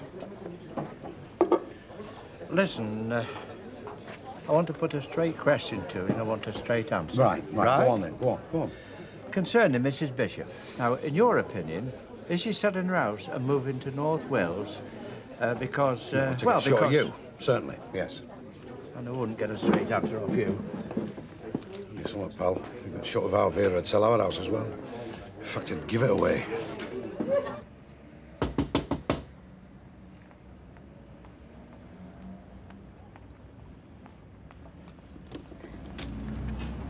Can I talk to you? Yeah, come on. Saw your car outside. I've been watching for it. It's about Phil, actually.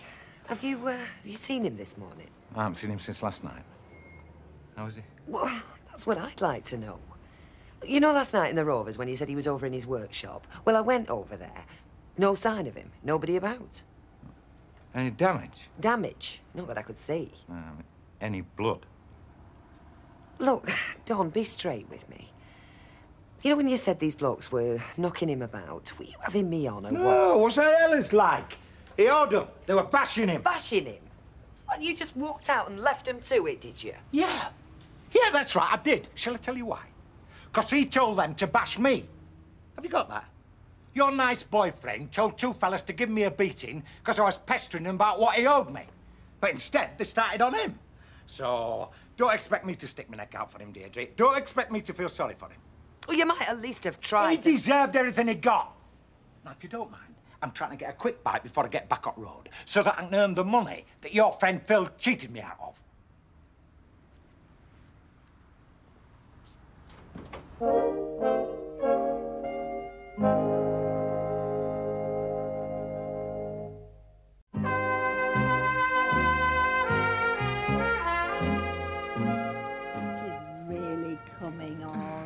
I take it she likes her food. Oh, she does. She's a little gannet, aren't you? She likes cheesy mashed potatoes, don't you? Oh. Don't you, Rosie? She's really good now at mealtime. Well, I wish I could say the same for Mr. Sugden. Never came home for his lunch today. Most annoying when you've cooked something. Normally he's most reliable. Oh, hello, Deirdre. Hi. Are you looking for anything in particular, or you just come to browse? Well, actually, I just wanted a word with Sally. Oh, yeah? Excuse me, I must get on now. Were you working in the corner shop last night? Yeah, I was, 6 till 9. Why? You didn't see Phil, did you? Phil Jennings? No, I didn't. He didn't come in the shop, not last night. Well, you didn't see him in the street or anything? No, I didn't. Why? Is something wrong? Oh, I wish to God I knew. Anyway, thanks, love. What's that about? Yes, it was a terrible shock. Yeah, pardon? Oh, well, I would appreciate that. Well, tell your wife it's very kind of her. Very kind indeed. Yes, you will. And thank you once again. Well, it's all settled. Is Vicky awake? Well, she wasn't a minute ago. She's still flat out. It's perhaps the best thing, eh? The funeral's arranged for Friday. That was the vicar I was talking to, Mr. Crabbe. You remember we met him at... Oh, at your Sandra's house? Yeah. He seemed a decent enough sort of fella. Aye. He was upset. Mind you, he was a close friend of Tim's, well, and our Sandra's. So is he doing the service then? Yeah. And his wife's very kindly offered to lay on a bite to eat afterwards, at the house. At your Sandra's house? Yeah, well, they've got a key, you see. They've been looking after the place since they heard the news. Well, next thing you know, you've got burglars in, haven't you? Especially after a death notice appears in the newspapers. Nay, Alec, they'd have to be vultures to do a thing like that. Well, it's what happens, isn't it, these days? Come to think of it, we're going to have to go over there, aren't we? Sort one or two things out. Well, I was just going to say, I've got Vicky's dirty washing here. I'm just going to do it. But she'll want the rest of her clothes bringing over, won't she? There's a lot we're going to have to work out, Bet. You and me. And Vicky. Don't leave her out of it, Alec. I mean, these funeral arrangements. As soon as she wakes up, tell her what you've done. Ask her if it suits her. It's her mum and dad. I'd consult her about everything if I were you. She's only a kid, Bet. Well, I wouldn't treat her like one if I was you, Alec. Not after what's happened. It's the sort of thing that makes you grow up, is this. Fast.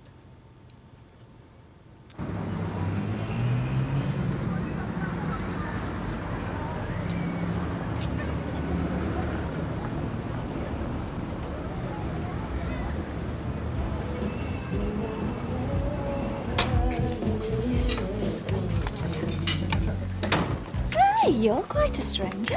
What can we get you? I don't want anything, love. I've just come in to catch Tom Brennan. Oh, feel free. Hi. Can I have a word? Yeah, sure. Look, before you say out, I know I was a bit short-tempered. The thing is that, well, I know he's your boyfriend, but I've got no time for him. But I didn't mean to take it out. It's about Phil, I'm here. I've looked everywhere for him. The amusement arcade. Yeah, that lad who runs the arcade now. Dean, is he called? He knows more than he lets on about Phil's doings. Well, he doesn't know where he is now. At least he says he doesn't. I've rung everybody I can think of. I'll even phone the hospitals. Well, according to you, he was getting quite a going over. Yeah, it was, yeah. Professional. Yeah, well, I thought if he's badly hurt, he might be in the hospital. No looking. No. Look, I'm worried, Don. What if he's really badly hurt, or worse? I keep thinking maybe I ought to go to the police. Ah, well, now, I shouldn't rush into that if I were you. If he was a dodgy bloke on the fringes of the law at the best of times. You don't know that, Don. You're only guessing. It's a damn good guess, in my opinion. Look, the point is, if he's up to something dodgy right now, he won't thank you for getting the police interested in his whereabouts. I can't see you tonight, Simon. It's just not possible. Of course I want to. Yeah. You know I did. I got to go. Yeah, all right then, Carol. I'll see you tomorrow. Bye. Hi. Hi. Who was that? Only Carol. Blimey, don't you talk to her enough at work? Oh, she didn't come in today. That's why she rang. See if she'd been missed. Right, what do you fancy eating? I don't know. Surprise me. All right. Surprise me again. Give us a kiss. Getting to be a bit of a novelty these days. Can't remember the last time I had one. It's the drink. You're losing your memory.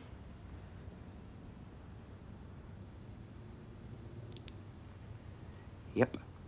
I knew I was definitely missing out on something. And that was it.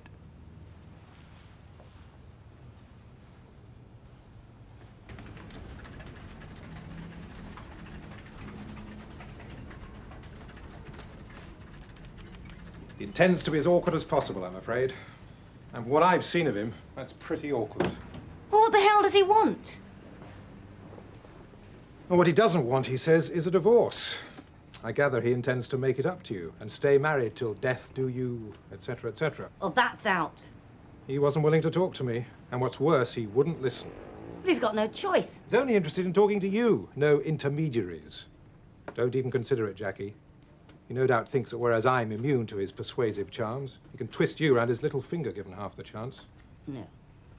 He's only kidding himself from now on. Anyway, he won't talk, so we're just going to have to go through the usual rigmarole, and it's going to be a long job. How long is long? 2 years, maybe 5. Oh, but Look, God, we've tried to be reasonable. It takes 2, and he won't play. We're just going to have to do this the hard way and let the law grind him down. Well, maybe I ought to talk to him. Jackie, no.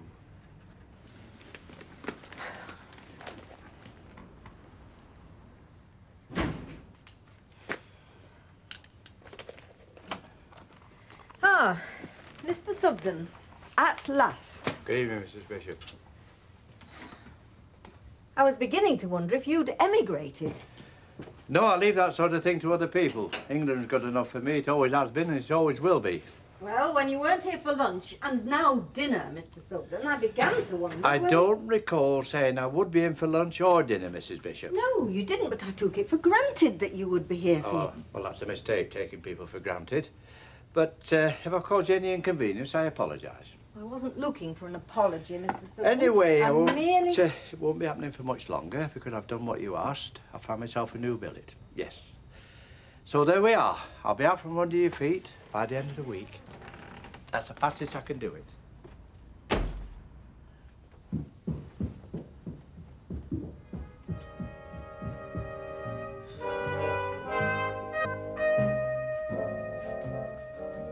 Don, love, you owe Phil Jennings nothing.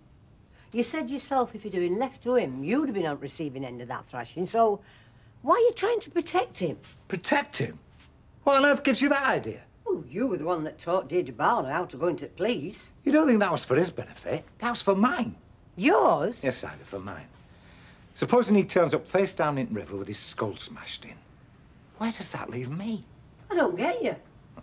Last time I saw Phil Jennings, he was being slapped about by 2 goons. Now, no one else saw him. No one else even knows they existed. So what do you think the police are going to make of that? Well, they can't reckon you had aught to do with it, that's for sure. You reckon, eh? Look, I had a motive. He owed me. He wouldn't cough up. As far as the police know, I could have been the last person to see him alive. Now, where does that leave me? Look, Mr. Sugden, You don't have to leave this weekend, you know. I mean, the house isn't sold yet. There's no rush for you to go. If you want to give yourself a bit more time to look around, I don't want you to feel that you're under any pressure to take the first accommodation you're offered. I'm sure I'll be suited with Mrs. Dyson, and she's keen to have me anyway. Excuse me.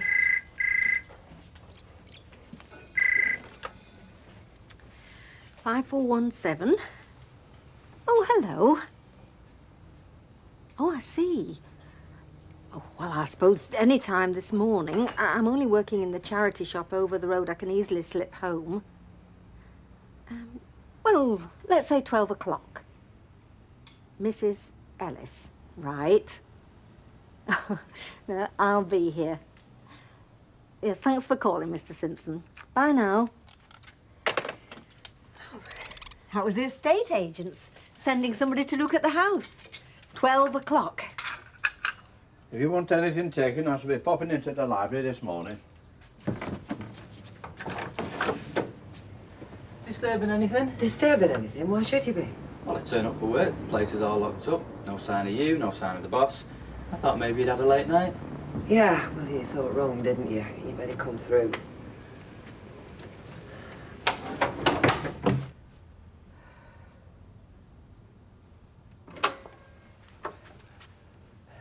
Where is she? Upstairs. She had much to say for herself? No. No. Well, there's not a lot to say, is there? We must be like two strangers to her. Oh, come on, Ali. She is still in shock, you know. I know that. We all are. But, I mean, how are we going to help her? I mean, help her to get over it, help her to come to terms with life, pick up the threads when we can't even communicate. By taking it one step at a time, at her pace. This isn't going to be easy for any of us, you know. Especially if you get it into your head that you can't even talk to her. It just isn't true. Oh, come on, Bet. She hardly knows us. All those years when she was growing up, she didn't even know she had a granddad.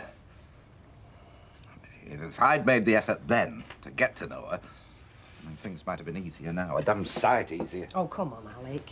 This isn't doing anybody any good, is it? I mean, there's no point in going over what might have been. The past's history. It's the future that counts. Yeah. How am I going to help her build a future when she doesn't know me, my own granddaughter? By making up for lost time. By getting to know her. Giving her the chance to get to know you. How am I supposed to do that? Well, for a start, you could take her out for the day. Some hopes. I'll look after things here, love. No, look, that's not what I meant. She wouldn't want to go to the end of the street with me. As far as Victoria's concerned, me and her are on different planets. Well, then you're just going to have to prove to her that you're not, aren't you? Hello, love. You fancy a cup of tea?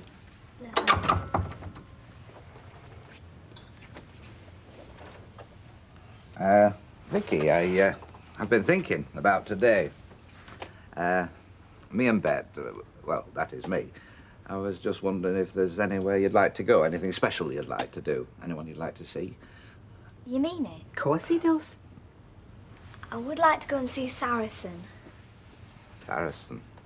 Yours. Yes, I know what Saracen is. Yeah, right then, if that's what you want, that's what we'll do. I can be ready whenever you are. This morning? All day, love, if that's what you want. I'll go and get ready then.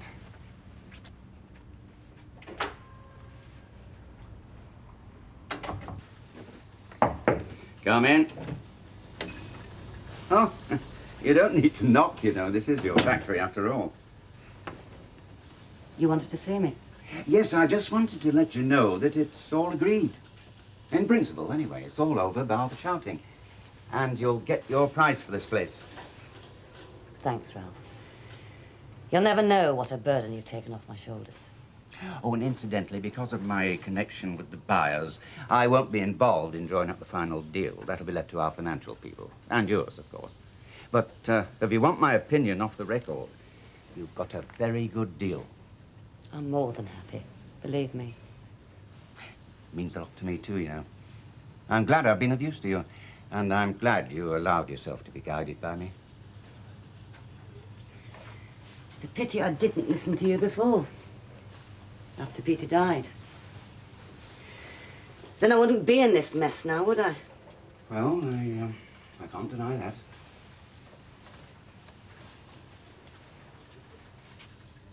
We're getting divorced, you know. Me and Mike. Nothing else for it. Not after what he's done. I can't believe I could be such a fool. Well, it's all water under the bridge now, isn't it? You must look to the future. Not this place round your neck, and without Baldwin. You'd be very comfortably off, you know. You've got your whole life ahead of you. You made the most of it. Just don't look back. I won't. Believe me. No, if you'll excuse me, I do have some unfinished business. Oh? Like getting my home back.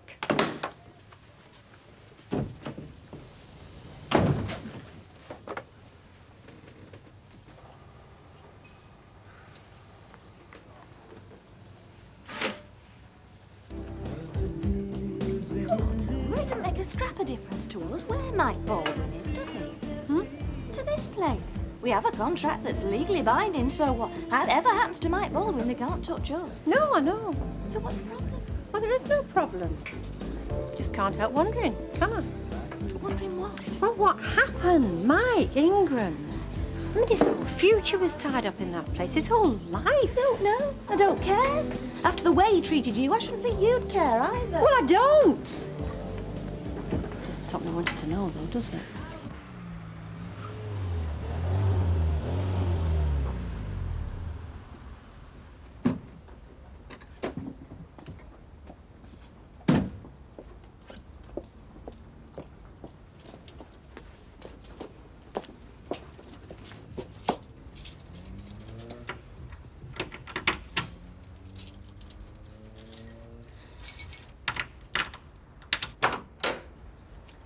Jackie! Not taking any chances, are you, Mike?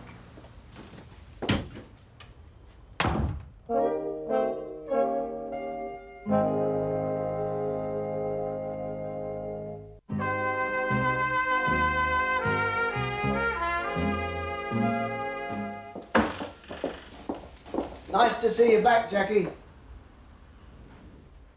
Well, the feeling isn't mutual, I can assure you. And before you get the wrong idea about why I'm here, it's because you gave me no option. If this whole business could have been handled by my solicitor without my ever having to set eyes on you again, I'd be more than satisfied, believe me. We got to talk, Jackie. Talk things out. We can't let this happen. I love you. Love? From the very first moment you laid eyes on me, you set out to swindle me. Rob me? Cheat me? That's your idea of love? No, Jackie, you're wrong. You've got to believe me. Look, no matter what Phil Jennings says, no matter what anyone says, you're the only one that's meant anything to me. You mean everything. I mean, the business, the house, all the money in the world means nothing to me. Not without you. You're wasting your breath, Mike. Whatever there was between us is now over. Finished. You made sure of that. All I'm into now is getting on with the rest of my life, and that certainly doesn't include you. Jackie, please, you've got to listen to me. No, Mike, I've listened to you quite long enough. And a fat lot of good that did me. Now you're going to listen to me. I want you out of this house and out of my life. And all that remains to be settled is how much it's going to cost me. And you think I'm going to give up as easily as that, do you? Do you think you can just pluck a figure out of the air, hold it under my nose, and that's it? Finish, kaput?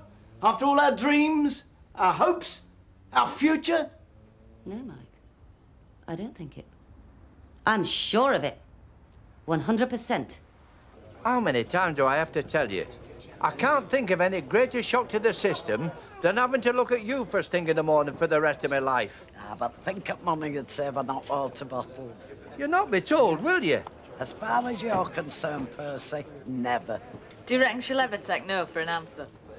Sorry. Phyllis. Are you all right? Yeah, I'm fine. I just can't get that poor kid out of my mind. Victoria. Yeah. 1 minute, there she is. Part of a happy, caring family. Protected from the harshness of the real world. In a cocoon of love, warmth and security. And then suddenly, all gone, nothing. Wiped out. How do you help a kid of her age to come to terms with all that? Where the flaming hell do you even start?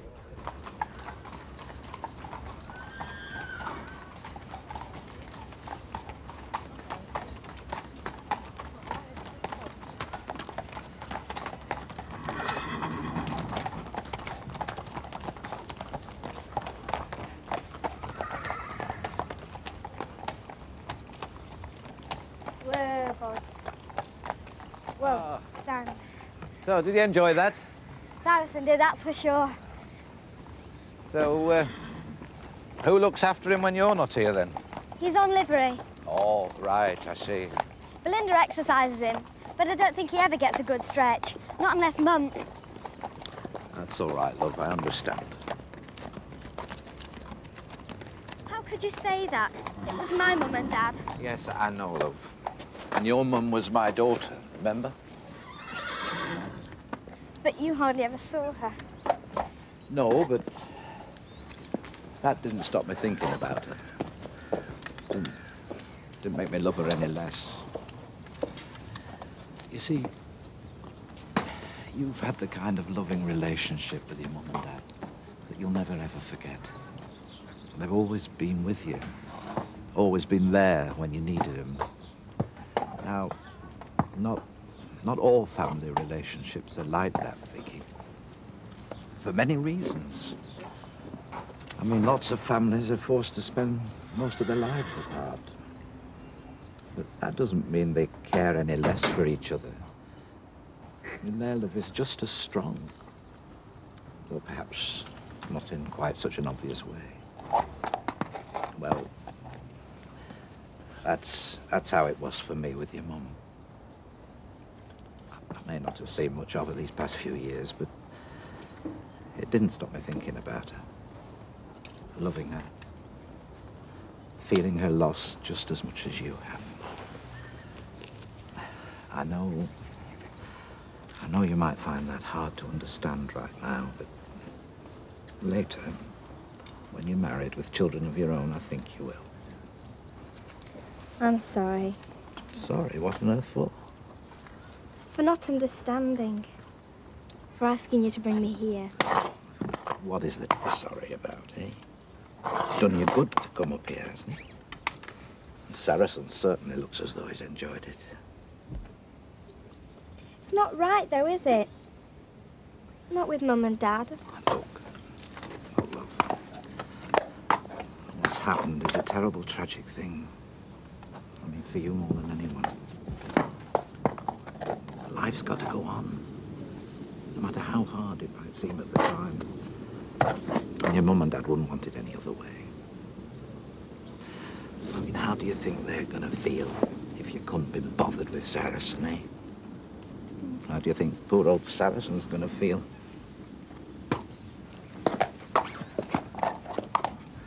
You're all I've got now, aren't you? I will be able to keep him, won't I? Well... Only I couldn't bear to lose him as well. Not Saracen. No, of course you couldn't. And I don't see any reason why you should. We'll work something out, if that's what you really want. More than anything. Right. That's settled then, eh? So, what do we do now? Bath him? No. I've got to put him away. You can wait for me in the car if you like.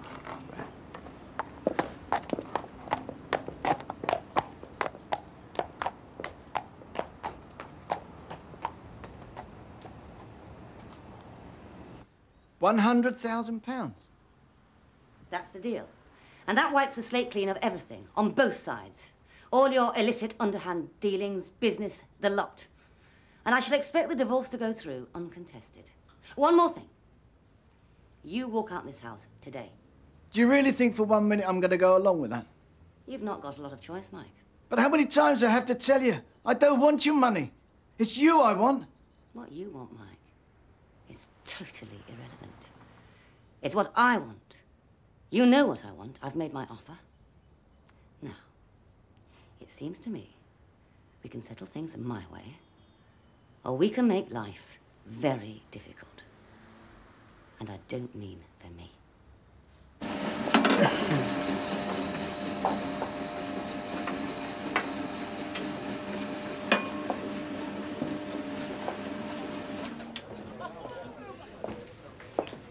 Not back then, you? No. Where the hell can they have got to, Betty? Well, look, wherever it is. I mean, Alec and young Victoria are still out together, aren't they? Now, that can't be bad. And you did say that you wanted to get to know her. Yeah, I know. It's just that we seem to have this hand of doom over us at the moment that seems hell-bent on turning everything into a flaming disaster. Oh, now, come on, love. Things can't be that bad. I mean, I know the future don't look too rosy at the moment, but at least, I mean, you and Alec are around, so she won't have to go through it all on her own. But why do these things have to happen in the first place, Betty? Why? What has that poor kid done to deserve this? Yeah, I don't know, lovey.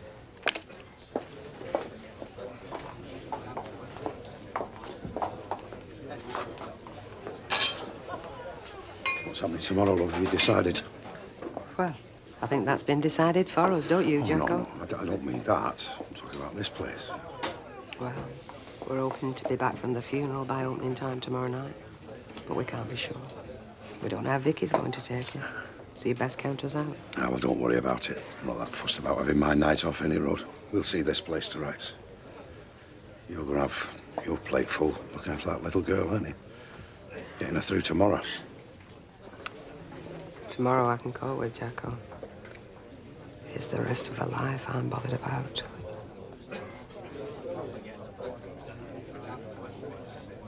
£100,000 isn't a figure plucked out of thin air. It's not open to negotiation. It's my one and only offer. And in my opinion, it's more than generous. Oh, is that right? Well, in my opinion, you couldn't be more wrong. Whether you like it or not, I'm still your husband. Now, you may want to break up this marriage, and there's obviously nothing I can do about that. Me break it up? But I can make sure I get what's coming to me. My share of the factory, my share of this place. Oh, don't worry, Mike. If you don't agree to my offer, you'll get what's coming to you all right. I can guarantee that. Either you accept my offer and get out of my house and out of my life forever, or I go to the police. The police? Yes, the police. I'm sure they'd be very interested in your activities. I think fraud would be as good a starting point as any. But I've no doubt that once my lawyers get to work on it... You wouldn't. Try me. So, what's it to be? The choice is yours. Alcazar Holdings. What about it? Would you let me take them off your books? You're welcome to it. Well, have we got a deal? Jackie, things don't have to come to this. They're not as bad as you think. Look, I love you, I promise you. Now, there must be something I can do to prove that. Yes, there is. You can walk out that door and out of my life now.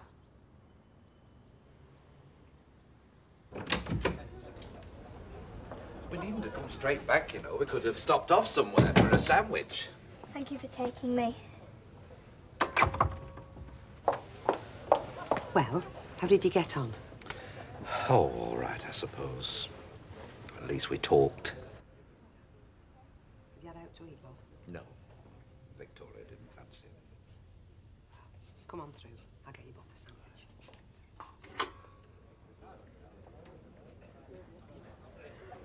So, how was Saracen then?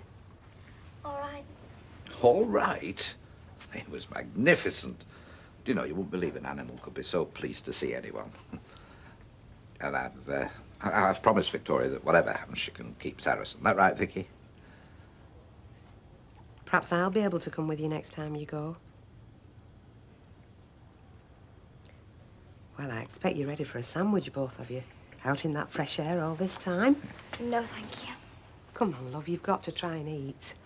I don't want a sandwich. I don't want anything. I don't even want to be here. Oh, come on, I want to be in my own home with my own friends, with my... Just leave me alone, please.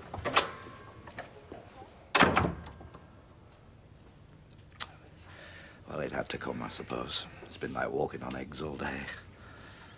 I did think we'd made a start, though. I really did. You have made a start, Alec. We both know it's not going to be easy. Easy? It's impossible. I mean, you can see how she feels about us. One day at a time, Alec. One day at a time. I'll go and put kettle on.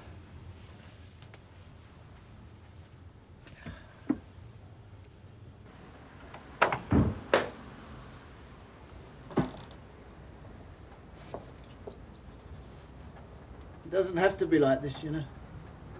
Goodbye, Mike.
Still asleep. She were moving about during the night, though. She weren't the only one, was she? Burying your own daughter. It's not natural, is it? You expect your children to be burying you, not the other way round. I do know that, Alec. I'm sorry. Yeah, of course you do. I don't know, when I think of all them years, all them wasted years when I didn't even know where she were. But you found her in the end, Alec. Let's just be glad of that, eh? You did find her. I found her in time to bury her. Hey, Percy, I could help you to pack. I could give you a hand.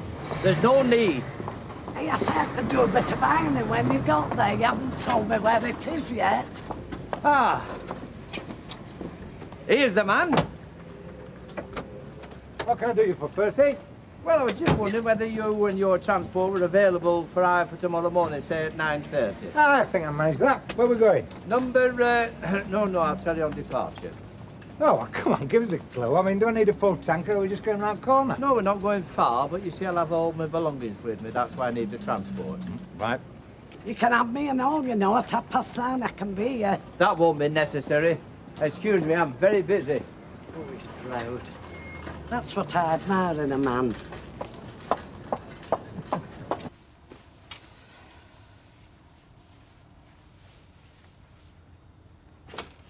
Now then, Mrs. Bishop, would you mind if I put some cases and such like in your hallway here? No. Because it would help me to get a clear demarcation on what I've packed and what I haven't. You put them wherever you like. Oh, by the way, I'll be giving that room a good clean out before I leave tomorrow morning. Oh, there's really no need. I'll have all the time in the world to do that after you've gone.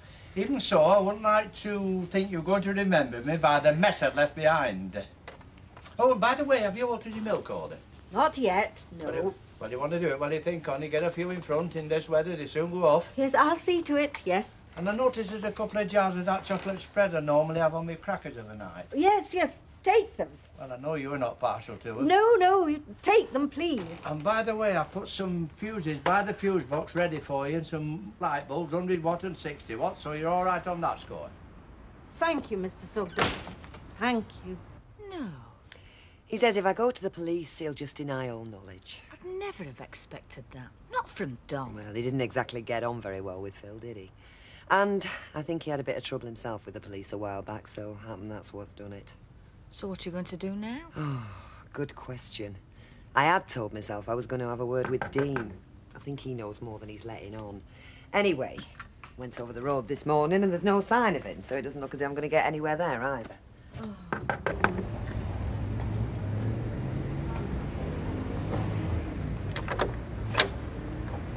Hello? Phil Jennings. What? Is he here? No. Well, where is he? Look, you better come in. Oh, thanks. Liz is here.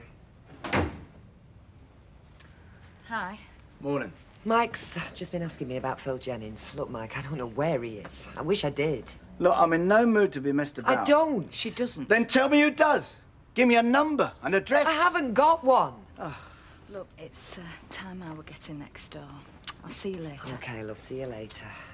Well, he's got you well trained, hasn't he? Look, Mike, I don't know where he is. And that is the honest truth. I haven't seen him all week. In fact, I'm worried something might have happened to him. That's convenient. Something happened over the road on Monday night and he hasn't been seen since. I'm worried sick. So you're not going to tell me Oh, then? for goodness sake, Mike, what can I tell you?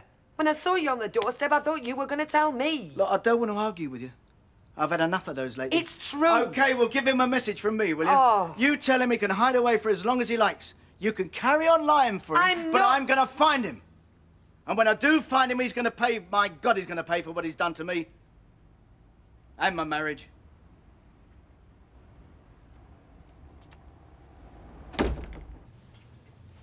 There. Your mum would be proud of you. Never been to a funeral before. Well, it'll just be a little ceremony at church. And then we go to the cemetery. And then back to your house for a cup of tea. And it'll all be people you know, so there's naught to be frightened of. And where will I go after that? Well, we thought you might come back here. You know, at least for the time being, till things get sorted out. Well, that's settled then. Get going, shall we? I'm sorry for what I said before about not wanting to be here. No. Only I didn't mean it. It's all forgotten. There's been a lot worse things said under this roof, and by people who did mean it. Well, I'm sorry then. No need. You just think about your mum and dad, love. That's what today's all about. I think we better nip out the back way. I don't want to be parading through the bar. Good thinking. Are you ready, love? Come on, then. You take Victoria and wait in the car, and I'll just snip through and tell Betty that we're going.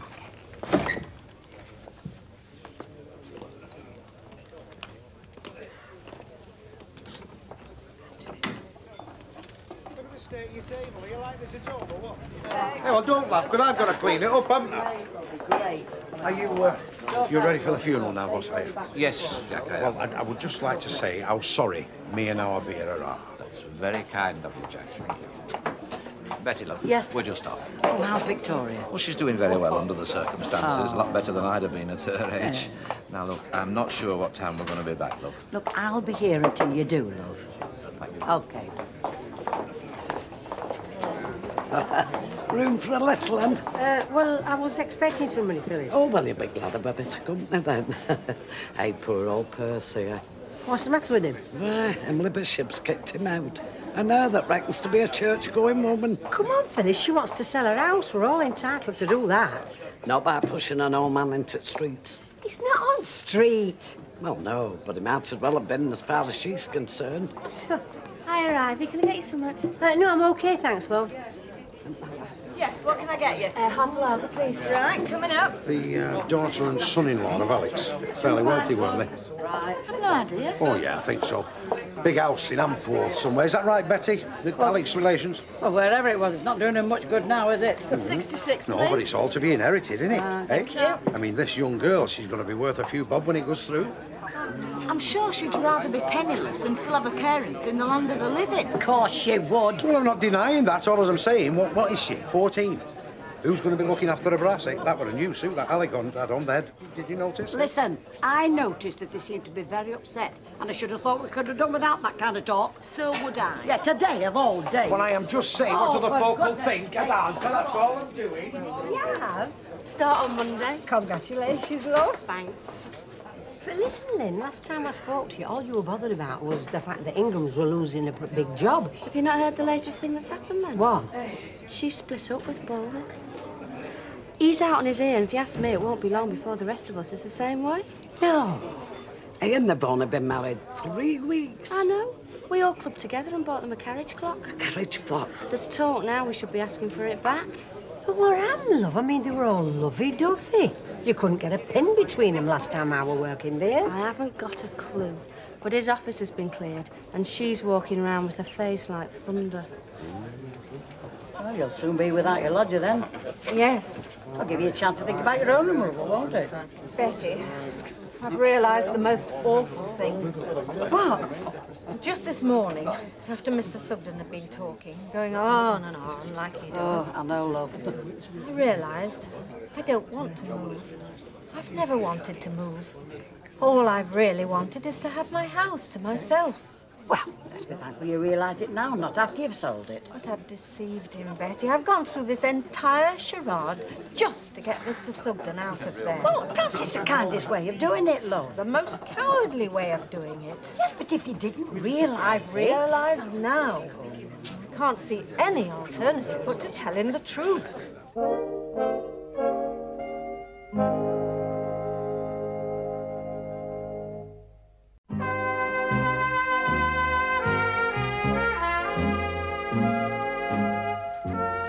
Save your journey. Oh, thanks, Phyllis. I thought Lucy might have been in, but he'll be too busy moving. Hey, you don't know his address, do you, love? No, I don't. Hey, do you know where Percy's moving to, Elma? No, sorry. Him and his little secrets. Mind you, your old flame will have had to go looking for new lodgings, won't he? I beg your pardon? Since his marriage fallen through. Hey, I'll see you again, kiddo. Old flame. What's me, Mike? What was she saying about his marriage? Phyllis! Fallen through. Would you like a little rest, or would you like to go out for a walk? Or shall I...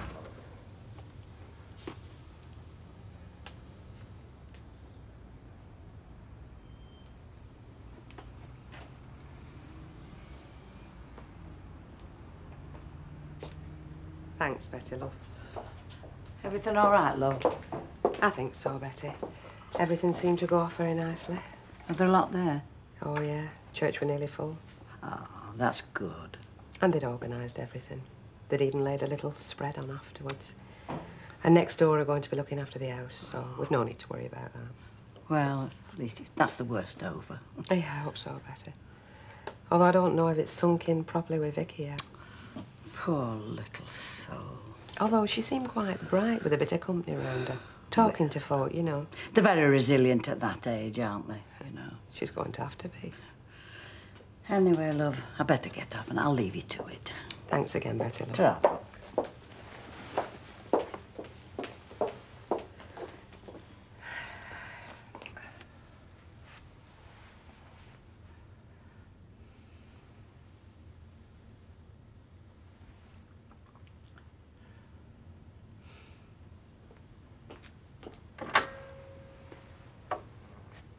Where is she?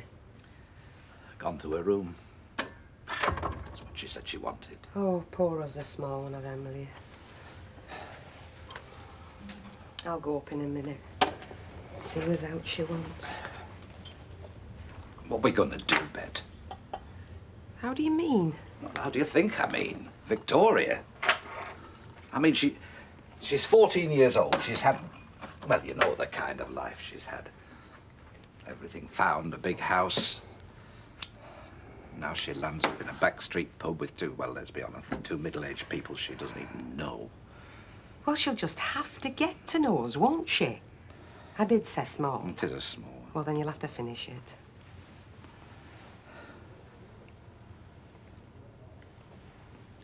Why don't we take her away on a little holiday? You what? The three of us go away somewhere. Well, I wouldn't have thought any of us were in the mood for a holiday. Well, that's all the more reason for having one. Torquay. Oh, look, I don't really think it's... No, there's this hotel there that Stella's always going on about. I'll give her a ring now and I'll get the Look, number Bet, and then... Bet, look, just hang on. Now, let's think this through for a minute. Well, Betty'll look after this place. I know Betty'll look after this place. Well, then what's the problem? It'll get us away from here and give us a chance to do what you said, get to know each other better. Oh, yes, Alec, I think we should. And what if Victoria doesn't want to? What if she says no? Then Then we won't go. Oh, if only that daft Phyllis had got the proper story. I wonder where she got it from. Oh, somebody that worked at Ingram's. Hey, you don't think it was to do with when Jackie Ingram came round here, do you, and found out that Mike had got the lease to this place? I don't know. Oh, I've got to find out, Gail. I've got to. Why? Why? Why do you have to? Well, I'm just interested. It's just natural curiosity. Same as you would be if it was just anybody. Yeah. Yeah. Deirdre Barlow. Do you think she'll live? Well, she went to the wedding, didn't she? Weren't her boyfriend Mike's best man? Even so. I'll ring her. No, you ring her. No! Do you fancy a drink tonight? I mean, we could go to the Rovers. Alma, you're perfectly capable of going to the Rovers on your own. Yeah, but I just don't want to make it look too obvious, do I? Yes, well, that was a lovely meal, Mr. Sugden. Thank you. Yes, well, I'm just sorry it has to be the last one together. Oh, well, we shall be having all the meals together. Look at that. Look at the time. 7 o'clock. Yes, we are a little later than usual. No, you don't get it, do you? Get what? It's 7 o'clock, 3 years, 2 months and 1 day since I first stepped foot over that threshold. Oh, really? What a wonderful 3 years, 2 months and 1 day it's been and all. Oh, well, I'm very glad. Can I just ask you one thing, Mrs. Bishop? Yes. There's something that's been on my mind. The reason you're moving, it's not because of me, is it? Well, Because I'd be very upset if I thought it was. no. No, of course it's not. Well, you would tell me, wouldn't you? I mean, you know how much I respect you, Mrs. Bishop, and most of all, I respect you for your honesty. Thank you, and please rest assured, I'm not moving because of you. Well, you don't know what a relief it is to hear you say that. What, the three of us? Well, yes. I mean, we'll have to take Alec, because he's the one with the wallet. Well, yeah, okay. Oh, great. Well, we'll have to get weaving then, because we've a lot to do if we're going to be off first thing. You don't need me, though, do you? I thought I'd just nip into the bar. No. You get in, love. I mean, you'll only be in road. We want to discuss clothes and stuff, don't we, Cock? Right, well, I'll say good night then, in case you've gone to bed. Good night. Sleep well.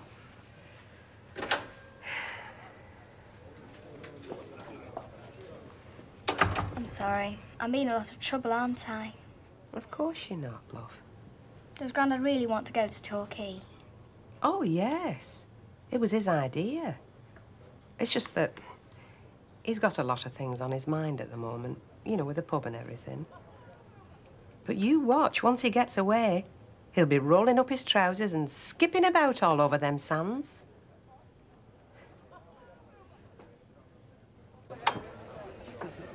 Bet's mentioned this holiday business to you, has she, Betty? Yeah, she has. I think it's a very good idea, love. Well, I'm not so sure. It seems we're going anywhere. Look, what I'll do, I'll do this to her. He's just walked in. Jack's serving him. Okay. Well, yeah, I knew you hadn't seen him today, so I thought I'd give you a ring. Okay, then. See you in a minute. Bye. Mind your son. Have you got any darts we can use? Yeah, got some. Here, them do you? Yeah, cheers. Don't hurt yourself. Hello, love. Gin and tonic, please, Betty. Okay, love. You haven't had Deirdre Barlow in here tonight, have you? Oh, no, not unless she's... Oh, you're lucky she's here, look. Time that well. Hi. On the dartboard.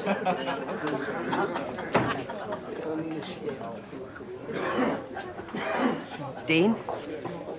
Oh, You've not seen Phil yet, have you? You're joking. I'm not. I'm worried. I'm worried something might have happened to him. Yeah, well, I'm worried as well. Only what I'm worried about when I'm going to get paid. So we both want to find him? Yeah. Then help me. Would I be standing here if I knew where he were? Look, he must have given you a number or an address for emergencies, anything. No. Dean, I wouldn't tell him I got it from you. I swear I wouldn't. Hang on a minute. Look, I once had to deliver something for him. To this place where I think he were living. And after, well, he did this big thing how he had to forget the address. Never go there again. Hang on a minute. Liz, have you got a pen? Yeah, somewhere. Look, I'm not saying he's there now. This must have been a good year ago. Thanks, love. Deirdre? Here, write it on that. Deirdre. Oh, hiya, love. No, it's just that I heard this rumour. It's probably a load of rubbish, but I heard Mike's marriage had fallen through. You don't know anything about it, do you? Oh, I don't, love. I'm sorry. Nothing. Oh, no, I just wondered. There. And if he asks, you haven't even seen me.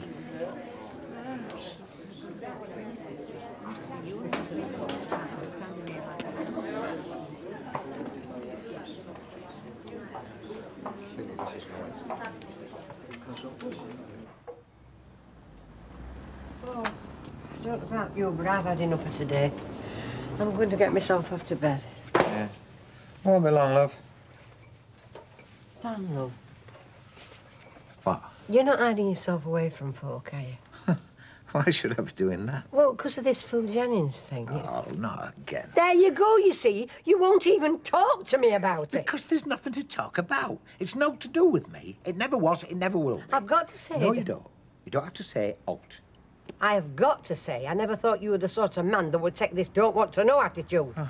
You're like Pontius Pilate, aren't you? You ought to wash your hands of it. Pontius Pilate? How are you going to live with yourself if they drag that fella's body out of the canal in the morning? I will live with myself perfectly well, because it's got naught to do with me, and it's got naught to do with you either. Well, I've said my piece. Yes, you have. You always have to, haven't you? Good night. Good night.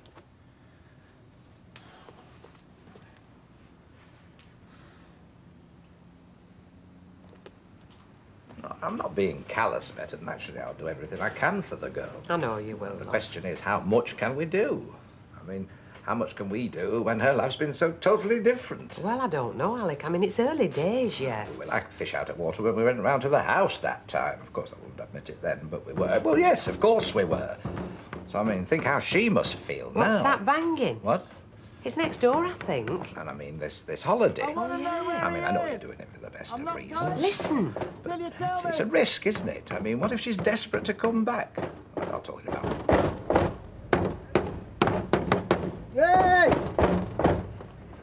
How many times? I don't believe you. You're lying. You know where he is. Where are you going? I'm not going till Hey, you tell what's me. all this shouting? I want to know where he is. He's drunk. She won't tell me where he is. Will you Jennings, get into her your boyfriend. stupid head? I don't know where he is. You know what time it is. Jennings, her boyfriend. Oh, I've had enough of this. Good night. Oh, no, no, no, no. You're not going to do that. Mike, Hey. Mike, now come on. Do you know we've got a young girl in here trying to get asleep? Stop that. Been to her parents' funeral today. Been where? Her parents' funeral. My daughter's funeral. All right, Alec. Yeah, well, my marriage is kaput. Finished. All because of her boyfriend. But he's not in there, Mike. Ah, yeah. Well, don't worry. I'll find him. I'm sorry. Sorry to trouble you. Where are you going now? I don't know where I'm going. Don't know in the whole wide world where I'm going. Mike. Look, just leave him. We've enough problems of our own. I know, Alec, but look, I've I know got that's Alec. no home, no life, nothing. Goodbye. Come on.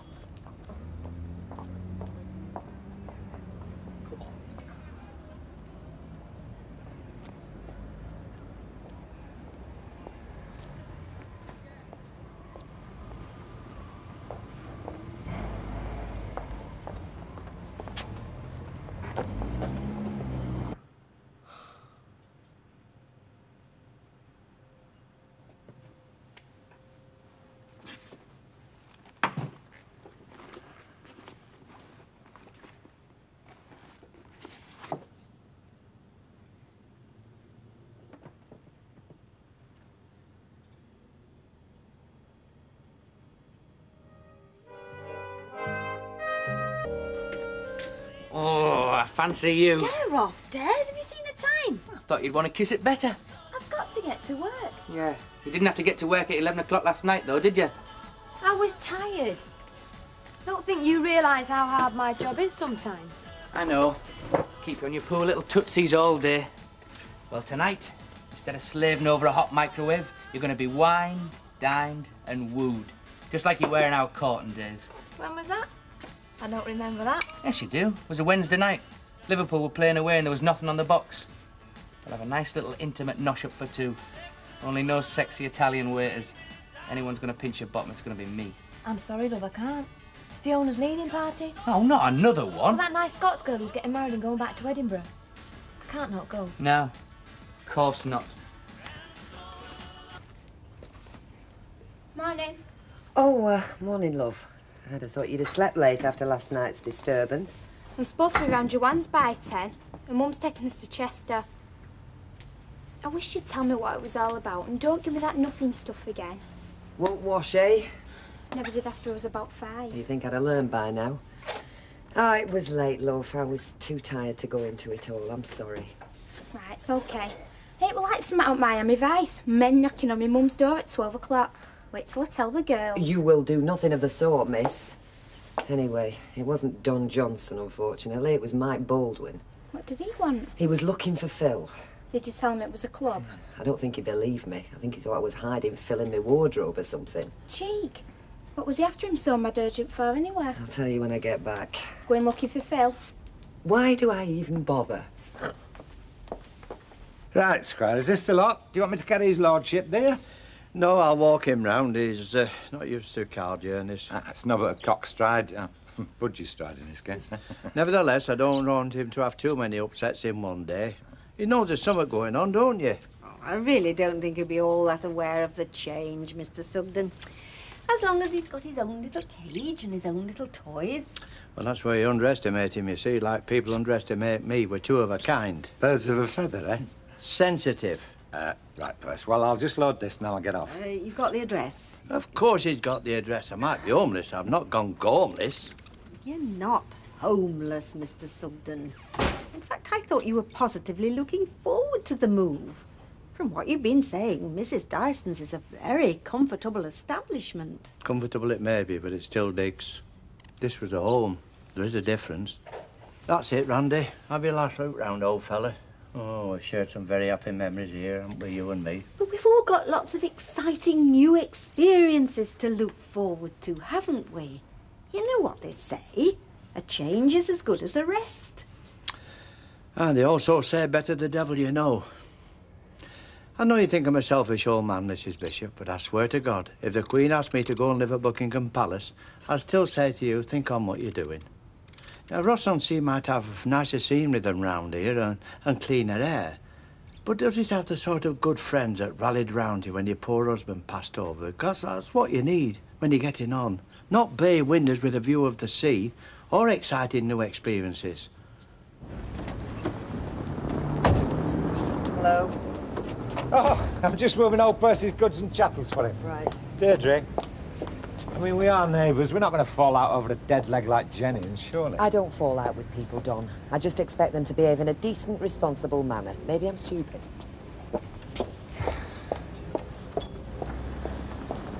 It's not goodbye, it's just au revoir. We'll be seeing each other again. I dare say, and you'll be happy in whatever you do. And don't take any notice what I've just said in there. You've always said I've opened doors where it's not wanted, and you were right. Oh, Mr. Sugden, I'm sorry. I've not always been as patient as I might have been. You've been a saint. Now you enjoy that fresh air, eh? And get some roses in your cheek. And don't forget to send me the odd postcard now, will you? No, I won't. And don't worry about Randy and me. We'll be fine. Bye.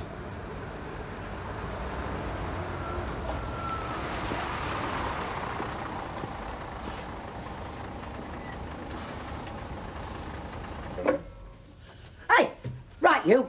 On your feet. Get them cups washed, then you can help me peel the spuds. I don't peel spuds. I don't even peel spuds for our Vera. Be a nice little novelty then, won't it? Because you're always moaning about the boring routine.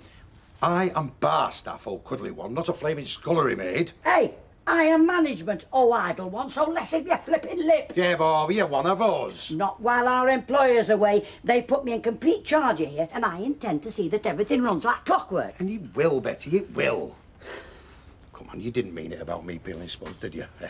No, of course I didn't. No, you can peel the carrots and the onions as well. Oh, not onions, Betty, not onions. Onions. Look, you can borrow Bet's rubber gloves if you're bothered about your manicure. Now, go on, move it. Welcome to Norwin, Mr. Sugden. Your friend has taken your stuff to your room for you, and he told me to tell you that there'd be no charge. Hey, you can't have that. It's his living. Oh, I expect it's a gesture out of kindness. More out of pity. Oh, I don't see why. Feeling pity for you, Mr. Sugden. This is a very comfortable place. Everybody tells me. Winnie, they say, it's very comfortable. They all say it. Yes, and it is, but when you've left somewhere that you've been very, very happy, it's always a wrench. Oh, don't you bother, Pet. In a month's time, you'll feel just the same about Norwin. We were going to put my name first, but Norman, bless him, he said it sounded as if we'd come up with the pools. Eh? Winnor. Oh, he was a card, was my Norman. You'd have liked him. That's his pipe rack there. Now, how about you taking your bits and bobs and getting them sorted out, and I'll make us both a nice hot cup of tea. Yes, that'd be very nice. It would. Right then, Randy, come on, lad. Let us get ourselves settled in. Oh, and Mr. Sugden. Yes? I wonder if you'd just keep Randy in your room for the first few days, if you wouldn't mind. Well, I don't walk round with him on my shoulder, you know. He is a budgie, not a parrot. Of course he is. It's just that I want Fluffy to get used to the idea of sharing his little kingdom. Oh, you've got a bird as well, have you? Oh, no, I've got a cuddly-woodly pussycat. And I'm sure you're going to love him as much as I do. Well, they're taking her to talk here, according to our Jack. Mind you, he never gets out right. Poor little soul. Makes you wonder how she's ever going to come through a thing like this. Well, this is to write to our Terry, you know. What with this and losing my mother not long since. I've started thinking about my own grandchild, you know. How he is, what he's like. Do you never hear from them? Oh, I couldn't tell you where they are. I doubt our Terry knows either. But it's not right in a family, is it? Not when folk can just go in a flash.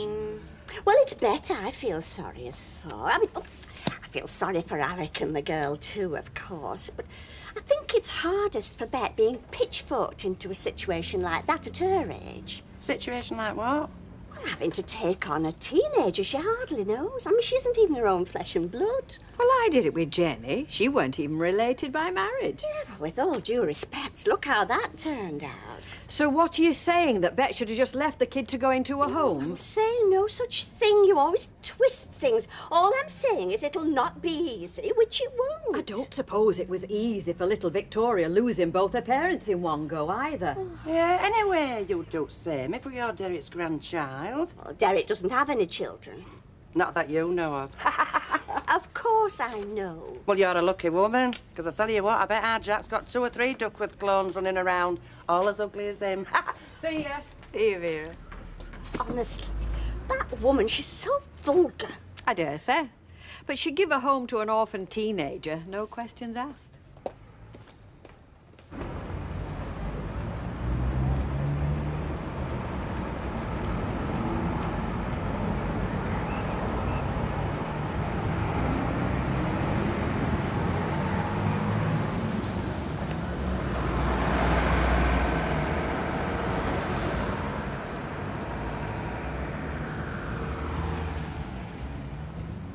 Coming up immediately, sir. I'll just get the lad.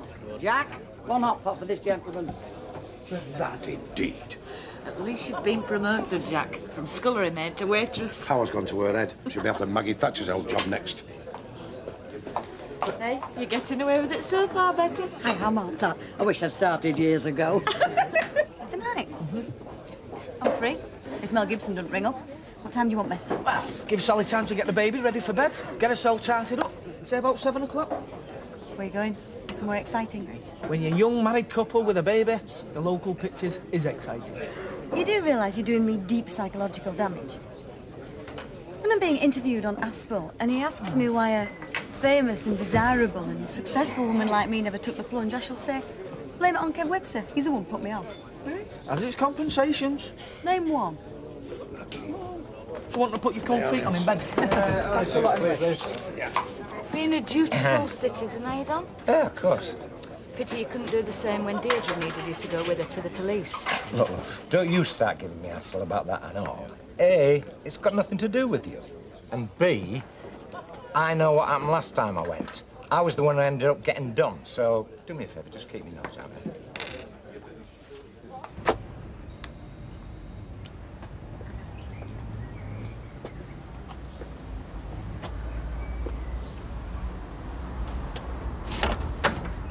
Hello, Phil.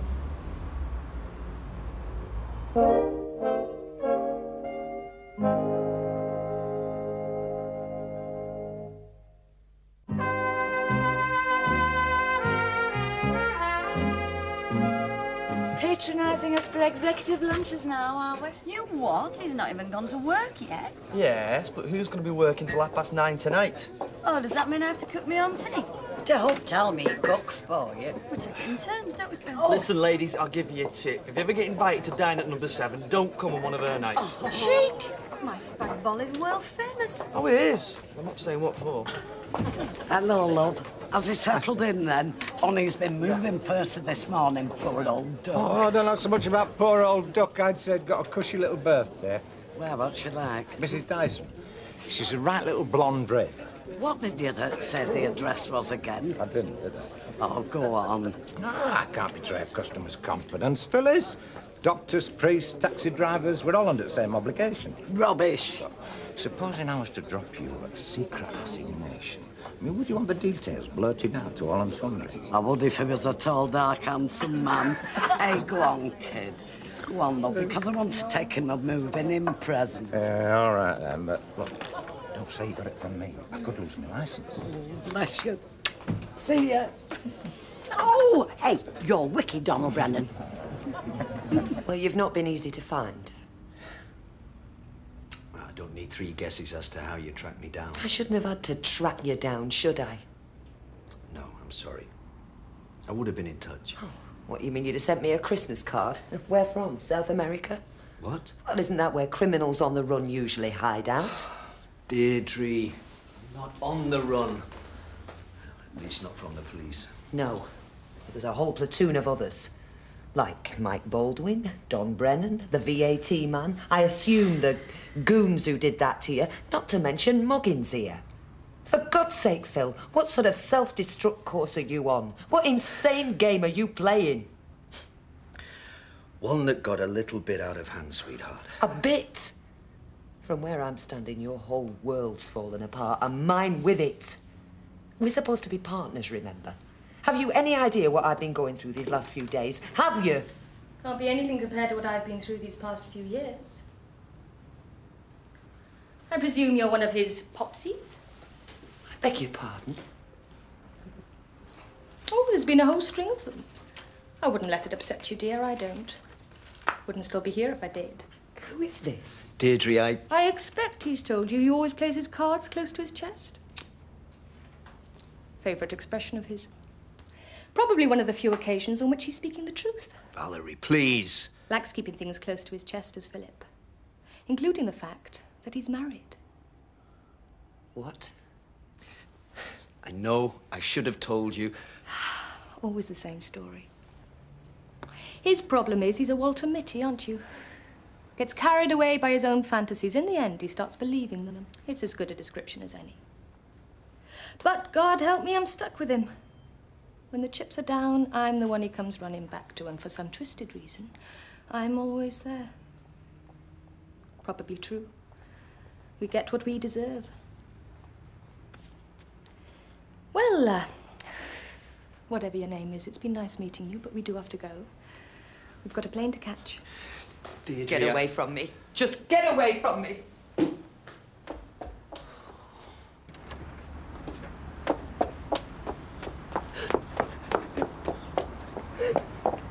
Deirdre! Deirdre! He took his African violet with him, but he never liked this. Mrs. Pierce gave it him for Christmas. Are you sure you don't want it? Oh, yes, thank you. I've quite enough to take when I go without that. Actually, I think it's rather like him. Prickly. I'll call it Percival. Oh. So how was it then about the move? Rather sweet in the end. It didn't make me feel any better. He'll be all right. Yes, I'm sure he will. It's me I'm not so sure about. Oh, excuse me. 5 5417. Oh, Mrs. Ellis. Tomorrow? Yes, I think so. Oh, no, of course you do. Yes, lunchtime would be fine. Bye. The lady who's buying my house, she wants to come and take some measurements. I expect you chuffed a little mint balls, starting a whole new life. I know I would be.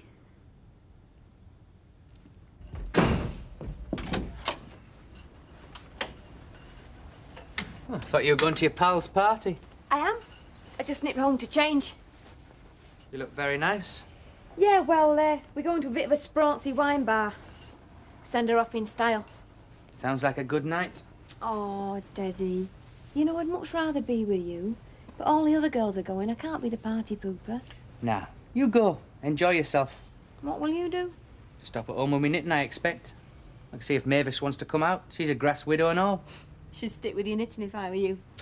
See you, Flower. See ya. Steph, maybe we can go out tomorrow night.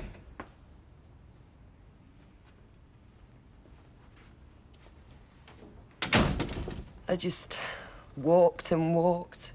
God knows where. Must have looked a right sight with tears streaming down my face. I'm surprised you didn't have total hysterics on the spot. Well, I nearly did, but I wouldn't give them the satisfaction. I still can't believe it. All this time and you were married? Right from the start, when he sent me those ruddy great bunches of flowers. Oh, I remember them. And the trip to London that was cancelled at the last minute. Now we know why. And the trip to Paris that wasn't.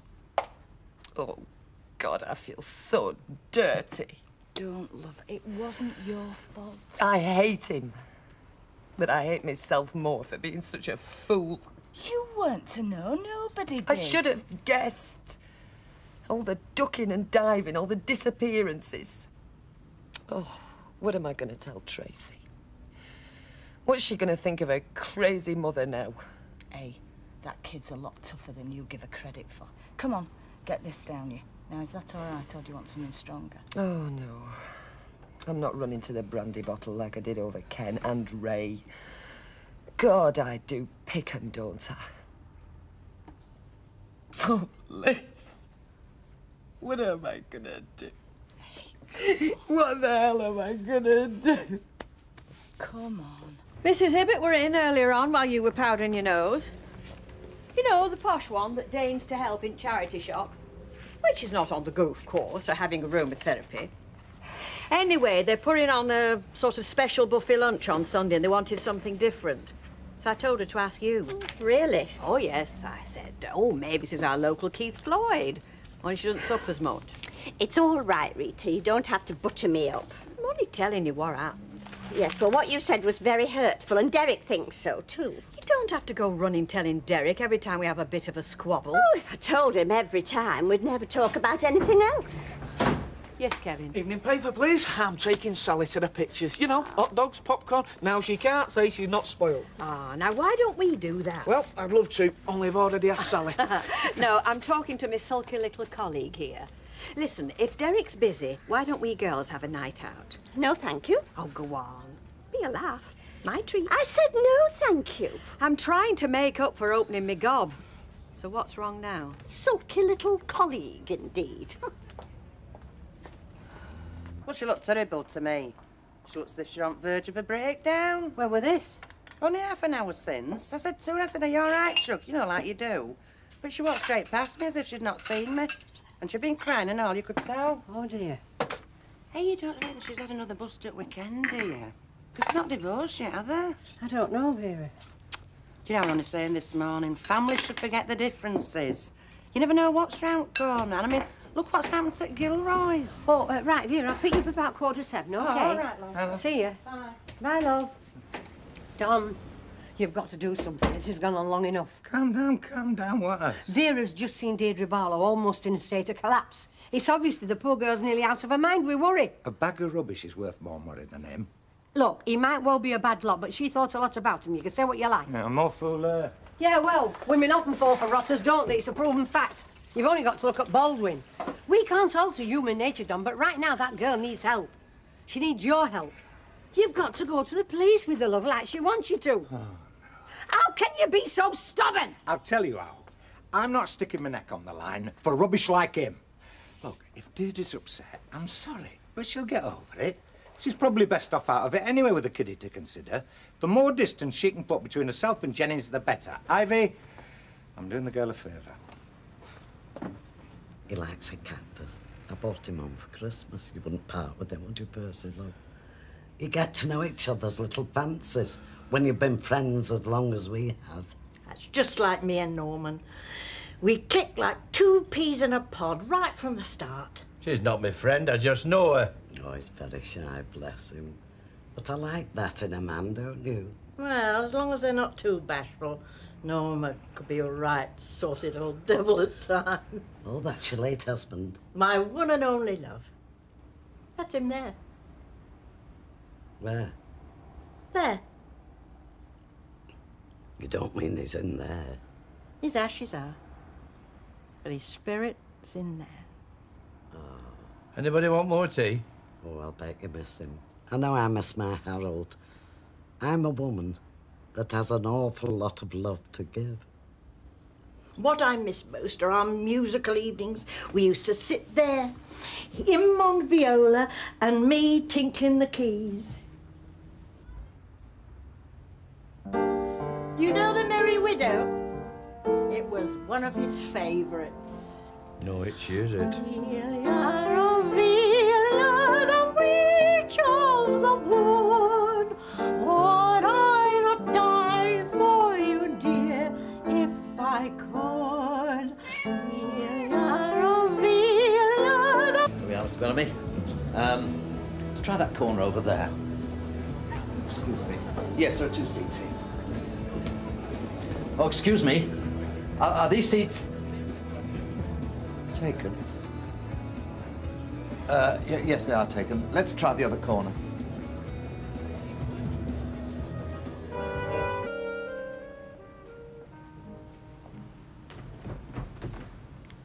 What? Hello, love. I was trying not to disturb you. How was Chester? You asked me that last night.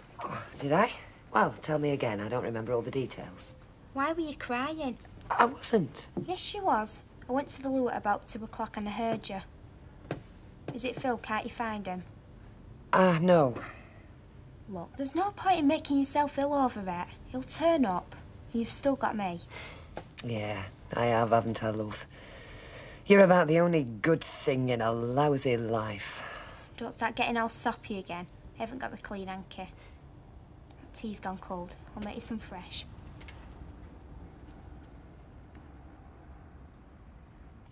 I was hoping you wouldn't notice the difference. What?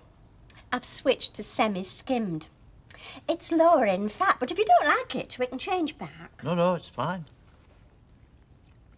Bit watery, perhaps.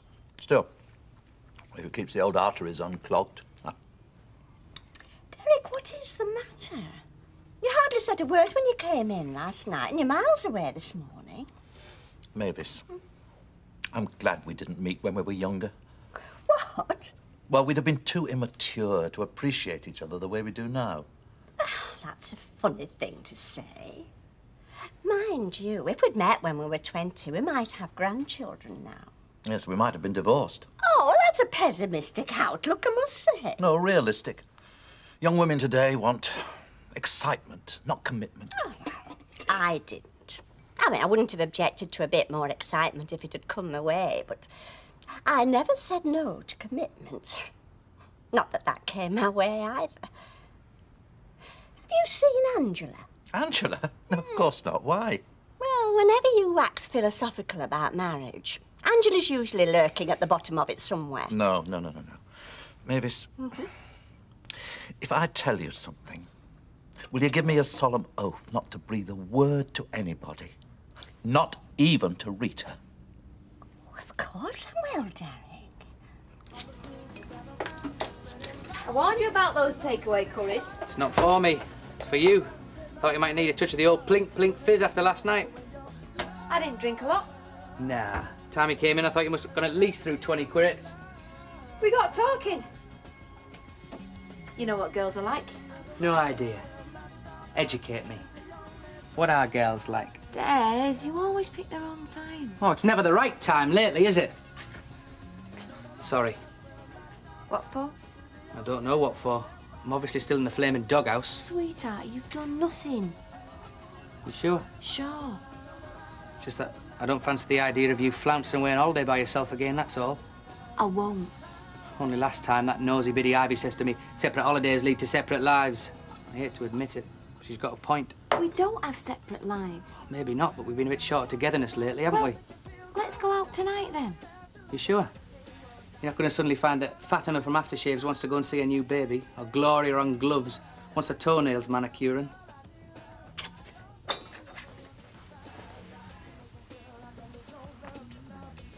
I know, yeah. Got to get to work.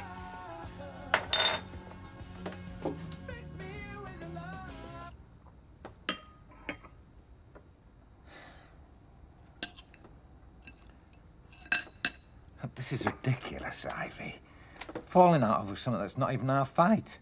Phil Jennings may be no concern of how's done, but moral principles are. What moral principles? Struggling to keep my nose clean so that I can do a decent day's work? What's immoral about that? Don, it's not just about me and you, this. It's about how everybody goes on when there's trouble these days.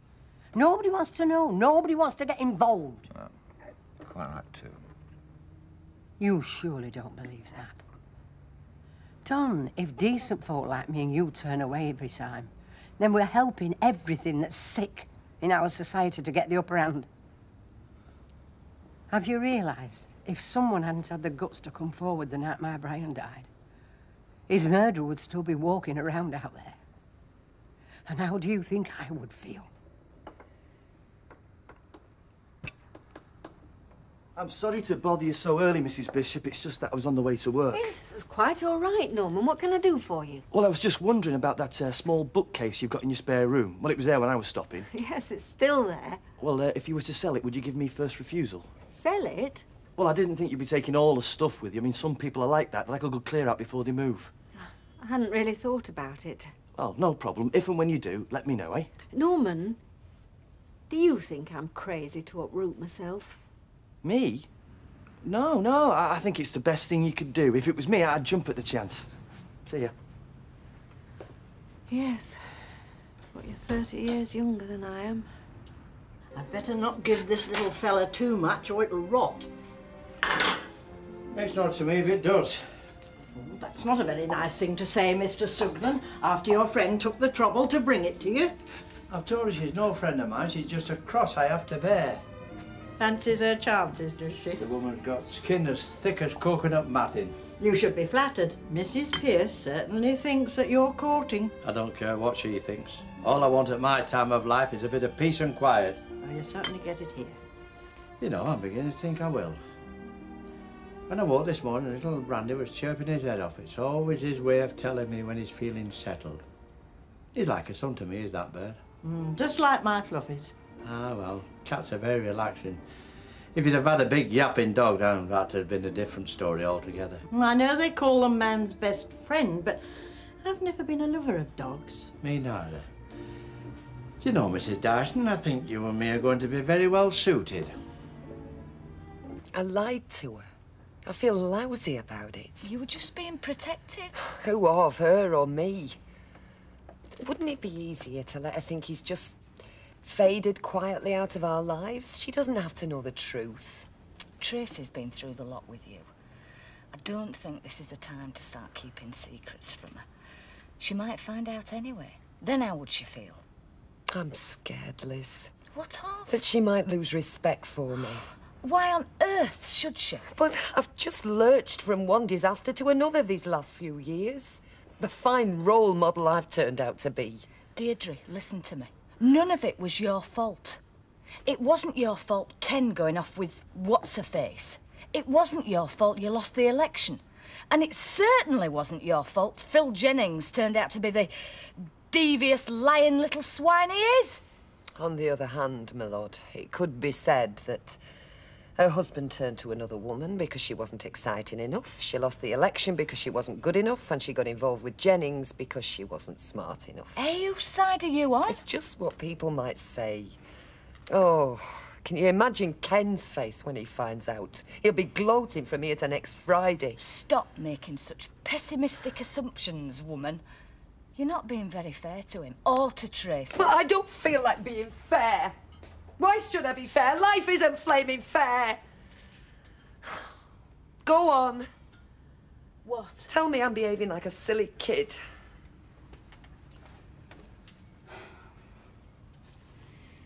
You're a woman who's been hurt, badly let down. If you want to feel sorry for yourself, you go right ahead. Only don't forget, there are people who want to help you pick up the pieces. And I don't just mean me.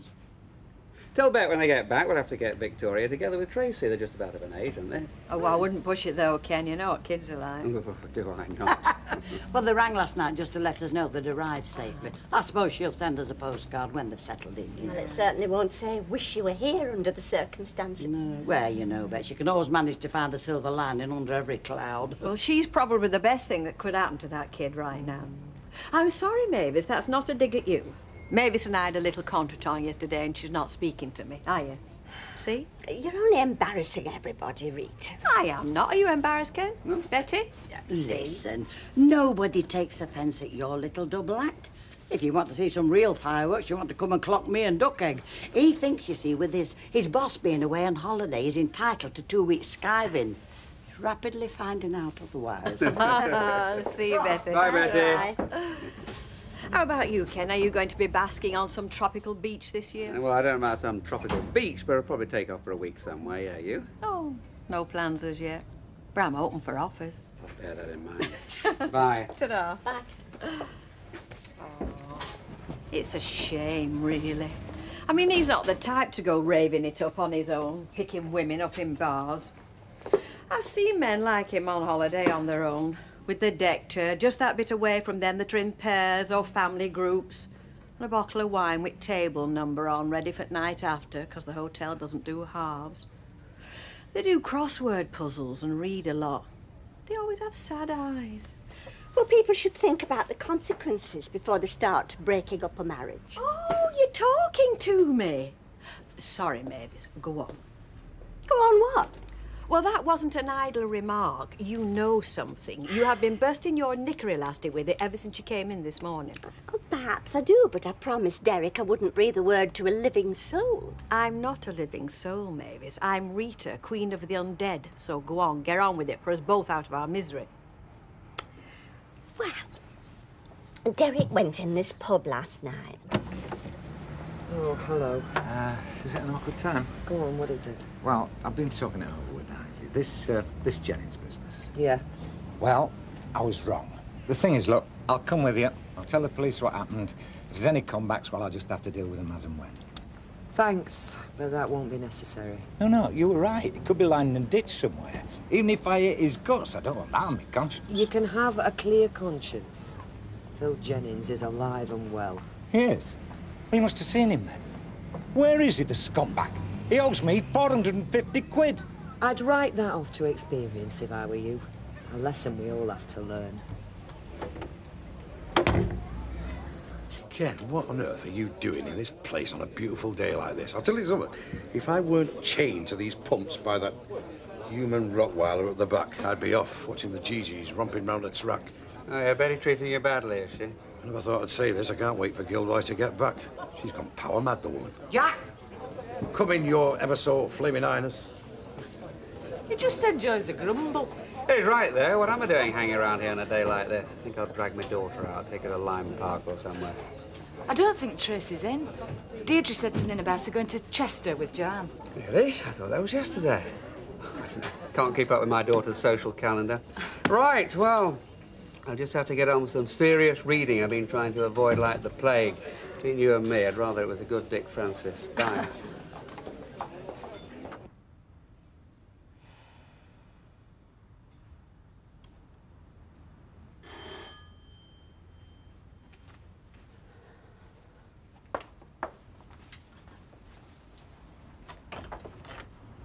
coming.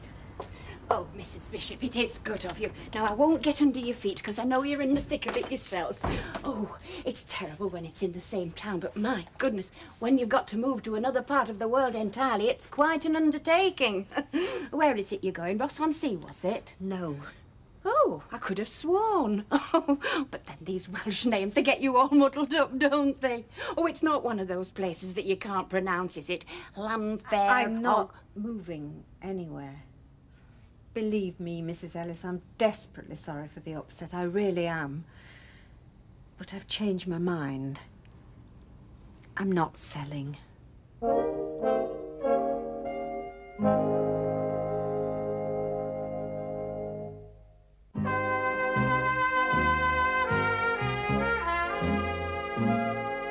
Let's get this straight, Phyllis. You actually liked her.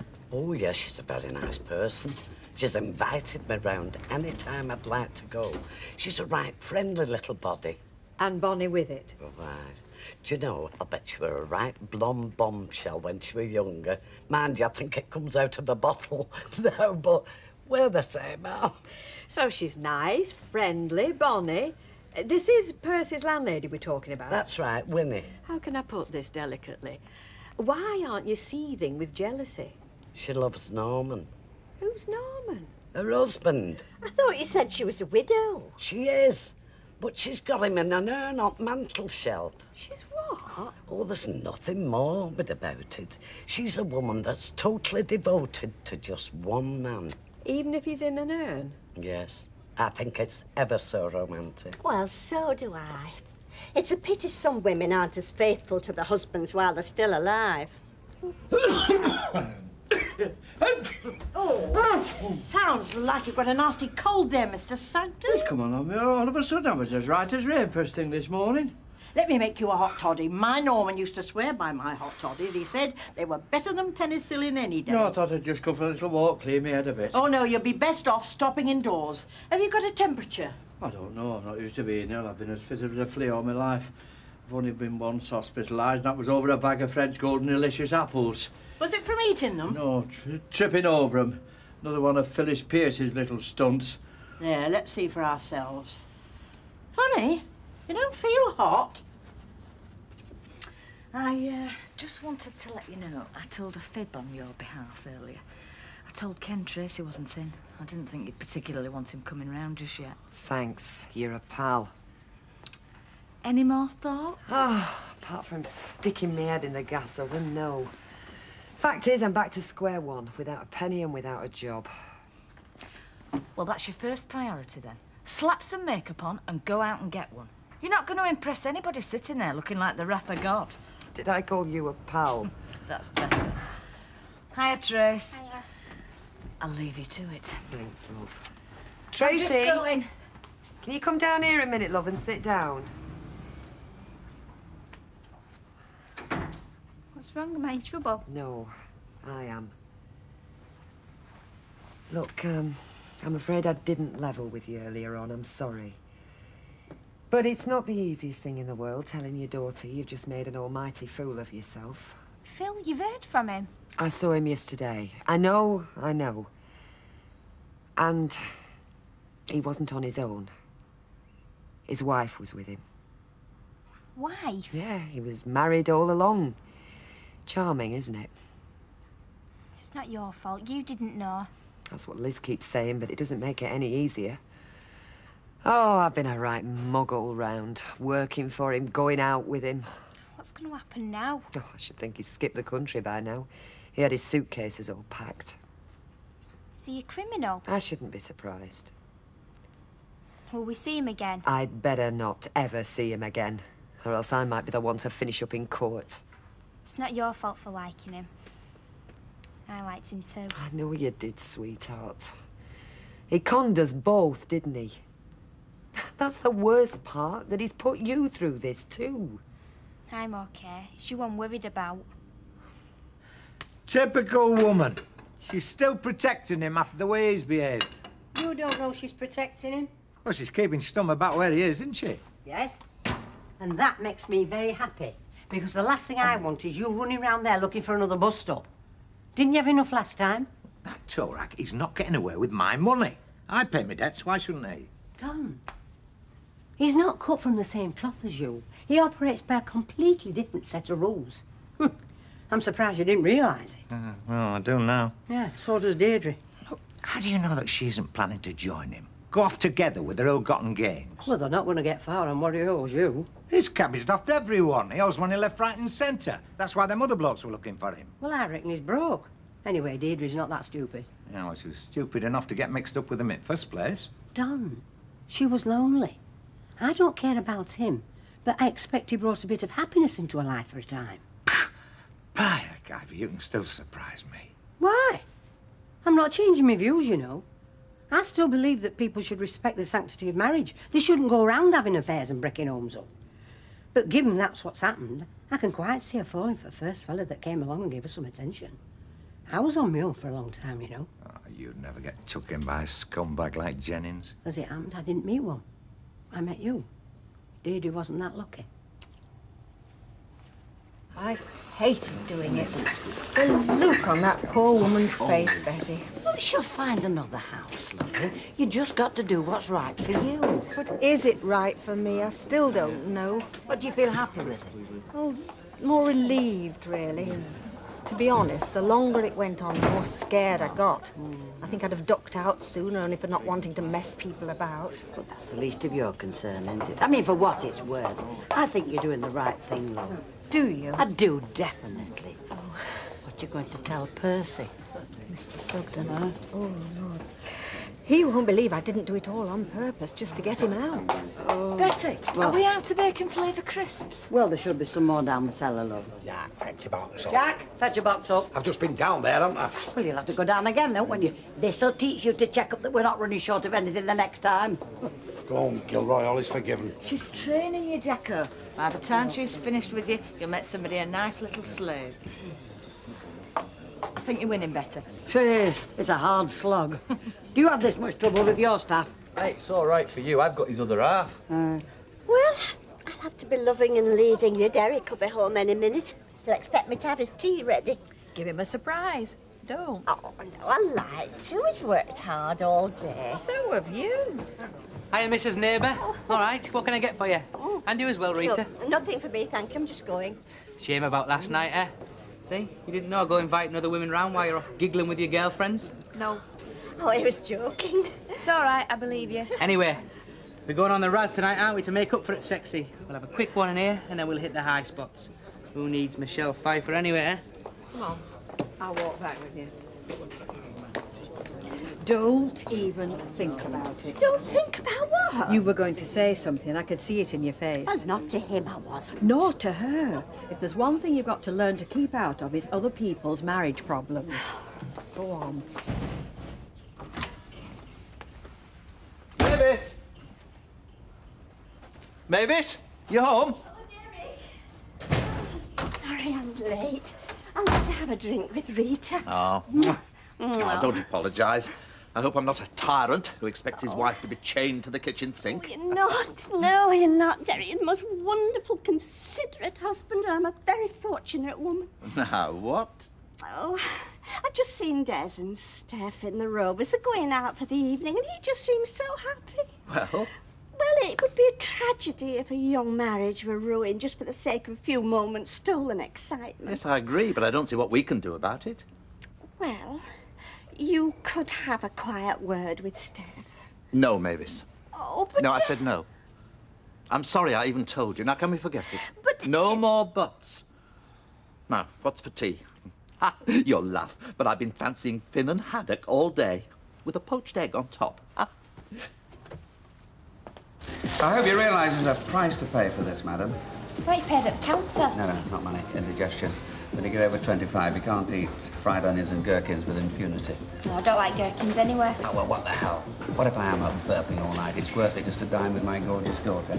So you didn't mind me coming round then? Mine? No, delighted. I was going to come round earlier, see if you get out somewhere, but Liz MacDonald said he'd gone to Chester. It was yesterday. That's what I thought. But I knew why she fibbed. Oh, come on, love, she just made a mistake.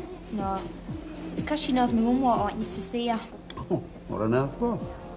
She She's still dead upset. All her eyes are red from crying. What is it? What's happening? Ooh. She didn't tell me not to say anything, but I suppose I should. Then tell me, for God's sake, what? It's Phil Jennings. He's ran off and he owes everybody money, including her. So now she's got no job and we're broke again. Yeah, well, don't worry about it, don't worry. Poor Deirdre. That's not the worst. She's found out that he's married.